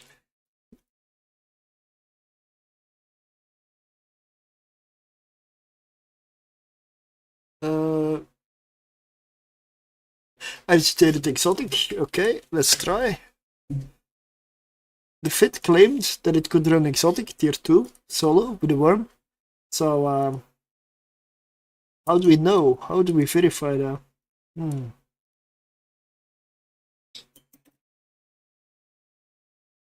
know what? Let's just do it.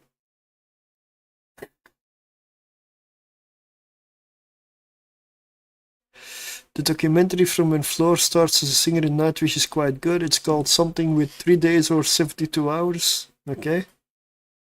I'm curious now with the exotic and the worm. It's a passive shield tank worm as well. It's not an active fit.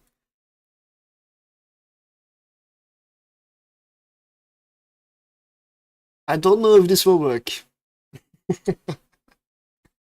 But in theory, I do lose a lot of buffer. But I haven't really been taking much damage at all, honestly. And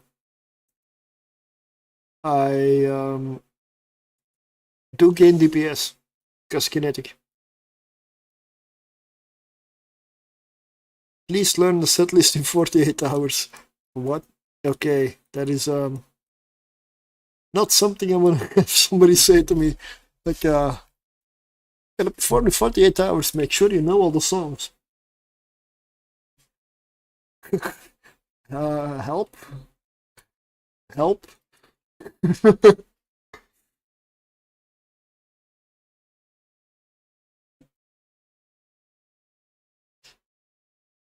Alright. Let me double check. Yep, it is agitated exotic.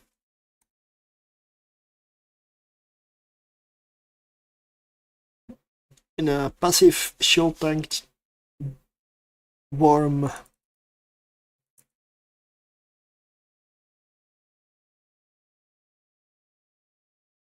Couldn't remember the name.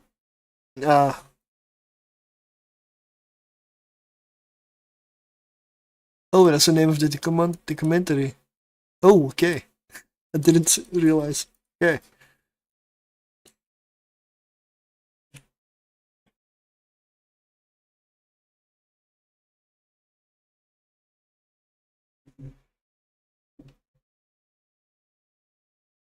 Kill the Skybreaker!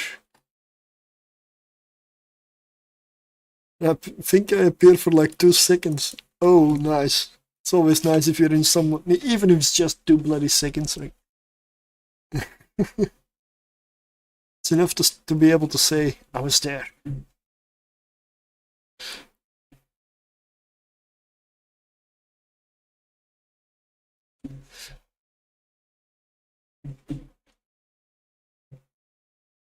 Speaking of Nightwish,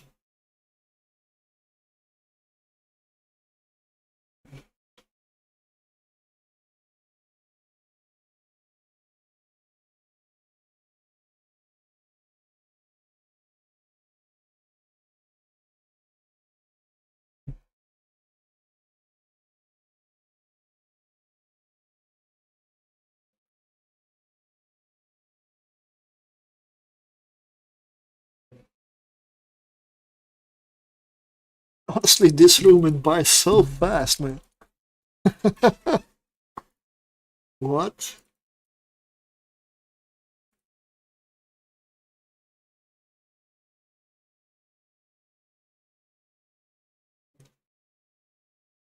Mm.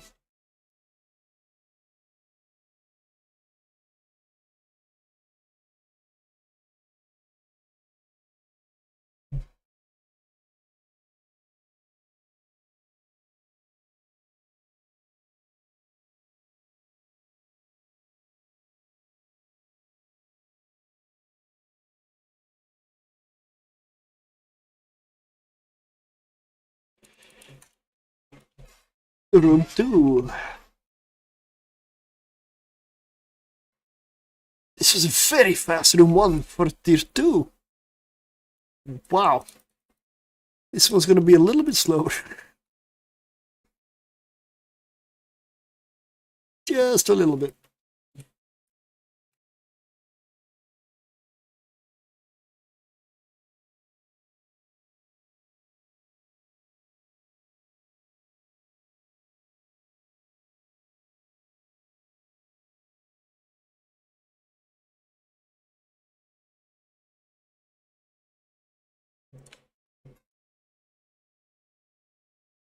Oh, my drones went for the battleship. I didn't tell them to.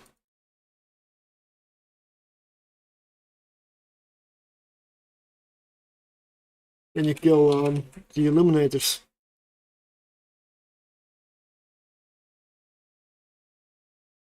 Because they are making me take damage, and I'm a passive fit, so damage reduction is what I need to do. So target painters, I don't like you. The battleship I can dodge by transversal. The target painters, they don't help.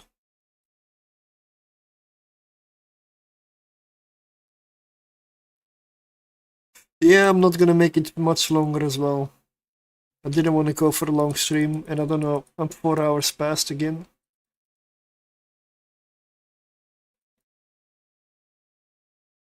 But at least my tier 1 destroyer tier list is now taking shape. So video soon.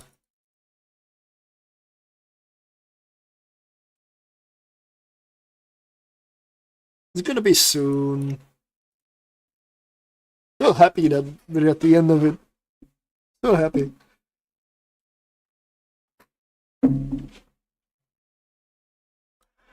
And I'm also gonna break it down afterwards to see for each type of filament what destroyer can run what. Because it's something I haven't checked honestly. I've only looked at a general tier list, not per filament.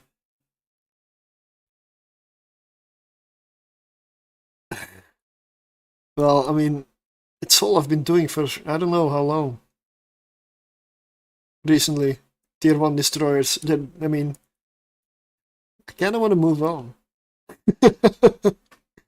Honestly, I do. Because off stream, when I wasn't streaming, most of the time I was still playing Evil Line and sitting in destroyers doing runs. Even when I wasn't live. It's the reason there's been basically no video since. I've only been flying destroyers because I really wanted to get through the testing. But I had to do so many runs, and every stream I did, we came up with more different fits, which means more testing. Out of a tier 1 disease. You mean tier 1 or tech 1? Tech 1 I would say none. Other than the Mamba, maybe, and the Tolos, and that's probably it. Viable for tier 2. There's a fair bit of them.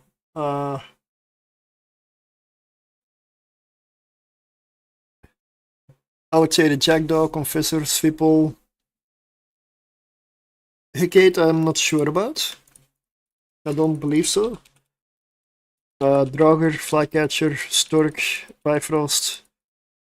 Maybe Kikimora, we'll see. Mamba. Outrider. Megas. Pontifex, possibly. Maybe Saber, not sure. Tolos. I think that's it. I mean, it's still a lot, honestly. But it's mostly the Tech 2s and some pirate faction. That's essentially it. Tech 3, Tech 2, and pirate factions. But not all of them. I don't see the Mechubal doing tier 2.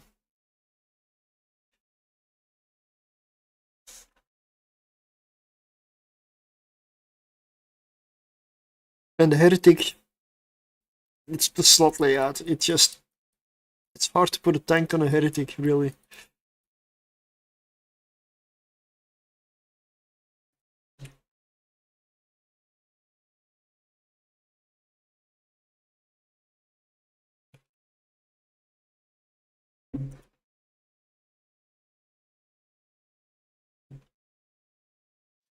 Priority target, Tangling Kikimora.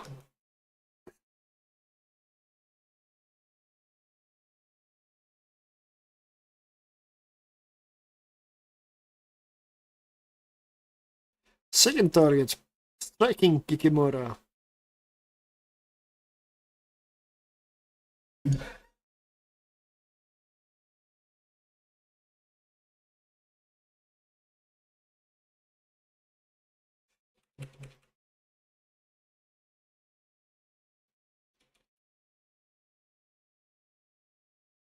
Exotic seems to go, I mean, it's very early, first run. But seems to go okay.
I believe I'm gonna do a little bit of cleanup later.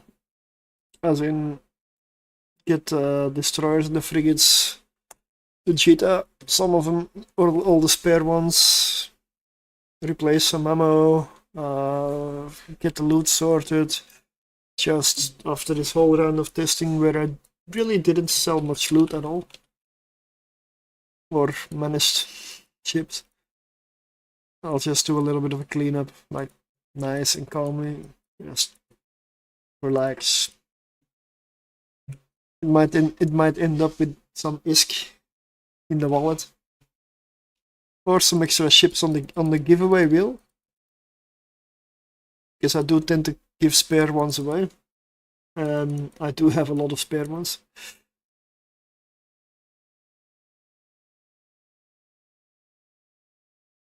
That's exotic number 1 done.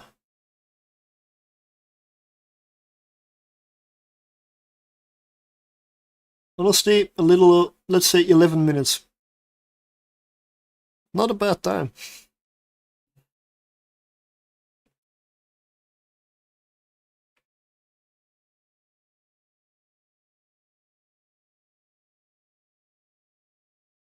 Loot about 13.5 million. That's about, well, it's a little over normal, but that's okay.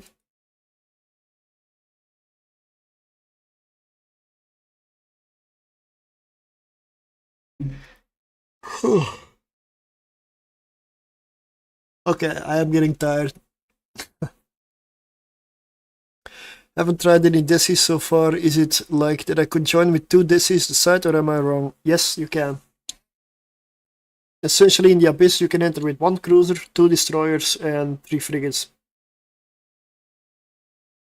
You can also enter with 1 destroyer, 1 frigate, but it's just gonna mean the side will be a little harder because you're on your own.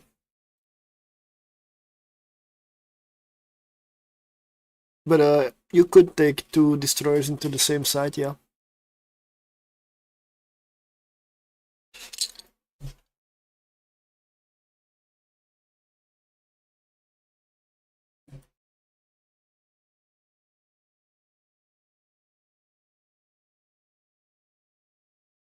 I'm gonna take a quick bio and get a drink, then I'm gonna do one last run for exotic, because I'm getting tired and I don't wanna run Abyss too much when I'm tired. I had an early shift today, so I've been up since, honestly, I've been awake 20 hours now. So I'm getting tired a little sooner than when I do a late shift. So I'm getting around the point where I sensibly should probably slow down a bit with Abyss.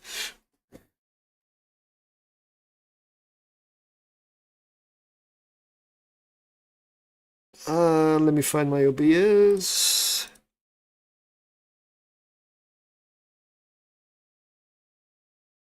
So, gonna take a bio, get a drink. I will leave I will put the tier 1 destroyer list that I made today. I'm gonna put it up there while I'm away. I'll be right back. Here we go.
Okay.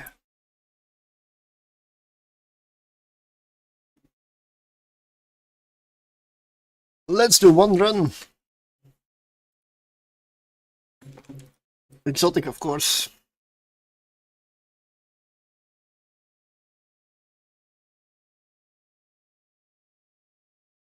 Instead of 3 frigates, I choose to bring only 1.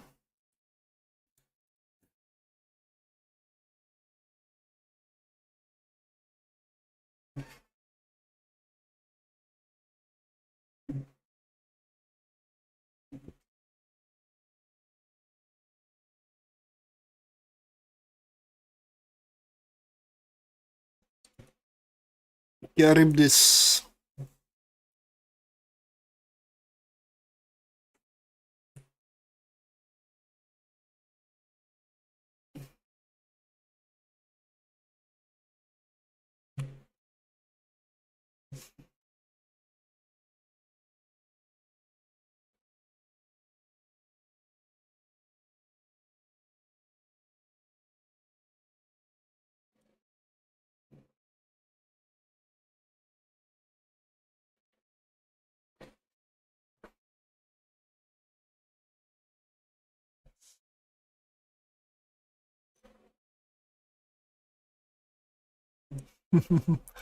Oh, wait, what the? 10 string streak. Do you sleep? Or what? Like what? Never seen that. Wow, okay. Yeah, awesome.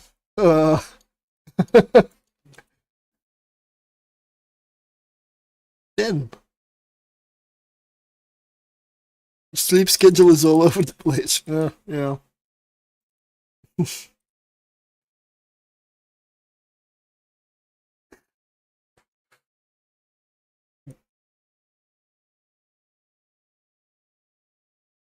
Ah, nice. Yeah, I do like your stuff as well.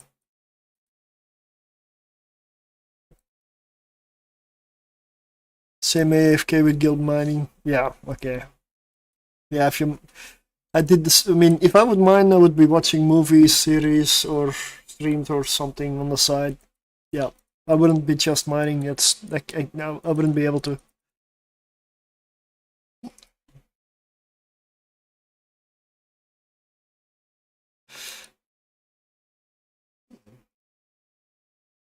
A watch party. Okay, nice.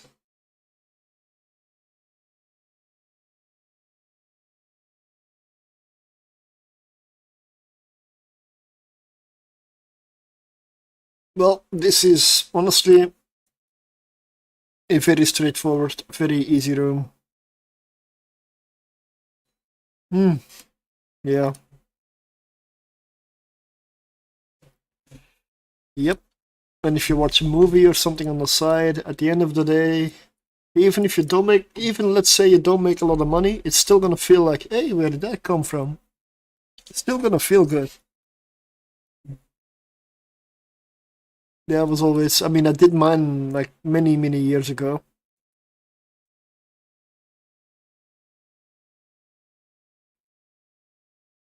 I even did the AFK Orca mining. When, I mean, I don't know how good an Orca is these days, but like where you warped into a belt, had full drone link augmenters in the high slots, and you just, like when the moon belts first came out in high sec, I would just park 3 or 4 Orcas spread out, and I would lock 1 asteroid for each mining drone, and I would go to bed. In the morning, I had a nice stack of ore. It's just so stupid, really. I didn't care that I didn't make $1 billion overnight. I mean, I was sleeping. What did I care? I think I'm missing a skill, struggling to cram into a hawk for tier 3. Can't put out the DPS needed on some mobs. I don't do tier 3 in a hawk, mate. I don't have the skills or DPS for it. Oh, tier 1. Okay, yeah, okay. Yeah, 3 I would say show me the fit, what's the secret? Is it an officer fit?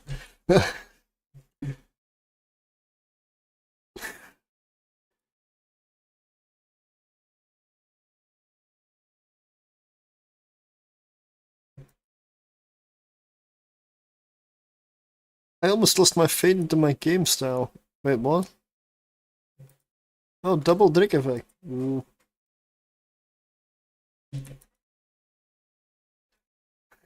Tier 3 Hawk, yeah. You can do it, but you need to probably dual box. I have my M14 to 5s, but still struggle to get the last piece on. But for tier 1 Hawk, trying to run in frigs to multiply earnings. Well, I mean, you can dual box if you got 2 pilots that run a Hawk. You can dual box tier 3s. It's decent disc, honestly, because you do them fairly fast. And it's not a super high investment. It's 34 million per run. I'm not sure how fast you run them, I would say around 10-11 minutes. Unless it's a hard one with battleships, then 15, maybe.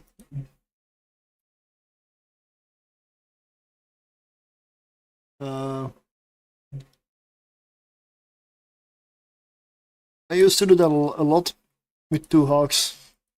It's before I started to do 3 Hawks.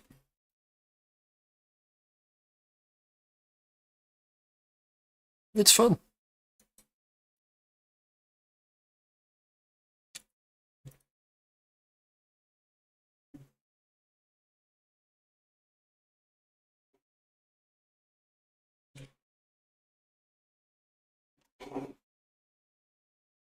Yeah, I have a few Hawk fits.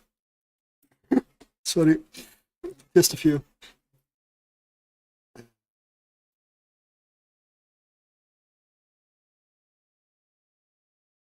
This is the one I wanted to see.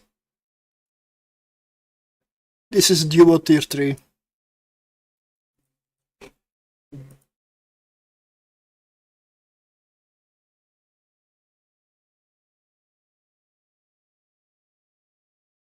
But this shield booster is no luxury. Don't try this with the Tech 2 shield booster. It won't tank enough. As solo it won't have the DPS. And it won't tank enough because it doesn't have the DPS. Tier 1. I mean, let's see, this is my Hawk for tier 2s.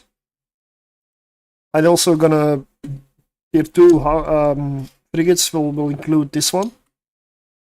It really works well.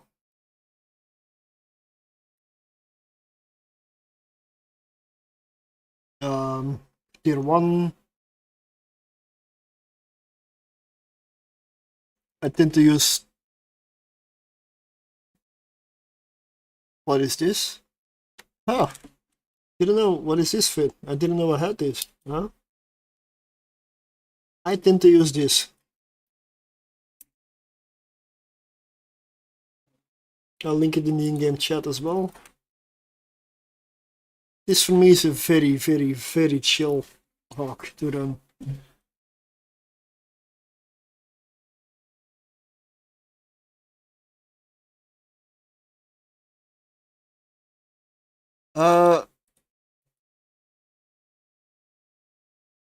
Yeah, let me see, or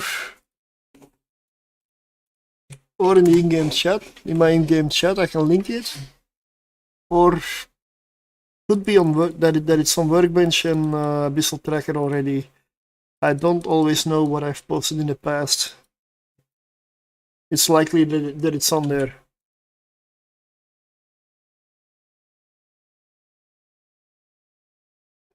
But I'm first gonna make sure I come out of this Abyssal.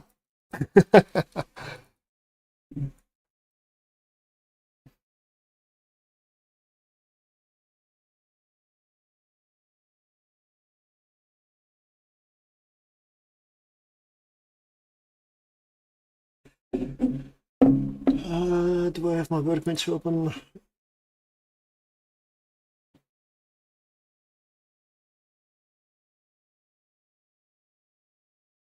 No, I don't.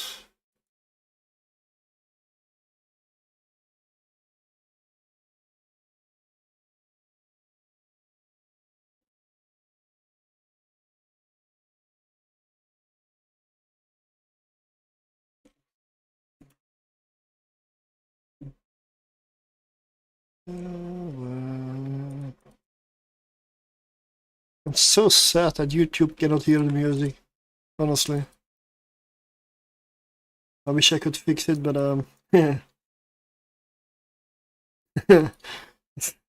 sadly that ain't happening.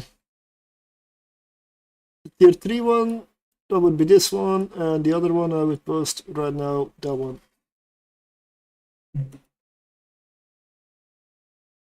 I'm gonna check if I have them on the workbench, but yeah. I'm still running an abyssal, so I don't want to run out of the arena.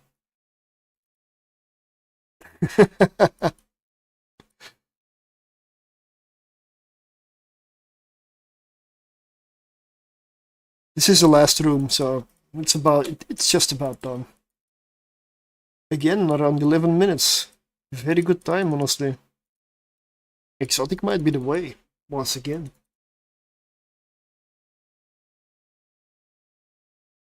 Ah, okay, nice.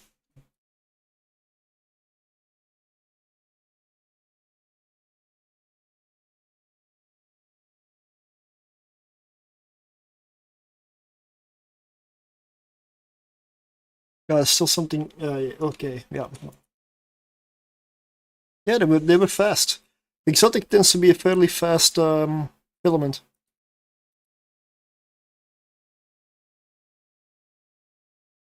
I don't know about the price of the filaments for tier 2 though. Because at this pace it might be worth running tier 2, honestly. I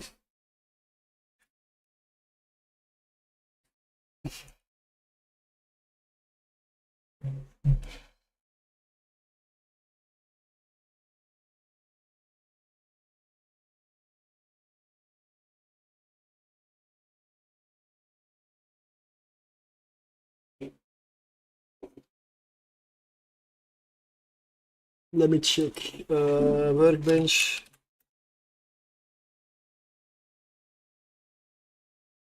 I don't have them on there yet. Okay.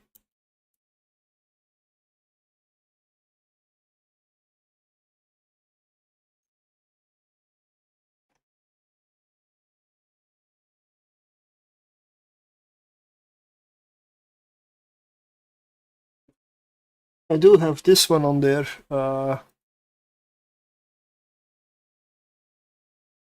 That would be the way I learned how to triple box frigates. That is a fit I used to triple box frigates when I was learning, and believe me, I lost a lot of them, but I got the hang of it. A lot. Which is why it's a good way to do that tier 3, and with 50 million value hawks. They might be lower now, because some stuff actually dropped in price, I've noticed. They might be even cheaper. Yes, you will lose a lot of them, but if they're dirt cheap, it doesn't matter that much. Every run you complete successfully at tier 3 will give you like 34 million. So it's like 2/3 of a hawk, maybe more, back for every successful run.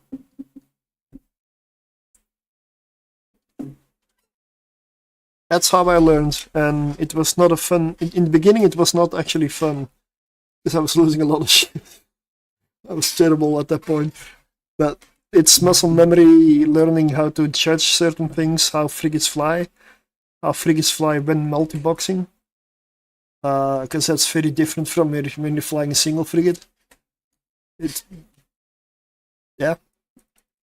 How to group them, recall them, focus targets, maybe even broadcast, like all those little things.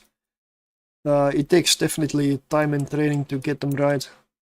But once you get it, it becomes a lot easier.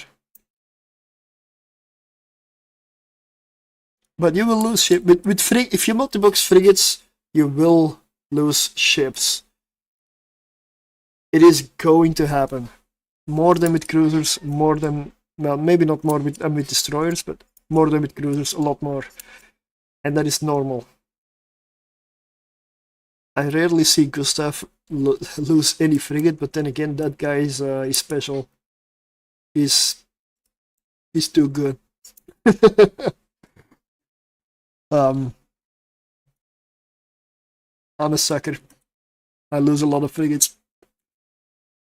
But I still make good profit, even when I do it. Even with the losses, you still make good ISK. So I don't mind, it's still way better than cruisers. Even with the losses. Which is why it took me a long time to even fly cruisers again. Because when I was multi-boxing frigates all the time, I just didn't see the point of cruisers. You invest so many billions, and then you come out with something that's not even earning that much ISK. I mean, it is, but compared to triple frigates, yeah.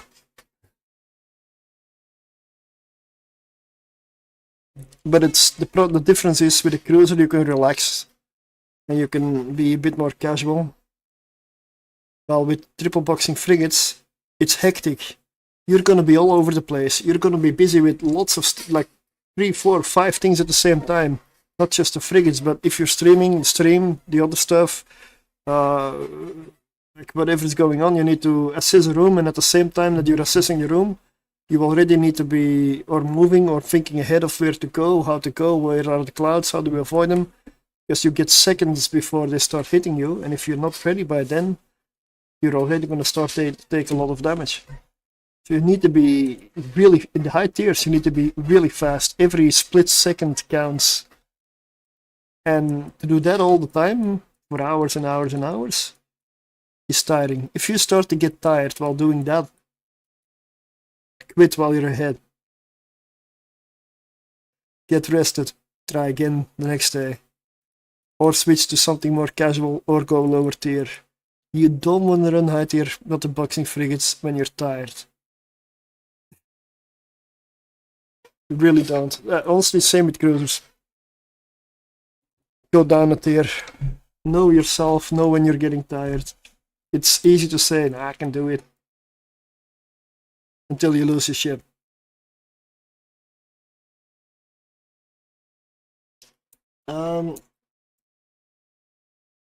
What did I want to do? I don't know.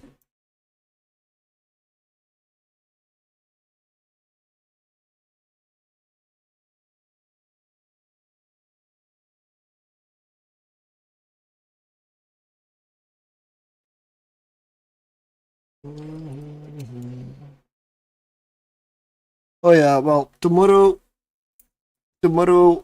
on Saturday I'm gonna go for higher tiers. I may do some of the dual boxing hogs for tier 3. I may go for some dual boxing jackdaws, maybe even draugrs. Or just go exotic kill at tier 6. I'm gonna go do something different in the Abyss at least. Get some miskin. Not focus on testing. Focus on stuff that's been tested. And prepare for the next round, I guess. So, let's see, who can we raid? Who is online? Guess I do need to go, I'm getting a bit tired.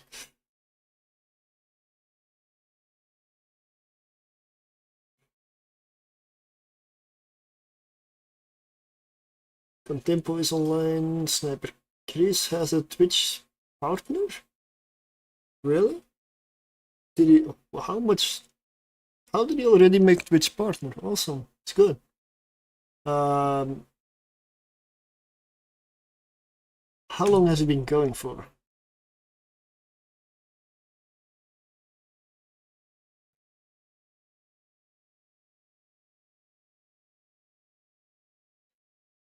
1 hour 46. Okay, let's raid Sniper Chris and let's pay him a visit. He's a really nice guy. I did meet him in London. Yeah. He's a solid dude. Oh, it just started adverts. Now it's not the time to raid. We'll wait a minute.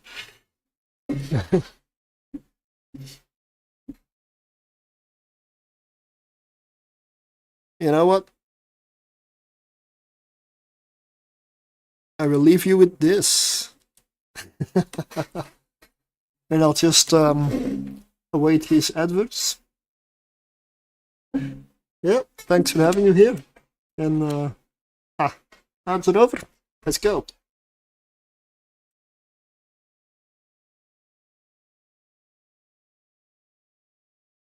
Oh, whenever I want to raid when I'm multi-streaming, my PC suddenly slows down when I push a raid button.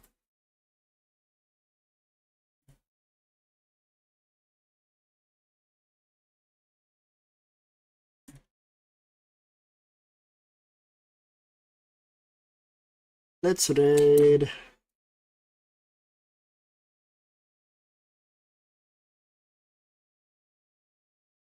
There we go. Well, see you tomorrow.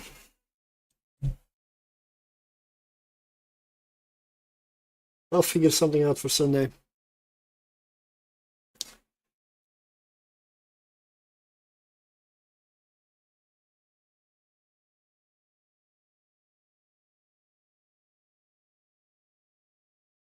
Gig, I cannot host. Sorry for that. Thanks for having you here. Good night and take care. We'll be back tomorrow.